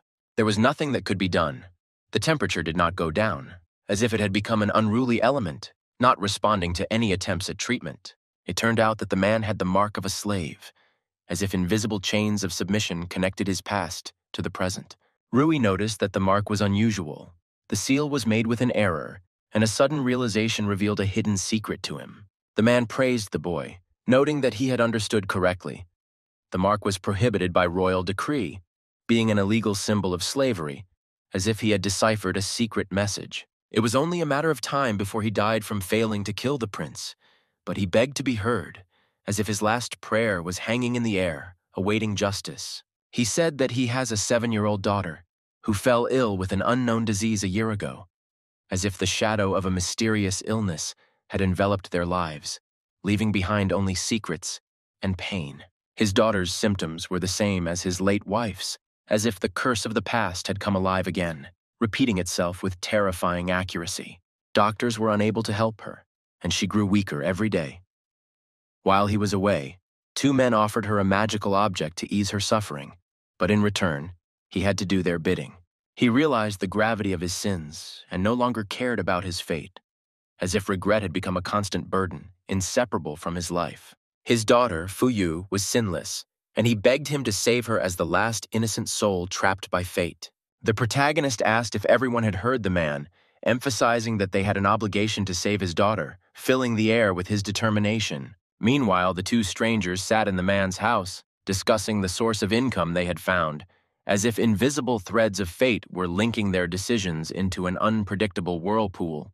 They talked about how it was enough to just keep the girl alive, their mysterious words breaking the silence of the room, flowing into their insidious plans. Their goal was to earn more from that samurai. Driven by the thirst for enrichment, their greedy minds made plans, ignoring all moral boundaries. Their conversation was abruptly interrupted by Rui, who appeared dramatically like a shadow of the past, disrupting their greedy plans. Rui was furious, the fire of indignation burning in his eyes, ready to deal with his opponents. The men immediately grabbed their knives, like dark shadows preparing for battle, waiting for the impending threat. The protagonists gave Iris a command, and she became the invisible hand of their strategy, implementing their plans. Iris rushed at her enemies like a whirlwind of vengeance, her blows unstoppable, sweeping away those who fell under her wrath. Iris gently picked up Fuyu in her arms like a protector, shielding her from the hostile world, as if creating an invisible shield around the girl.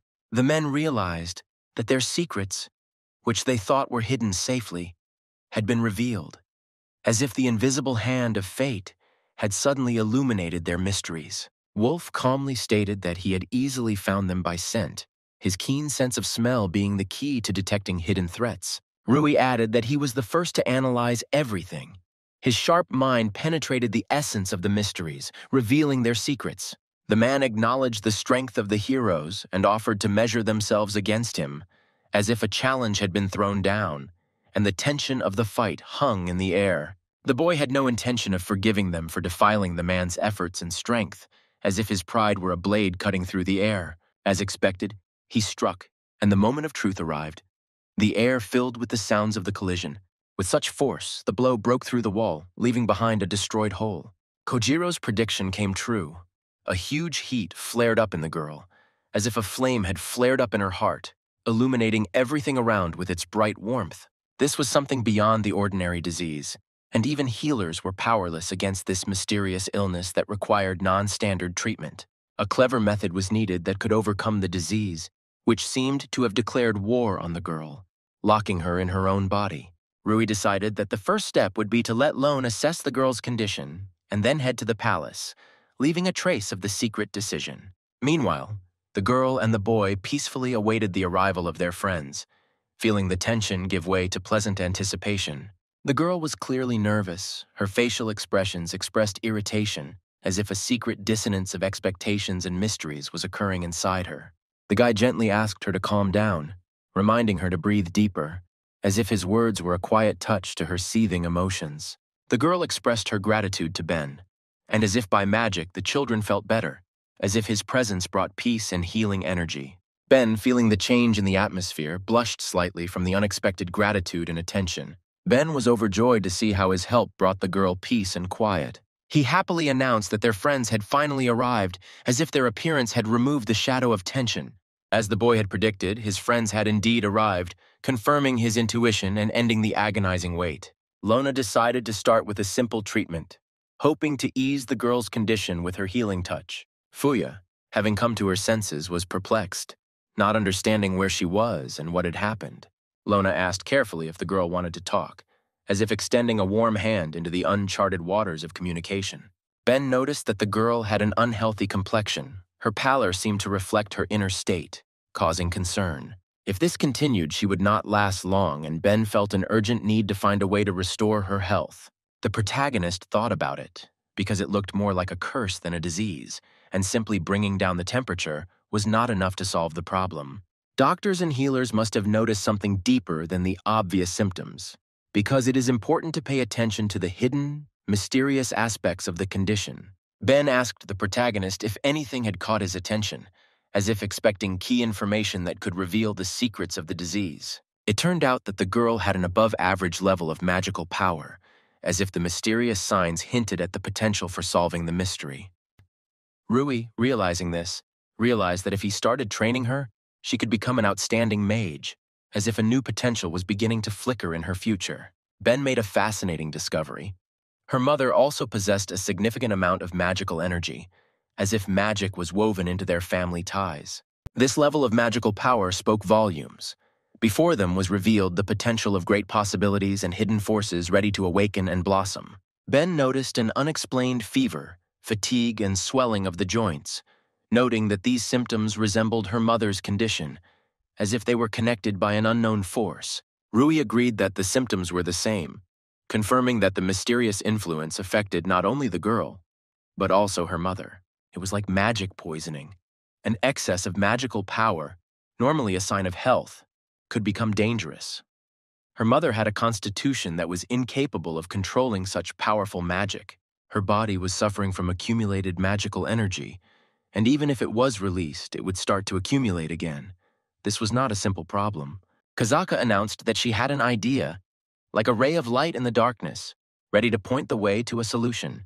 Kazaka offered her idea free of charge, as a gift, ready to shed light on their mysterious path.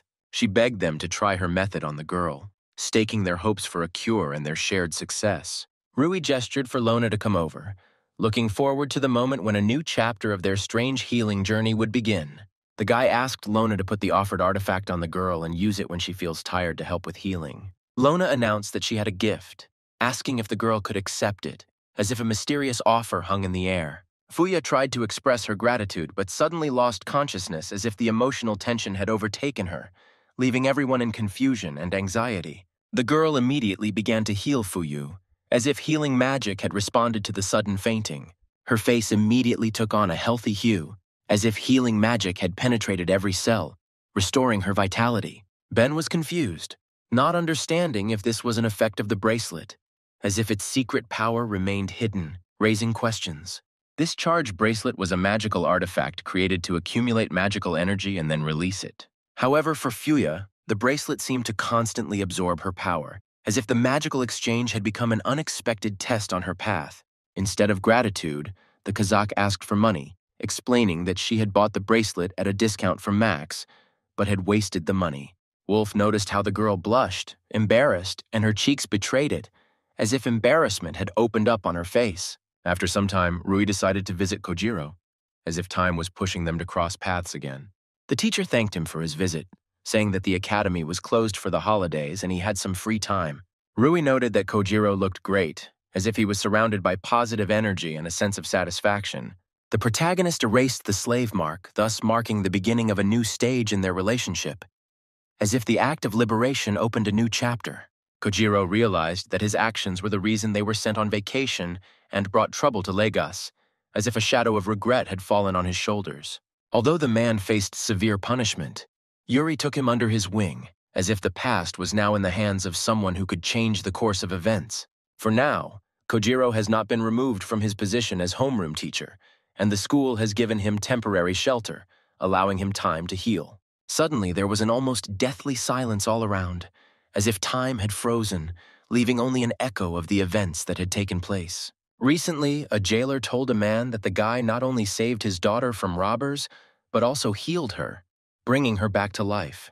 The man had no idea how to thank her for this, as if his daughter's life had been given a second chance, leaving behind a deep debt of gratitude. Rui calmly replied that gratitude was not needed.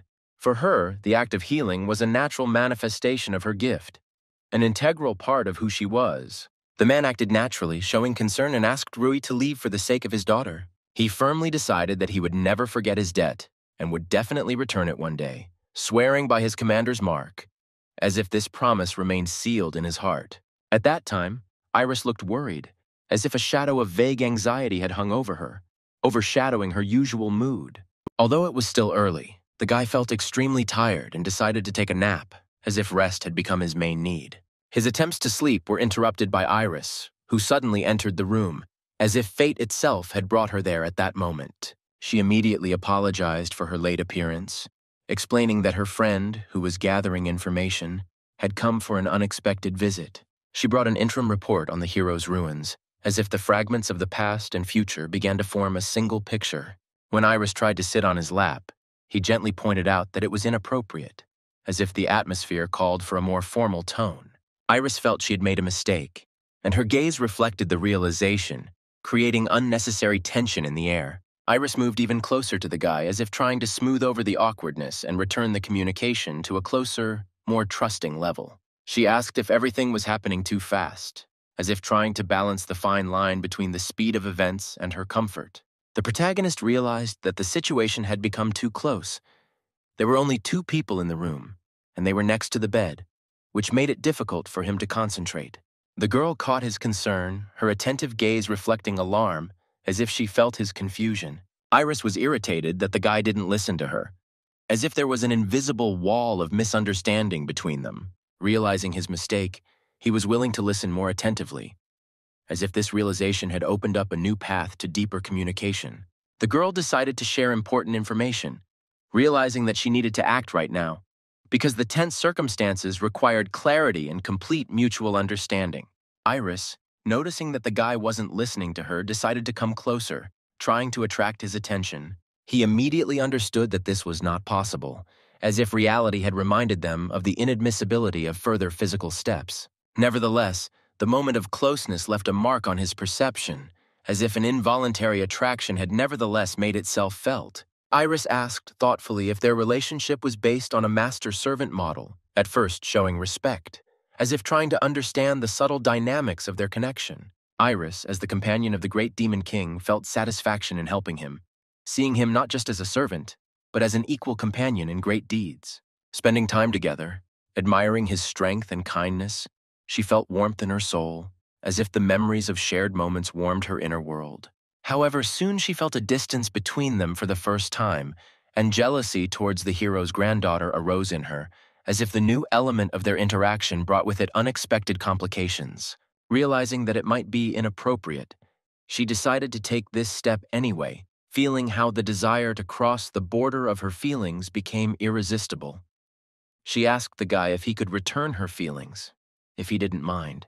Iris kissed the guy as if this moment became a turning point in their relationship, filling everything around with new and unknown emotions.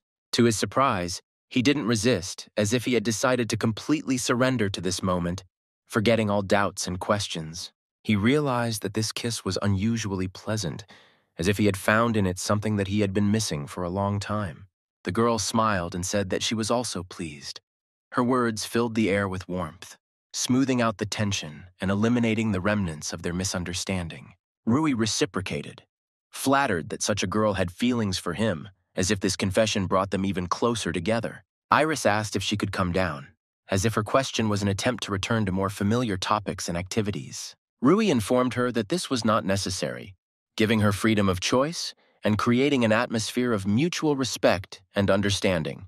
However, she was still hiding something, as if a secret was hidden in her eyes, adding intrigue to the moment. From their first meeting, Iris fell in love with his sweet face, as if his facial expressions became a magical guide to the world of her feelings. Iris apologized for ignoring him during their first meeting, explaining that she felt embarrassed and insecure at the time. She admitted that at that moment she thought that one day they would have to become enemies, and this first impression left an imprint on her perception of the situation. Fate is a strange thing, and Iris couldn't have predicted back then that their relationship would grow into something more, as if the path from uncertainty had led to an unexpected turn.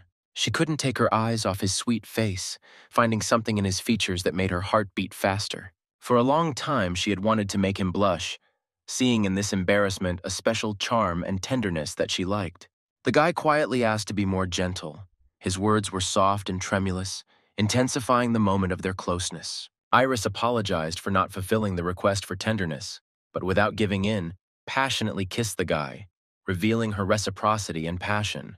Meanwhile, Charlotte, sitting in her room, could not understand what Iris was doing, as if a shadow of bewilderment was sliding across her thoughts. She didn't know how to react, because if Iris was attacked, she could respond as if the threat was hidden in her ignorance. Noticing a brochure about the Harvest Festival, Charlotte remembered visiting it often as a child, and the memories filled her with warmth and joy. Charlotte took the discovery of the brochure as a sign from the universe, a reminder and guidance from the cosmos that she needed to take action. While the boy slept, she enjoyed his cute sleeping face, as if these moments of peace brought her joy and peace. Using her long nails, she carefully made her way into the room, her determination and dexterity becoming the keys to entering the secret space. Carefully opening the door, Charlotte immediately apologized and wanted to ask something, as if her sudden appearance was accompanied by sincere intentions. To her surprise, there was no one in the room, as if emptiness and silence were the only witnesses to her arrival. She noticed only the note on the table, like a mysterious message that became her guide in this deafening silence. It was a note from Charlotte, saying that she had taken the boy and asked the others to go to his room, as if she was in control of the whole event. The warmth of the bed had already disappeared, which meant that they had left long ago, leaving behind only the empty bed as evidence of their absence. Charlotte took Iris for a rival in love and firmly decided that next time she would not give in to her, as if a hot struggle for attention and feelings had flared up in her heart. Meanwhile, the couple was running quickly somewhere. Their haste seemed to be a sign of important matters or upcoming events. Waking up in the morning and seeing her in his room, the guy was scared, expressing that he would have preferred to know about their departure in advance to avoid misunderstandings and anxiety. Suddenly, their gaze turned into the distance where something caught their attention. It was the trading country of Bloom, its name hinting at prosperity and a variety of trading opportunities, beckoning with new prospects. Indeed, the people of Bloom use ships as their home, as if sea travel had become not just a means of transport for them, but a way of life. The city, located on the coast, was founded by a great merchant long ago. It is considered the largest port on the mainland, and its entire history is steeped in great trading traditions. Usually there are more people in the capital, but today it is especially crowded because it is the first day of the Fertility Festival, and the festive atmosphere has already filled the streets of the city. The main character was delighted. He was at the festival for the first time, and his heart was filled with enthusiasm and excitement. He instantly grabbed his girlfriend's hand and offered to go forward, as if a determination for a new adventure had awakened in him. Charlotte was slightly surprised by the guy's sudden energy. His unexpected activity set a new, faster pace for their walk. She noticed that it had been a long time since they had gone on a date together, and she was glad that she had brought him here, remembering how pleasant it was to spend time together, which gave their walk a special atmosphere. Their journey into the world of adventure began, with every step of the festival opening up new and amazing opportunities for them. They had as much fun as they could. Every moment was a reason for laughter and joy, as if the festival filled them with energy. It was time for a snack, and appetite became a natural companion of their walk, inviting them to enjoy the gastronomic delights of the festival. Rui especially enjoyed the food. As with everything at the festival, the delicious dishes became an integral part of his positive impressions. They continued their day in good spirits, enjoying Charlotte's fish soup, which also proved delicious, giving them energy and satisfaction. All the shops Charlotte showed us were excellent, delighting us with the variety and quality of their goods. They even found magical items that Max definitely didn't have, and encounters with him continued to add mystery and interest to their daily lives. Ruyu also saw Wolf and Byrne often, and although it was unclear at first how they found common ground, their friendship grew stronger with each passing day. Charlotte confidently asked the guy not to worry, assuring him that everything had already been planned, and her calmness added comfort and confidence in the future. This made the protagonist laugh, as the unexpected turn of events brought lightness and playfulness into their conversation. The guy apologized to Charlotte, seeing her serious expression, as if caring about her feelings had become more important to him than any jokes. When they were just walking, he felt like an ordinary student, enjoying the moment that brought a pleasant feeling of normality. Ever since he decided to save his little sister with Rio, he had only thought about how long he would have to fight alone to achieve his goal, and he didn't expect that he would be able to spend his time so peacefully, as if life had suddenly taken a turn for the better. The girl called him a fool with a kind smile, and her playful abuse added another link to their growing friendship. Their relationship is truly unusual, as if that gives it a special charm. But this does not mean that they cannot enjoy simple things, as if in ordinary joys they find their uniqueness. Maybe they deserve more because they try harder than others and their efforts make every moment meaningful. Rui agreed with this, finding harmony in their common understanding and feelings. However, unnecessary thoughts began to overcome him, as if a shadow of doubt had covered his mind. Charlotte suggested continuing the walk, since she had not yet had enough walking, and her anticipation of fun gave her energy. The protagonist watched her joy with a smile, feeling that his own happiness was connected to the fact that he made her happy. They bought a lot of things, and the guy, as always, picked up something strange, as if his interest in the unusual never faded. For him, the fun passed in a flash, and he looked forward to seeing how many more shops they would visit, because his curiosity seemed endless. All the fun for the guy suddenly ended after the mention of his name, as if a wave of anxiety washed over him. It is unclear how and from where Elena appeared from behind, as if she had emerged from the shadows, ready to bring unexpected turns to their adventures. Charlotte didn't understand what was happening.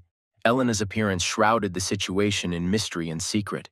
The protagonist was clearly not happy about her appearance, as if her presence had destroyed his peace and caused confusion.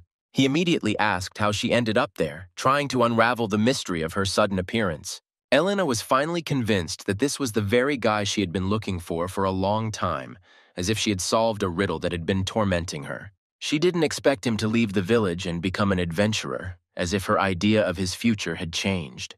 Her gaze expressed long-hidden feelings and secret plans that she had long been preparing for this meeting. She realized that being an adventurer is convenient.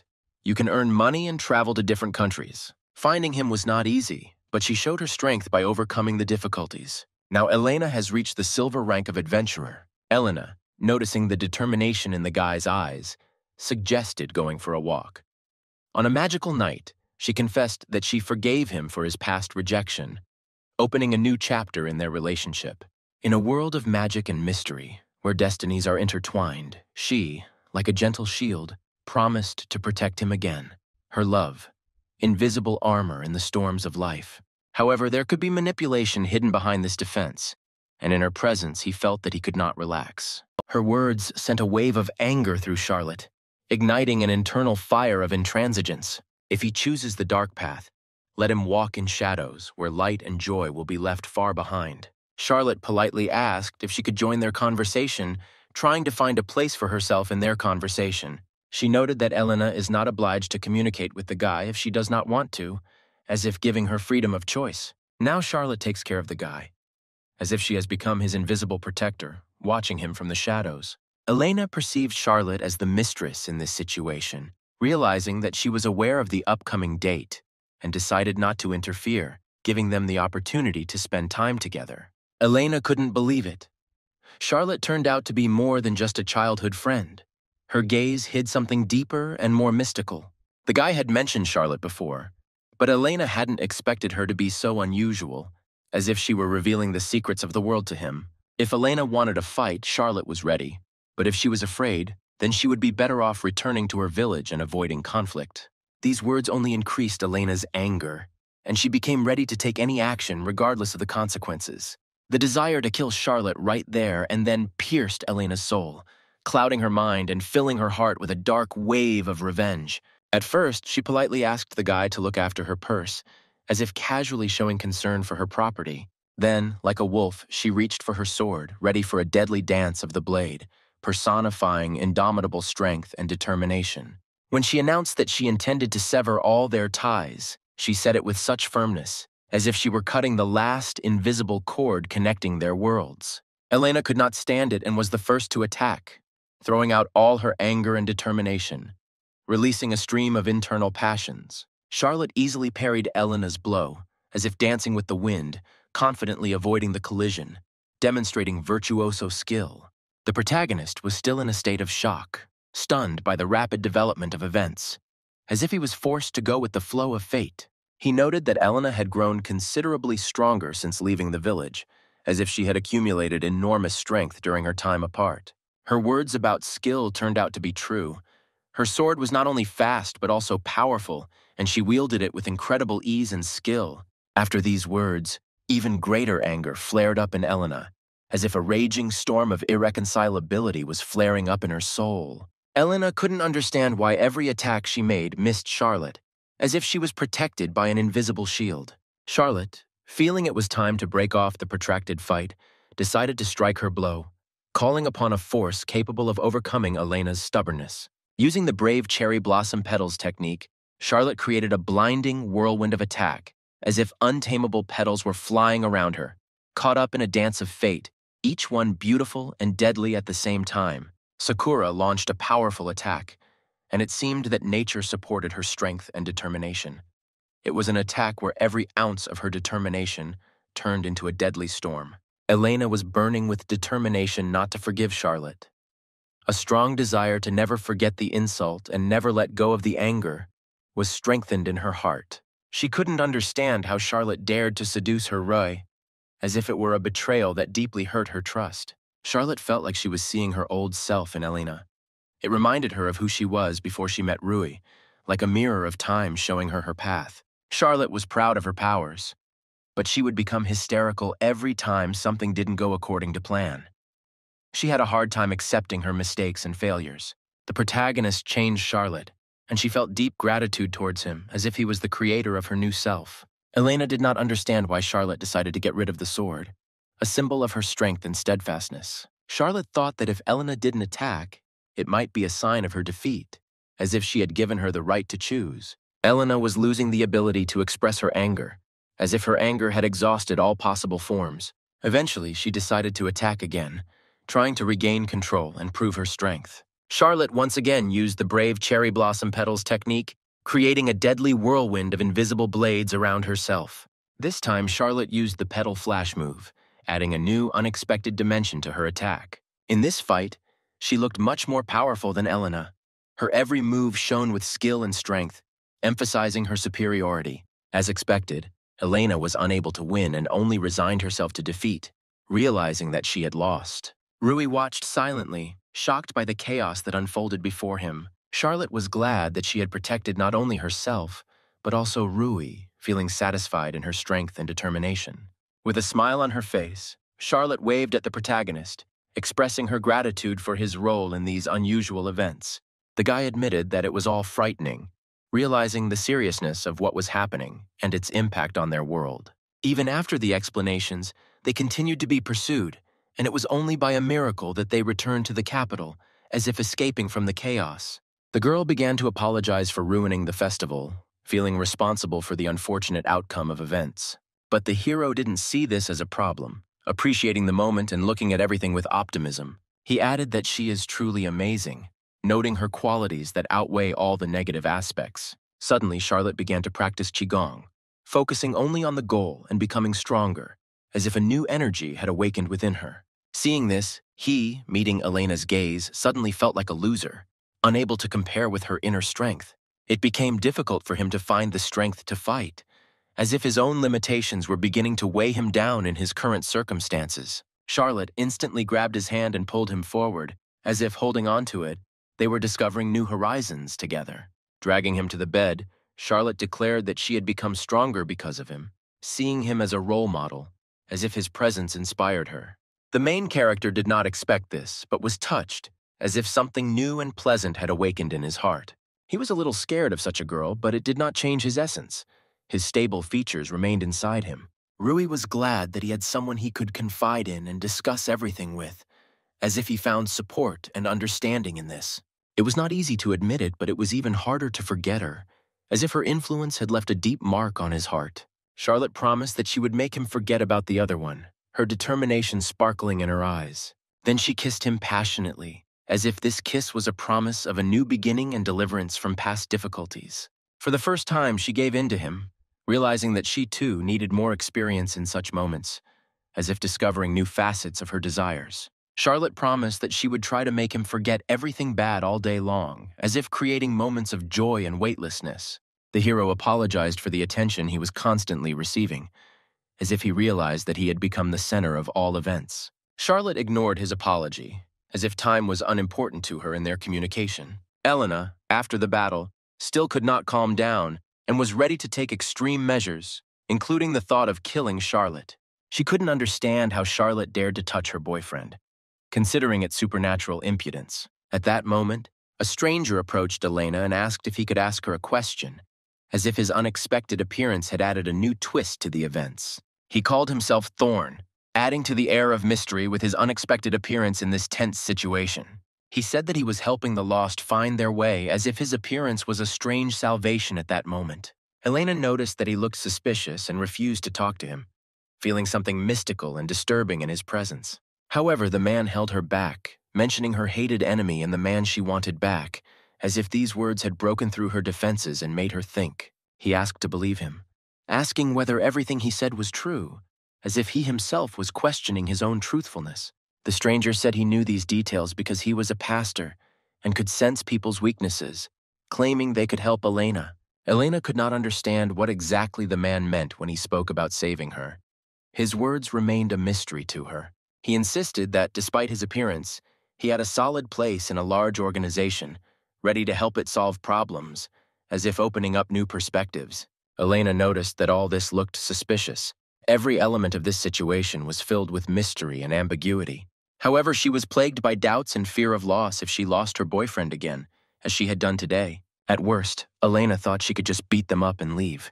She was going to use these people for survival, nothing more. She agreed to the man's terms, confident that this decision would help her survive and protect herself. Elena was curious to know what kind of organization this was, as if she was trying to uncover the mystery surrounding this mysterious man and his proposal. The man said he was a member of the Church of Genesis, confident that she would like the name, as if expecting her to find something attractive in it. However, he was disappointed that he still hadn't learned anything about the Demon King, and his expectations for new information had not been met. The man reminded that a subordinate always works better with full dedication, as if calling for hard work. It has been 300 years since Rui's separation from Alice, his sister, and he has aged greatly, as if time had not spared him. Over the centuries of searching, not a single clue has been found, and almost no one is looking for her seriously anymore, as if the secret of her disappearance has been forgotten. A boy approached the man and asked if she could talk to him for a bit, as if his presence added variety to the usual routine. The boy's name was Jason. His name added mystery and emphasized his individuality in this complex world. 300 years have passed since the disappearance of the mistress, and the inhabitants of the demonic lands began to show discontent, as if the absence of the king was shaking their peace. Wars broke out more and more often, and without a ruler, the demons plunged into chaos, fighting for power, bringing destruction and confusion. This was only the beginning. like a harbinger of even greater storms that threatened to change their world forever. The man became furious when he heard that there was a new claimant to the throne, as if his own power was under threat, causing him to feel angry and anxious. The man, being almost the only protector of the Demon King's clan, inspired fear. The boy knew that it was better not to anger him and not worry about the consequences. He already said that due to the absence of the king, the demons have a hard time, but thanks to him, the country did not plunge into complete chaos, maintaining order. However, this could not last forever, as if the pressure of instability was slowly destroying the foundations of the demonic society. The man admitted that there was some truth to this, but assured that he had always been looking for a replacement for himself, as if hinting at his secret desire to find a worthy successor. Jason confidently declared that he would become the new king, as if challenging the protector of the demon race himself.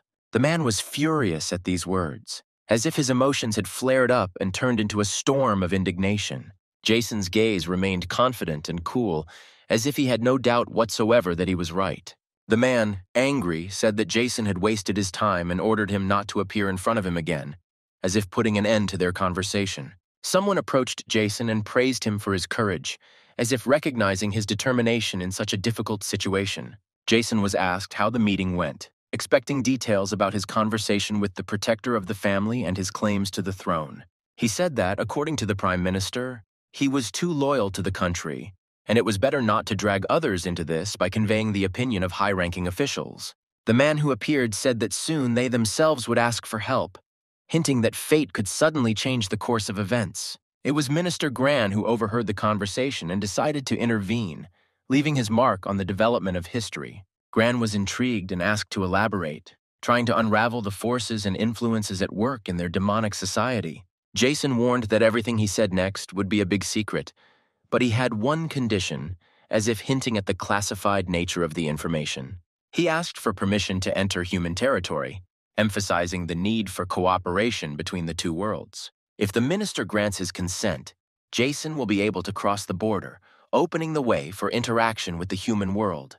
Long ago, when the hero ogre defeated the Demon King, the legendary story of the confrontation of worlds and forces began. There was a great war between the three races, demons, beastmen, and humans, and the very survival of each of them was at stake, like a clash of destinies.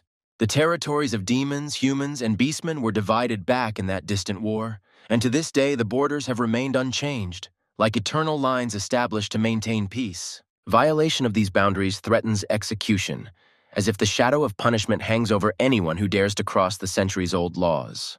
Jason, wondering what the man was waiting for, suggested returning to the era when demons were the strongest, urging him to look to the past to solve current problems. In the dark corridors, a brave and determined man meets his destiny, becoming a hero.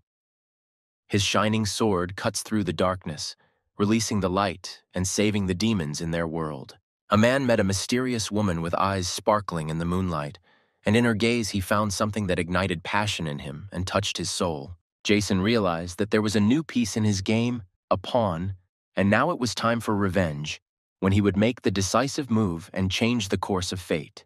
He intends to take revenge on Alice, although the reason is unclear, but in the shadow of the past, there is a secret that he seeks to unravel and use for his revenge. Meanwhile, the main character, with horror in his eyes, found himself in the endless expanses of an endless hell, where darkness devoured the last glimmers of hope.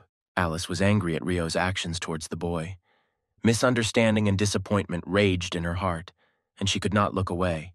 Embarrassed and confused, she decided to defuse the situation and mockingly asked how much more time she would have to spend on the guy's lap. Alice mentally snorted, noting with displeasure that she found herself in this position more often than she would like, since she never preferred to be on the bottom. The protagonist, not paying attention to Alice's discontent, did not realize that her disappointment was hidden behind her outward calm.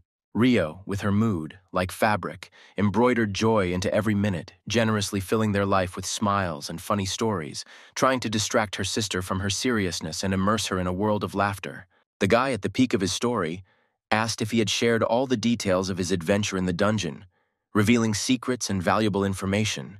On the canvas of his story emerged the image of not just a hero, but a great monarch, ruler of 3 worlds, surrounded by 3 loyal friends.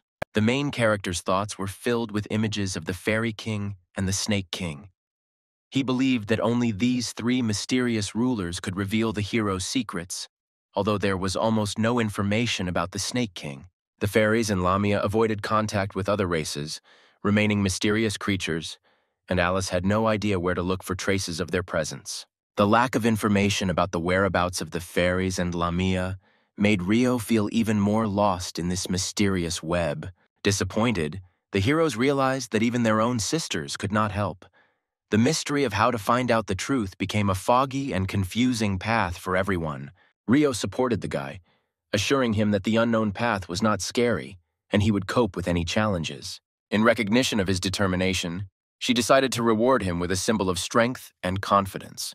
This reward was a kiss, a sincere treasure expressing her recognition of his fortitude and awakening new, deep feelings in him. Then, as if their emotions had transported them to a more intimate space, they easily found a comfortable position, immersing themselves in a joint ascent to new sensations. For Alice, the kiss became a signal for the beginning of a war with her sister for the attention and recognition that so unexpectedly appeared in the arms of the guy. Rio, following her desires, asked not to interfere with their act of love, which became a kind of response to the challenge they had thrown down. Alice, not one to back down, used a technique called Supreme Fire, adding an unexpected element of strength and determination to her strategy.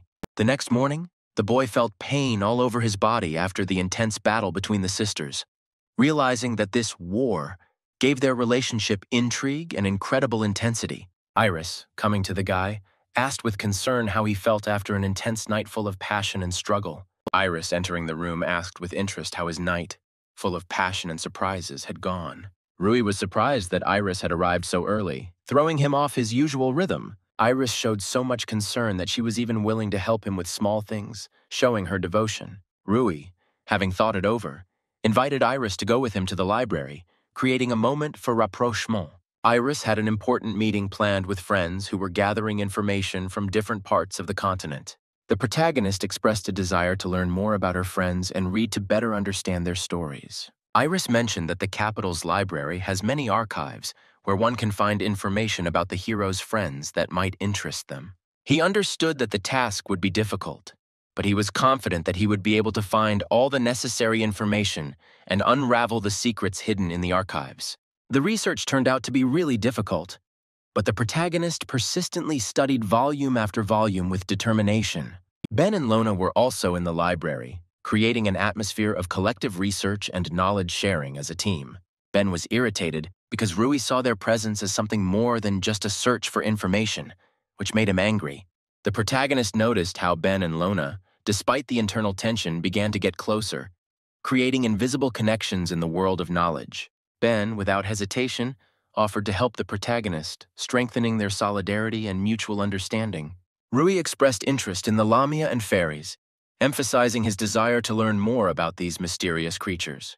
Ben suggested that Rui read a certain book and followed her, demonstrating his willingness to share his knowledge. He also mentioned that there are no exact accounts of encounters with Lamia and fairies, but the book contains hints and information on the subject. The Lamia are a mysterious race with powerful abilities comparable to demonic ones and a unique power available only to them.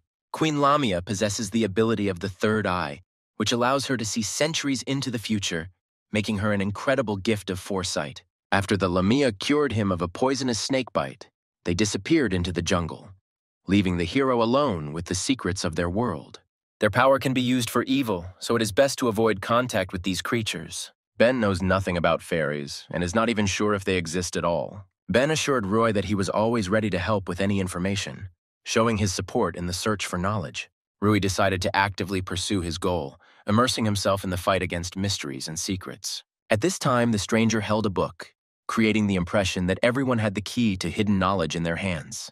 At the gate, a guard demanded permission, which caused tension before the important entrance. The permit was genuine, but the guards carefully checked the contents of the carriages, tightening control and security. A colossal horse stood before Rui, symbolizing greatness and power, like a guard at the entrance to this mysterious world. 5 giant horses, rare even among demons, with 10 carriages headed to the lands of people, forming a mystical caravan full of secrets. A guy named Jason revealed that the purpose of their visit lies outside human territory, adding to the intrigue. He specified that their path lay beyond the capital of Escador, adding clarity and fueling interest. Jason asked the man if he understood everything correctly, confirming his intention to go beyond the capital. The subordinate informed the commander that all carriages had permission to enter, removing any obstacles to their movement.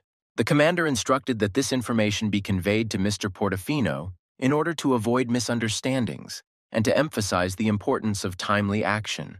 The subordinate approached Jason, asking permission to talk, expressing a desire to exchange information or ask questions.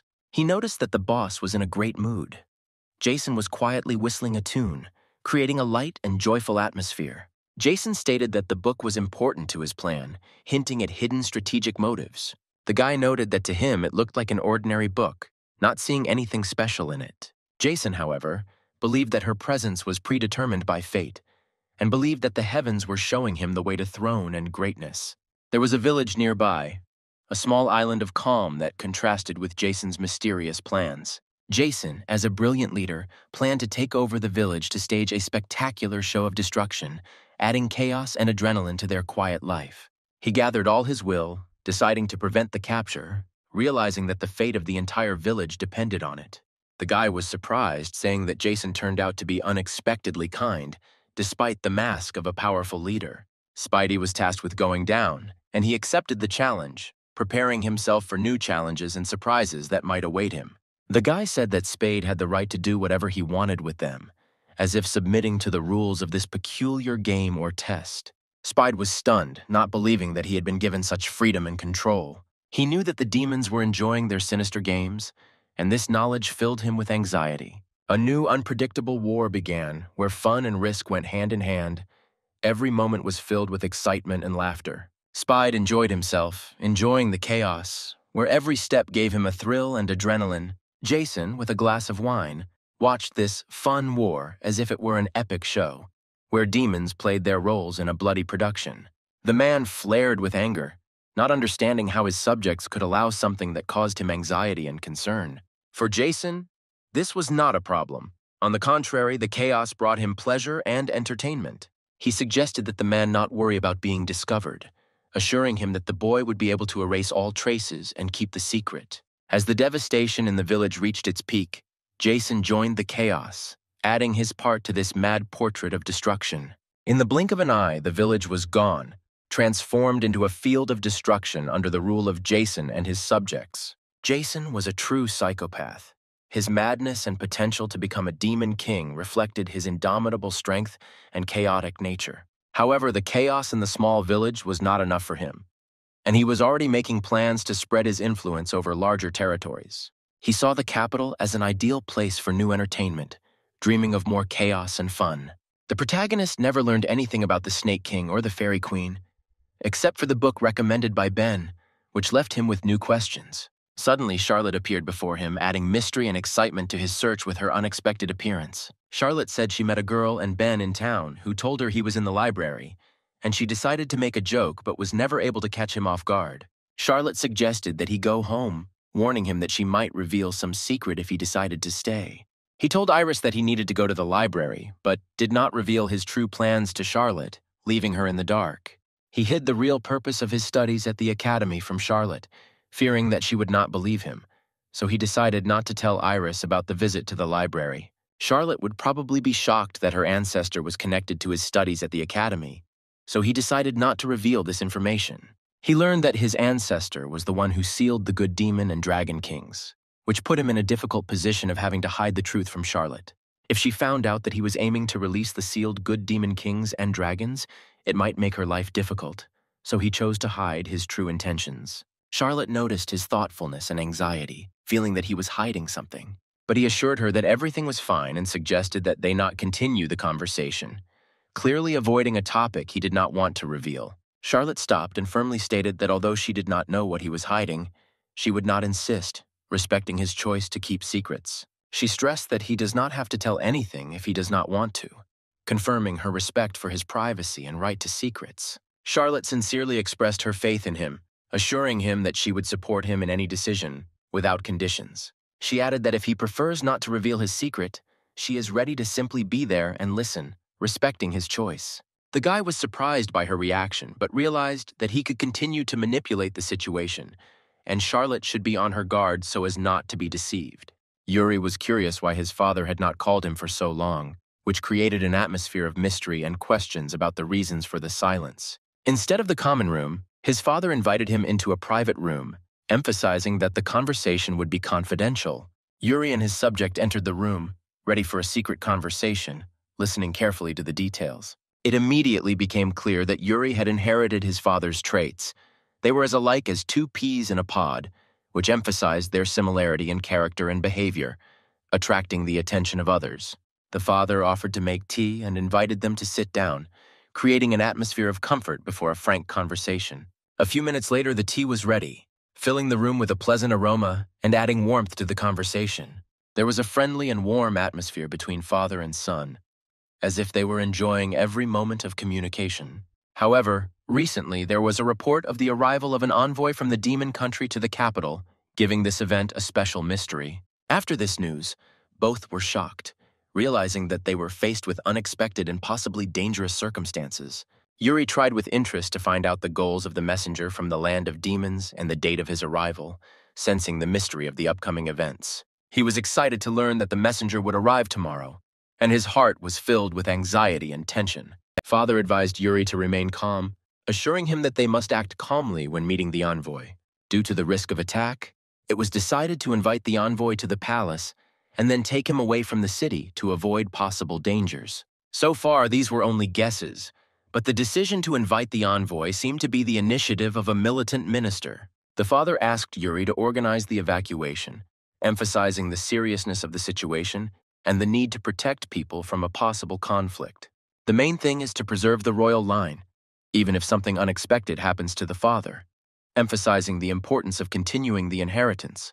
The man apologized to Yuri for his unusual request, realizing the weight of the moral burden it placed on him. With solemn gravity, the father handed over responsibility for the future of the country to his subject, expressing hope for his success and the well-being of the nation.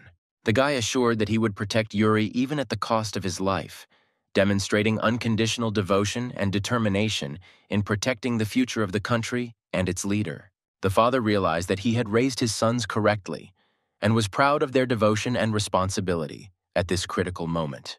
He thought that even if the demons attacked, his sons would not let the country fall, expressing confidence in their strength and ability to protect the nation. At the gate, one of the guards expressed fatigue and a desire to return home, dissatisfied with the current situation. The man asked Carlos where his energy had gone, expressing surprise at the change in his mood or behavior. It turned out that it was Commander Eckel who provided information about who was interested in Carlos's condition. Carlos was surprised to meet Eckel, feeling a sense of surprise and slight bewilderment. The commander maintained his dignity even after hearing the news of the impending demon attack, setting an example of resilience and defense of the kingdom.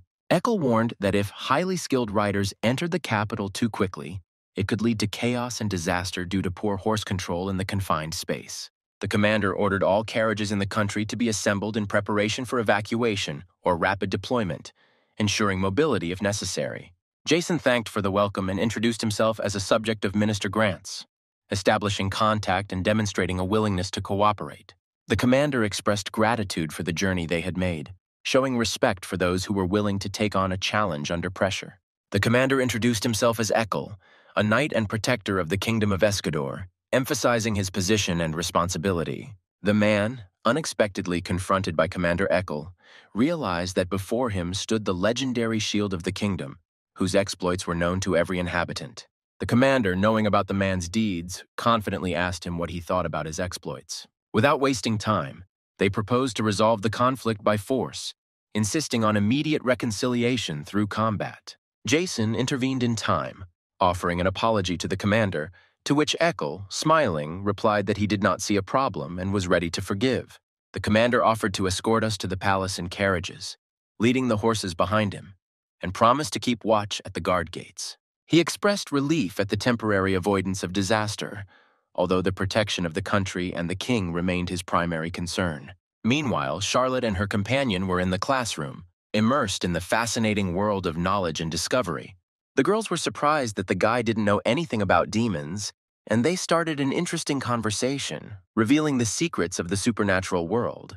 Charlotte felt uneasy about the appearance of demons in the capital, and sincerely wished for her friends to return as soon as possible to face this threat together.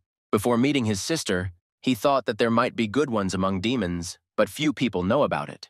No one suspected that Iris was also a demon, and this secret added an additional mystery to her personality.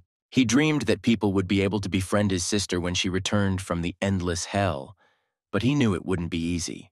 At this moment, the main character noticed that Iris was sitting next to him, and this added excitement and an unexpected turn to what was happening. Approaching her, he asked if she was okay and if she was connected to demons, trying to find the truth and calm his worries. Iris revealed that vampires can change shape and warned that her revelation would cause a stir, adding to her mystery. Iris remembered being told at the vampire meeting 2 days ago that no one had been sent to Escador, which had left her confused and with new mysteries. However, she was informed that a demon named Jason was involved in the matter, and there were many nasty rumors circulating around him, adding to the intrigue. The protagonist thanked Iris for the information, promising to remember Jason's name, preparing for new secrets and challenges. When the teacher entered the classroom, the hero noted that the lesson could not begin because Yuri and Ibuki had not arrived yet, emphasizing their importance. The teacher announced that Yuri was absent due to health problems and apologized for shortening the lessons, explaining this by recent events that had disrupted the schedule. The protagonist was very surprised. Yuri never missed classes, and the reduction in lessons coincided with the arrival of demons, which seemed too suspicious. Although the lesson ended early, the teacher warned everyone to be careful on the way home, as if sensing possible dangers. Rui, finally free, planned to first go to the canteen, eat, and then go home. Charlotte invited the guy to go with her if he was free. The protagonist, surprised and confused, could not understand why this happened again, as if fate had once again intervened in his everyday life. Charlotte, in turn, was puzzled by Iris's presence, since she had only invited a guy. Iris explained her presence by saying that it was her duty to be near the master, although there was a hint of confusion in her eyes, but she remained unwavering. Then she added that if Charlotte was uncomfortable, she was free to go elsewhere, without any hassle or resentment, offering an alternative for her convenience. The classmates were delighted to learn that their order was ready, and this news filled them with a pleasant feeling of satisfaction and joy. Moreover, everything looked very appetizing, which, combined with the pleasant notification of readiness, created a tempting prospect of gastronomic pleasure. The main character is completely immersed in pleasure, enjoying delicious food, creating an atmosphere of complete satisfaction and true joy around himself. Noticing that he was dirty, Iris immediately began to help, showing care and friendliness, creating an atmosphere of attention and support. However, the other girl's face showed concern and bewilderment. She was worried about Iris's behavior, which created a tense atmosphere. She was sure that Iris was deliberately demonstrating her actions, which made her irritated and dissatisfied. Having decided to act, the girl was ready to tell the guy something important, taking responsibility, which emphasized the seriousness of the moment. But then she suddenly licked him, which caused shock and confusion, giving the situation a strange and unexpected twist. After this, the girl gratefully noted that everything was delicious, ending the meeting with a positive review and creating an atmosphere of good mood. The protagonist still could not understand what was happening and felt a slight anxiety and awkwardness, which added mystery and confusion to the situation. The rest of those present were also shocked by what was happening, plunging everyone into a state of surprise and bewilderment, leaving a trace of mystery and excitement in the room. Then Iris, with a smile on her face, offered Rui her pancake, creating a warm atmosphere where food became not just a treat, but also a symbol of friendship and mutual understanding. Charlotte immediately offered her cake, adding fun and treats to the atmosphere, creating a delicious and joyful moment in their interaction, where food became a symbol of friendship and pleasure.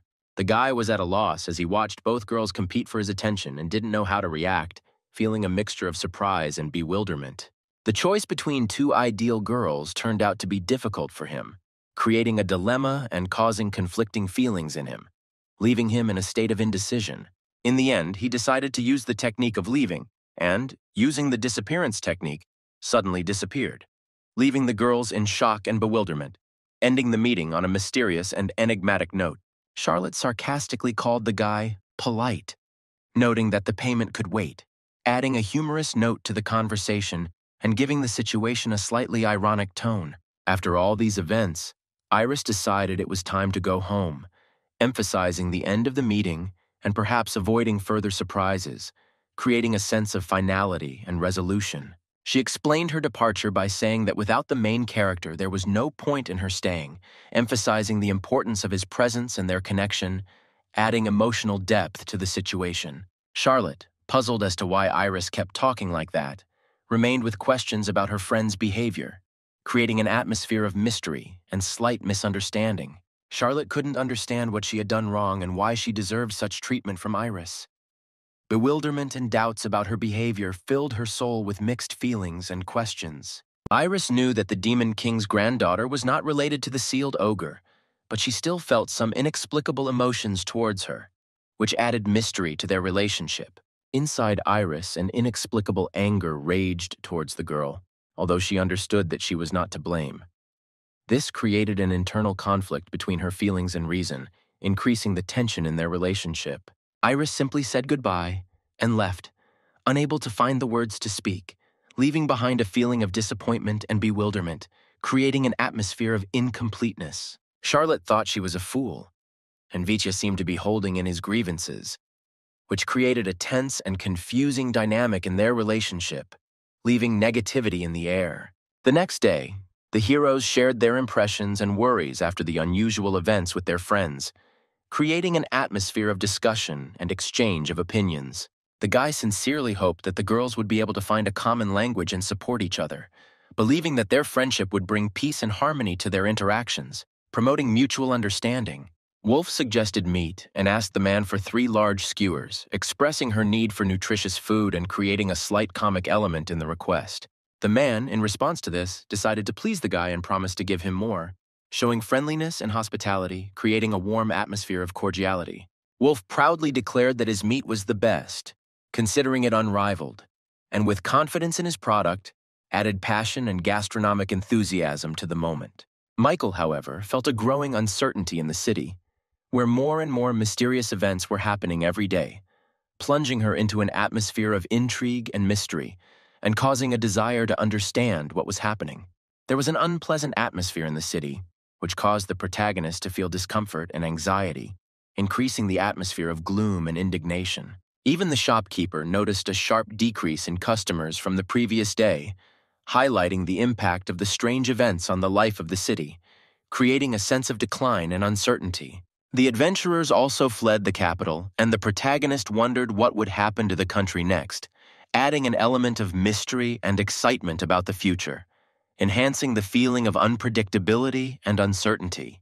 Wolf expressed surprise that some people are not afraid of demons, reflecting on the perception of fear and mystical entities, which made for an interesting conversation. He explained that the beastmen were excellent in close combat, but lacked magical abilities, making them vulnerable to demons, adding an interesting dynamic to their struggles with mystical forces. Michael, for his part, did not understand why demons inspired such fear, and wondered why their reputation was so terrifying, prompting reflection on the nature of fear of demonic beings. The guy was determined that magic would not be his weak point. He began developing ideas to counteract magic and was determined to bring them to effective methods of protection, creating an image of a determined and purposeful person. Michael was not surprised. He expected the guy to take such a position, emphasizing his confidence in his steadfastness and determination, which only strengthened the image of the guy as a strong and unshakable person. Rui noticed that they were getting stronger and realized that he couldn't fall behind. This awakened in him the desire for constant growth and development, creating internal motivation and a drive for personal success. Wolf suddenly felt an inexplicable sense of unease, his body tensing up for no apparent reason. Something invisible caught his attention, filling the moment with mystery and tension.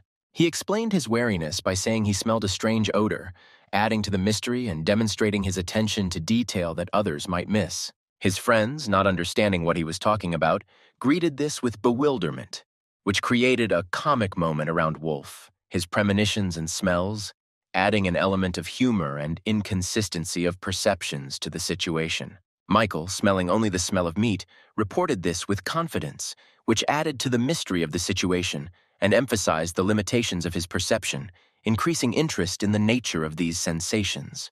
Rui noted the strangeness of what was happening. His curiosity was aroused, and he wanted to understand the mysterious events, adding an element of intrigue and a desire to explore the unknown. The protagonist, having decided to try to discover magical power, discovered a new path for himself, plunging into the world of secrets and magic in search of answers, enhancing the atmosphere of mystery and the desire to know the unknown. The people around turned out to be ordinary, which added mystery and bewilderment to the strange incident, increasing anxiety and an internal feeling of uncertainty. The sudden change in atmosphere caught the boy's attention, and he looked at someone warily, creating tension and increasing the sense of mystery. He noticed 3 people, and upon closer inspection, he saw that their magical power was fluctuating strangely, raising further questions about their unique abilities and adding an element of intrigue to the proceedings. Perhaps the protagonist imagined it, but he should follow them, leaving open the question of what is happening and not excluding mysterious events. Suddenly, they took off, adding intrigue and giving the hero a sense of urgency in pursuing them. Michael stopped the vendor abruptly, stating that he would not allow them to leave without paying for the meat, creating tension and emphasizing the importance of honesty. In the end, with incredible effort, he ran up to the 3 strangers, despite the difficulties, and they found themselves together, creating a mysterious atmosphere in the evening city. As long as they behave normally, it seems that they are just ordinary people, and nothing in their behavior hints at anything unusual. Wolf noticed how guys would hit on girls, attracting their attention with their smiles and jokes, creating a cheerful atmosphere in the crowd. Suddenly, the guys started taking the girls into the alley, which added mystery and excitement to the night city scene. 3 strangers reported that the girls were resisting, believing themselves to be human, creating comical misunderstandings in this unexpected situation. The boys were excited because they had never had sex with a human before. The excitement mixed with inexperience, creating tension in their expectations. Rui could not stand it and decided to help the defenseless girls, trying to change the situation and prevent possible problems. He asked the girls intensely if they were okay, expressing concern and a desire to protect them. Both girls, although scared, reassured Rui, assuring him that they were fine and emphasizing their safety in this situation. The protagonist told the girls not to run, warning them of the danger and trying to convince them to stay in a safe place to avoid trouble. One of the strangers caught Rui's attention by asking questions and expressing his thoughts, creating interaction in this mysterious situation. Because Rui ruined their fun, one of the strangers threatened to kill him, adding to the tension and threatening serious consequences. Michael asked if they were going to run away, expressing concern and a desire to help in this unpleasant situation. The strangers were determined and, not wanting to talk, decided to explain their position with physical actions, creating a tense moment of hostility.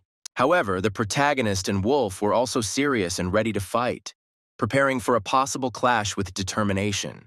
The boy had low magical power and weak defense, which created a threat and added danger to his participation in the fight. However, with a normal sword, he felt like he couldn't lose, giving the situation an epic feel and highlighting his chances. In the end, in an instant, he broke the stranger's sword, demonstrating his strength and causing surprise among those around him. Wolf was furious. He couldn't stand the boy's behavior, and his indignation added to the tension in the situation. He charged at one of the villains, landing a powerful blow that sent him to the ground, showing his willingness to uphold justice in this conflict.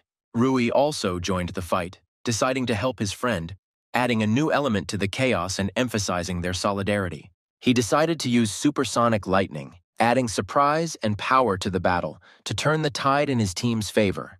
And it actually worked.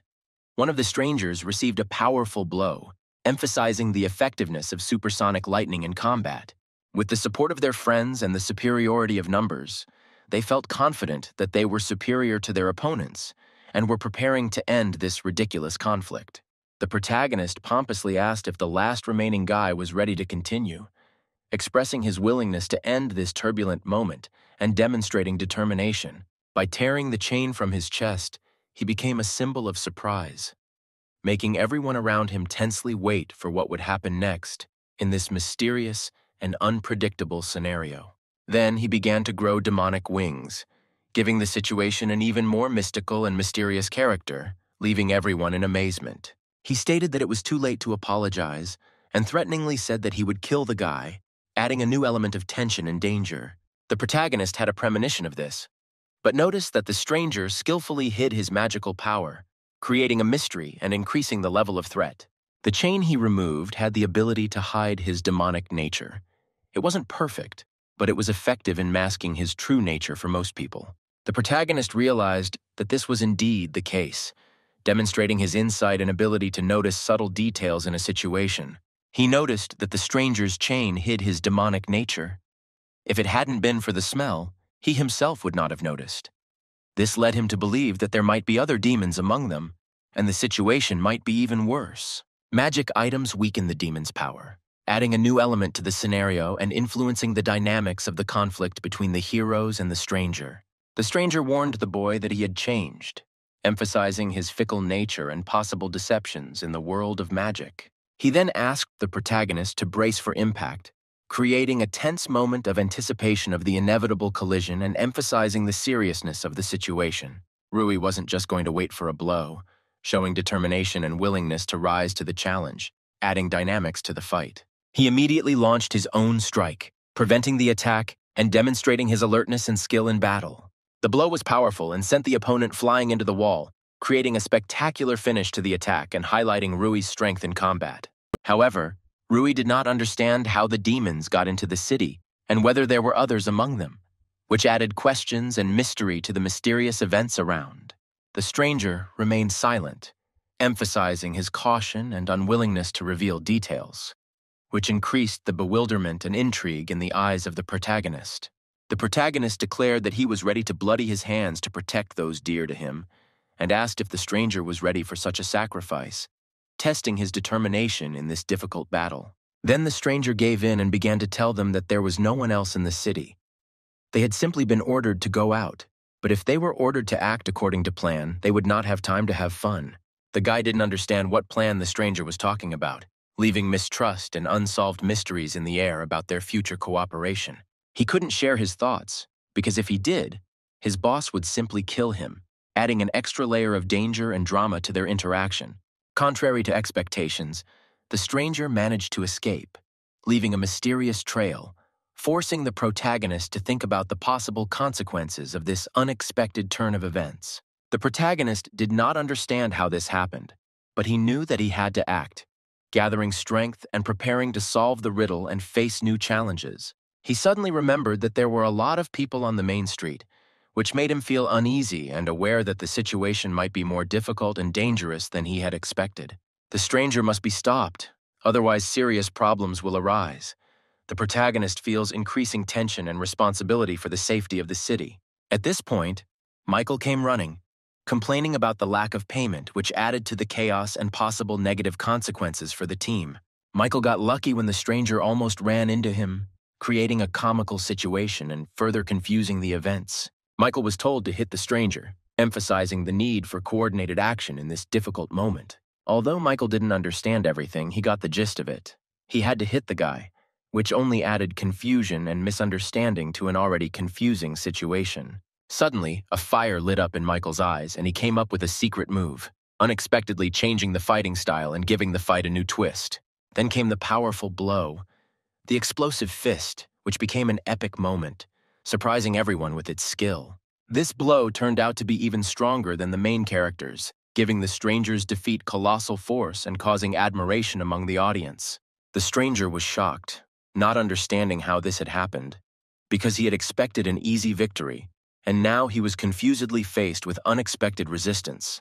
When Michael was asked if he had overdone it, the protagonist supported him, praising him for his unexpected and successful move in battle. However, Michael continued to shout that he had been cheated and not paid, adding a comic element to the chaos and highlighting his displeasure. Rui noticed that the demons were probably up to something and suggested that they scout out the situation, introducing an element of mystery and preparation for future dangers. They need to figure out who their boss is, emphasizing the importance of strategy and intelligence to effectively counter the demonic conspiracy. But to do this, the main character will have to use his powers, emphasizing the importance of magic to achieve goals. Rui touched the stranger's forehead, creating a mysterious moment associated with his magical abilities or some kind of ritual. Michael could not understand what the protagonist was up to, adding intrigue and uncertainty to the group, causing interest and bewilderment among those around him. An advanced version of memory manipulation magic allows one to put an unconscious person into a trance and force them to reveal information, opening up new possibilities in the magical world and storyline. Michael stated that this was indeed a scary magic, emphasizing its power and raising concerns about the potential dangers. The protagonist seems to have been able to take control of the stranger, demonstrating mastery of magic and creating new possibilities against the demonic threat. The stranger's name was Arago, adding a new element to the plot, a name that may hide its history and meaning in the world of magic.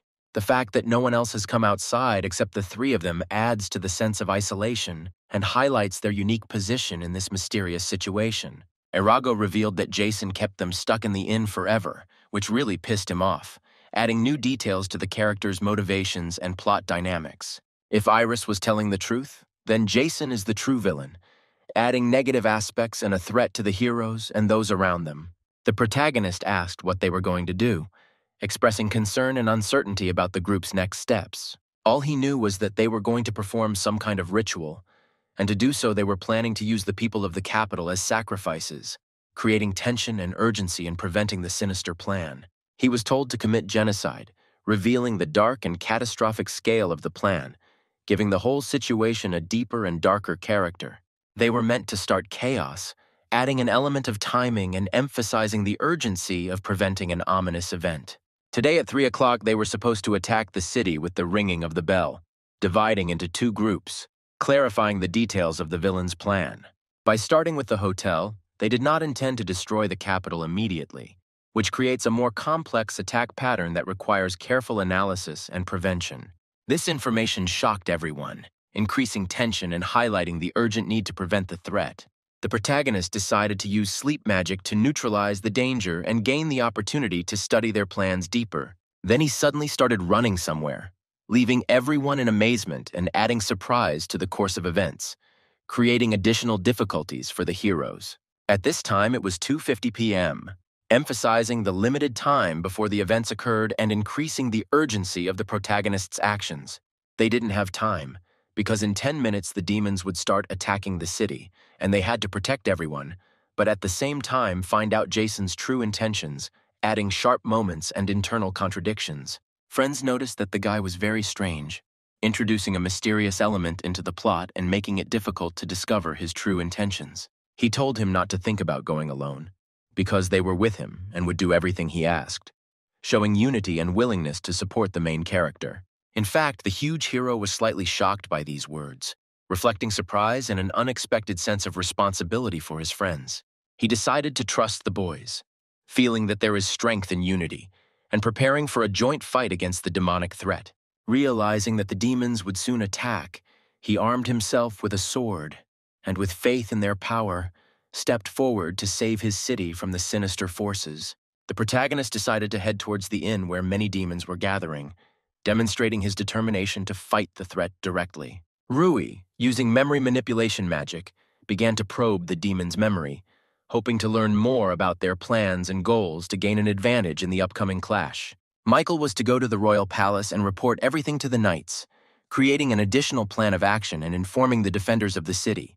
If he says that he is standing up for Yuri, they will listen to him, emphasizing Yuri's importance and influence in the city, which can be used to his advantage. Michael was only interested in one thing. After the message, would he be able to act at his own discretion, expressing a desire to maintain freedom in solving the problem? They had to be careful, knowing that every step in their plan was important, and any mistake could be decisive in the fight against the demons to save the city. The next time they meet is after everything, emphasizing the anticipation of the unknown and the tense atmosphere before the upcoming fight. Under the weight of responsibility for the future of the city, they formed an unbreakable alliance, ready to confront the darkness and bring light, taking up arms and turning their gaze on the advancing enemy.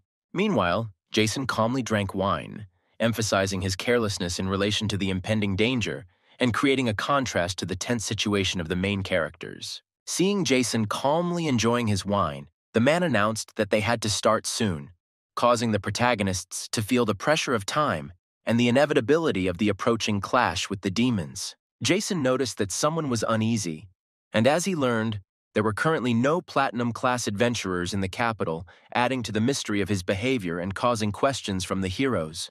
When they arrived in the capital, they were already on the winning side. But it would have been nice if everything had been that simple, emphasizing the impending difficulties and unexpected obstacles on the way to saving the city. Now that the time had come to act, they had to begin by creating an atmosphere of tension and readiness for unpredictable events in the near future. The man couldn't believe that he just had to wait, expressing concern and bewilderment at the unknown danger that was slowly approaching. As a warrior, he could not simply sit still while war was going on nearby, emphasizing his dislike of passive waiting and preparing to actively participate in the fight for his city. Jason noted that the man was indeed an old man with an old mindset, highlighting the generation gap and differences in approaches to a situation that could impact their ability to cope with a threat. He decided to assign him to deal with the commander of the Royal Knights of Ekel, demonstrating strategic thinking and distribution of duties in the upcoming fight.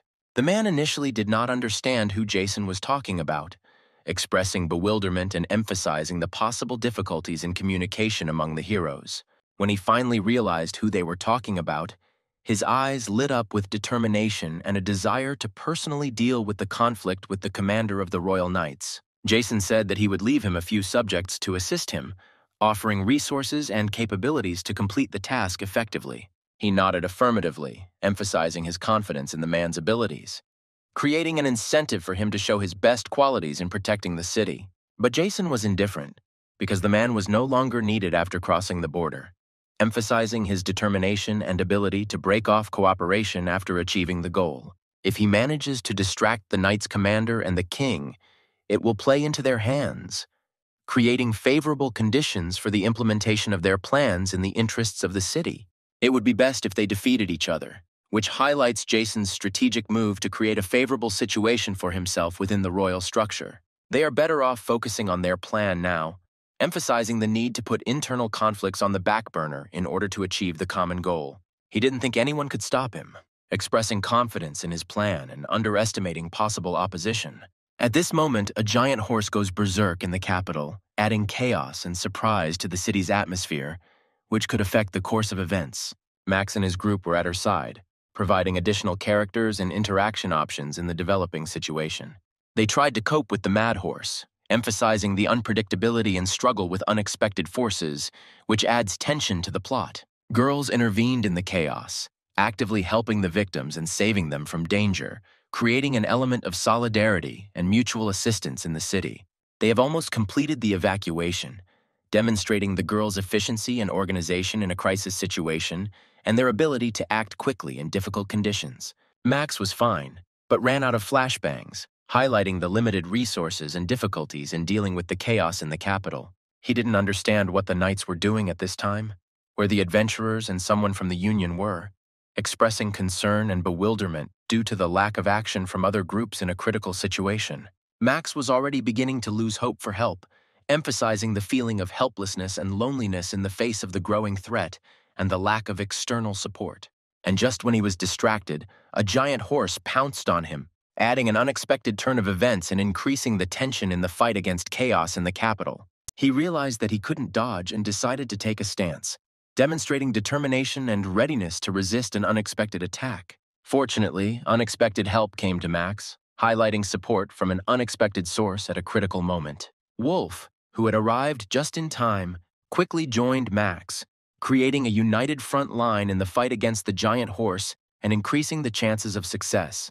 Max didn't understand what Wolf was doing, creating a mystery around his appearance and adding to the plot's development. He reported that the leader had ordered him to protect the people in this area, and they had ended up here when the horse suddenly went berserk, which explains his appearance and reinforces Wolf's role in protecting the city. They were able to save the people, but they themselves will not be able to defeat the horse, emphasizing the complexity of the situation and the need to join forces to overcome the threat. Wolf was full of praise, expressing admiration for the boys who overcame the difficulties and showed outstanding resilience in the face of adversity. The guy instantly turned into a wolf, claiming that he was now taking the initiative, and said that he was running the business in his wolfish way of life. He asked if Max had scared him, since this was his first display of power, demonstrating that he was capable of something much more impressive and powerful. Max, speaking about his feelings, was not just not scared, but exclaimed in delight that it was incredible, and he was simply delighted with all this magical magic. To be honest, it never occurred to him that anyone would say such words, and he was pleasantly surprised and a little shocked by this confession. Having told him that the demons were preparing to appear at the hotel near the royal palace, the guy said that the leader was already on his way, but he could use some additional help in this difficult matter. Max only knew about the adventurers and noticed that the platinum class, the highest, was not in the capital, but among the gold adventurers, there were probably still some left. Then the guy decided to take the issue with the horses into his own hands, while Max suggested turning to the adventurers for a conversation and joint action. At that moment, Max suddenly lost his confidence and awkwardly found himself in a state of confusion, not understanding his motives. Having overcome his inner fears, he decided to call for additional help and involve his trusted friend, relying on joint efforts in this difficult matter. Wolf, rising to the attack, moved into battle, full of determination and excitement, ready to face the unknown, because ahead were trials that required strength and courage. Max, being sure that the adventurers did not trust them, realized that the chances of success were extremely small, as originally assumed, and the whole situation seemed even more hopeless to him. When asked to help, he readily took on the task, eager to do his best and help as much as possible, understanding how important it was to make his contribution. He could not bear the thought that his friend might die, and so he resolutely set about doing everything possible to prevent this fate, preparing to fight and doing everything in his power to save his friend. The girls, of course, agreed with Max because he had an irresistible charm and the ability to win their hearts, and in each of his requests, there was a casual confidence that made his opinion attractive to them. They certainly did not have great strength, but that did not make them powerless. On the contrary, they were going to put in all their efforts, overcome their weaknesses, and achieve success. Max told Jim to stay put and help the boy, emphasizing the importance of the task and expressing confidence that Jim could make a significant contribution. He persuaded another girl to go with him, assuring him that if he was beaten, she would be there, ready to provide help and support, creating an atmosphere of trust and protection. He decided to do everything he could, relying on his own strength and determination, to achieve the goal or overcome the obstacles that arose along the way. Girls in due time will show that they are not cowards, demonstrating strength of character and determination, proving their ability to cope with challenges and not give in to difficulties. Michael, as if going crazy, rushed forward, shouting that if his collision was unfortunate, it would no longer be his problem, filling the moment with an atmosphere of anxiety and uncertainty. He had very little time left to reach the palace, and he hoped to meet Yuri, counting on a favorable combination of circumstances and the opportunity to spend time with a friend. But suddenly, someone interrupted his run, introduced an unexpected element into his plans, and forced him to face mysterious events. Kazaka and Oscar appeared in front of him, creating a tense situation full of anticipation because their presence foreshadowed something important or unusual. The guy said they were doing a little investigating, suddenly introducing an element of mystery and intrigue, raising questions about the nature and purpose of their investigation. The girl added that the beetles are not feeling well, creating a mysterious atmosphere and arousing interest in what could have affected these strange insects. After the demons appeared, they began to behave strangely, explaining that they had an unusual feeling about the palace, causing misunderstandings and incredible assumptions. Michael was surprised, because he didn't think that both of them would be so friendly, and this made him happy from the unexpected harmony between the demons, which he didn't expect to see. As it turned out, classes ended earlier than usual today, and Oscar suggested going for a walk, creating an unexpected turn of events and an opportunity to have a good time after school. Michael, to be honest, did not expect Oscar to be like this, surprised by the new character traits of his friend that emerged in an informal setting outside of school. It turned out that he was not as shy as Oscar thought, opening up in a more relaxed environment and showing an unexpected side of himself. Oscar reacted easily when Michael confessed that he was in love with the girl, causing surprise and joyful affection in his behavior.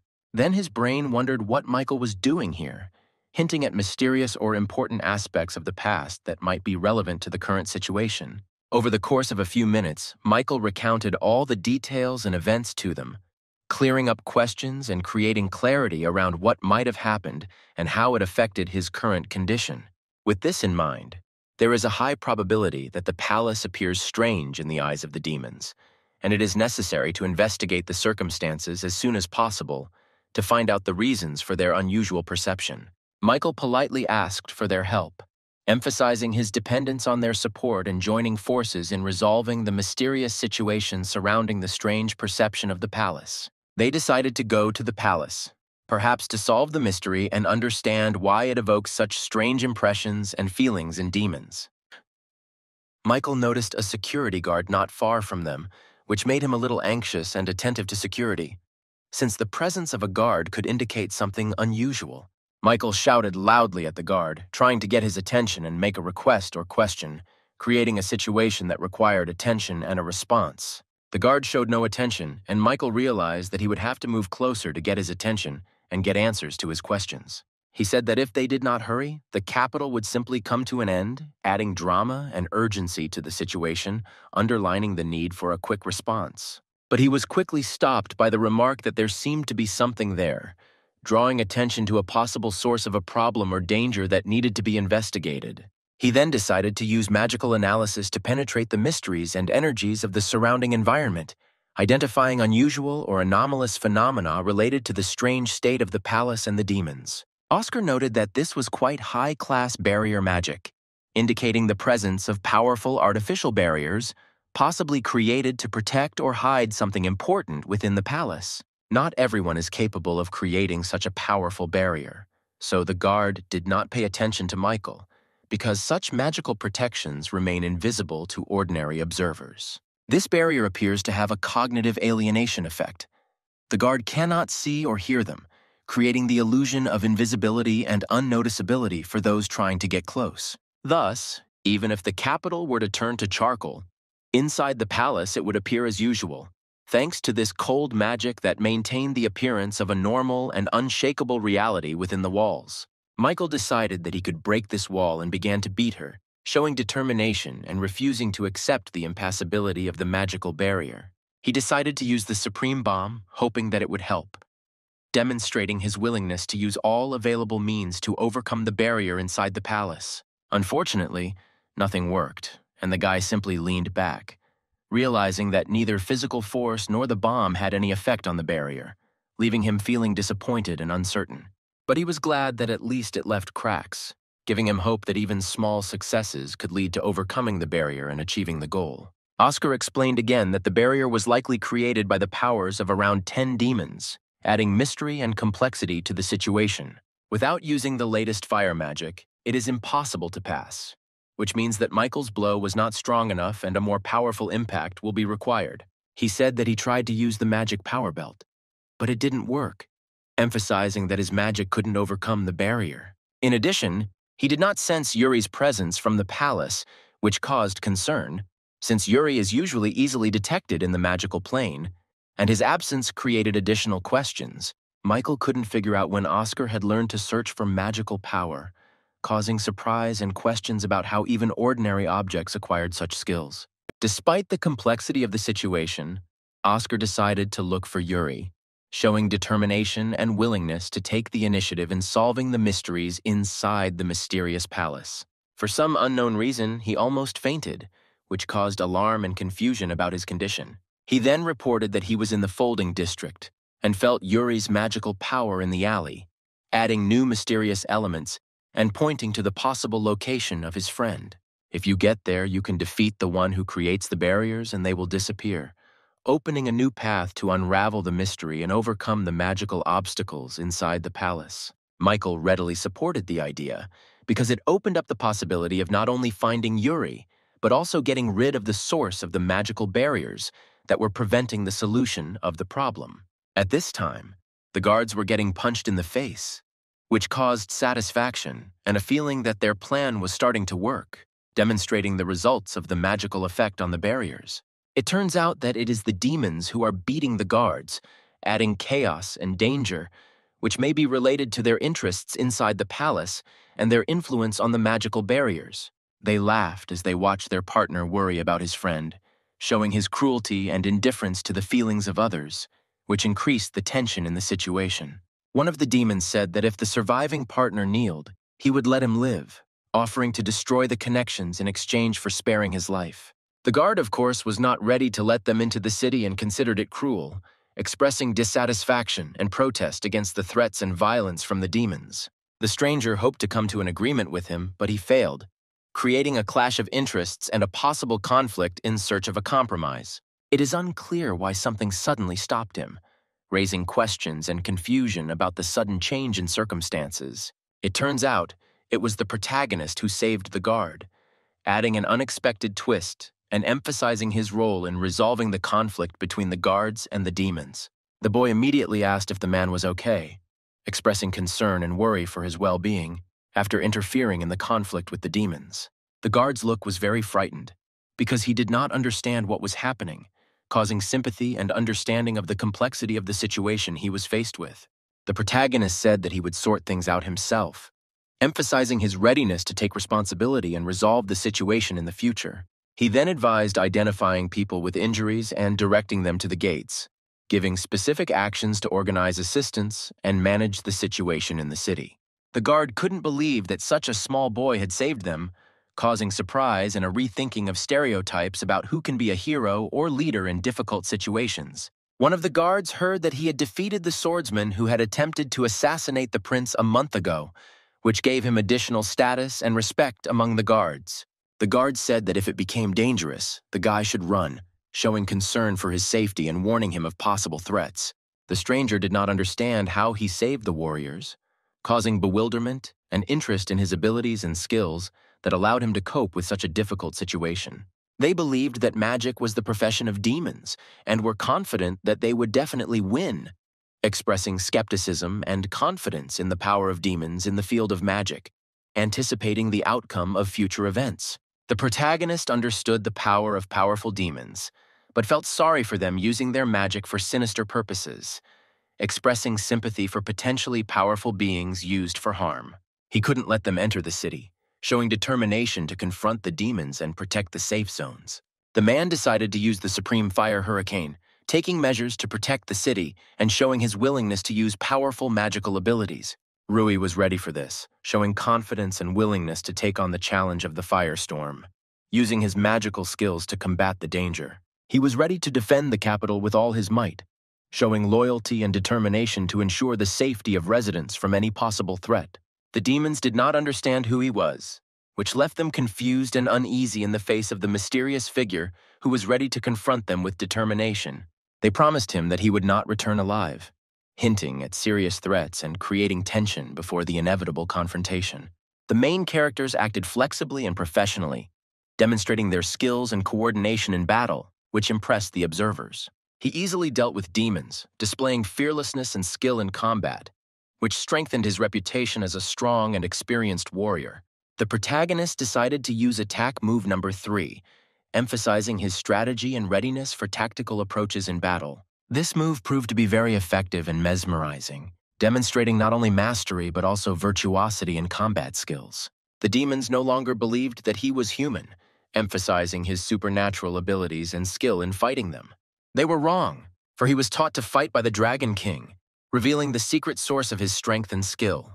Realizing that they would not be able to kill him at close range, the demons decided to attack with magic, adopting tactics that suited their magical abilities to achieve their goals. They noticed that he could see through all their feints, marveling at his incredible ability to perceive and dodge attacks. Sometimes he can see magic but not control it, adding an element of uncertainty and risk to his interactions with magical phenomena.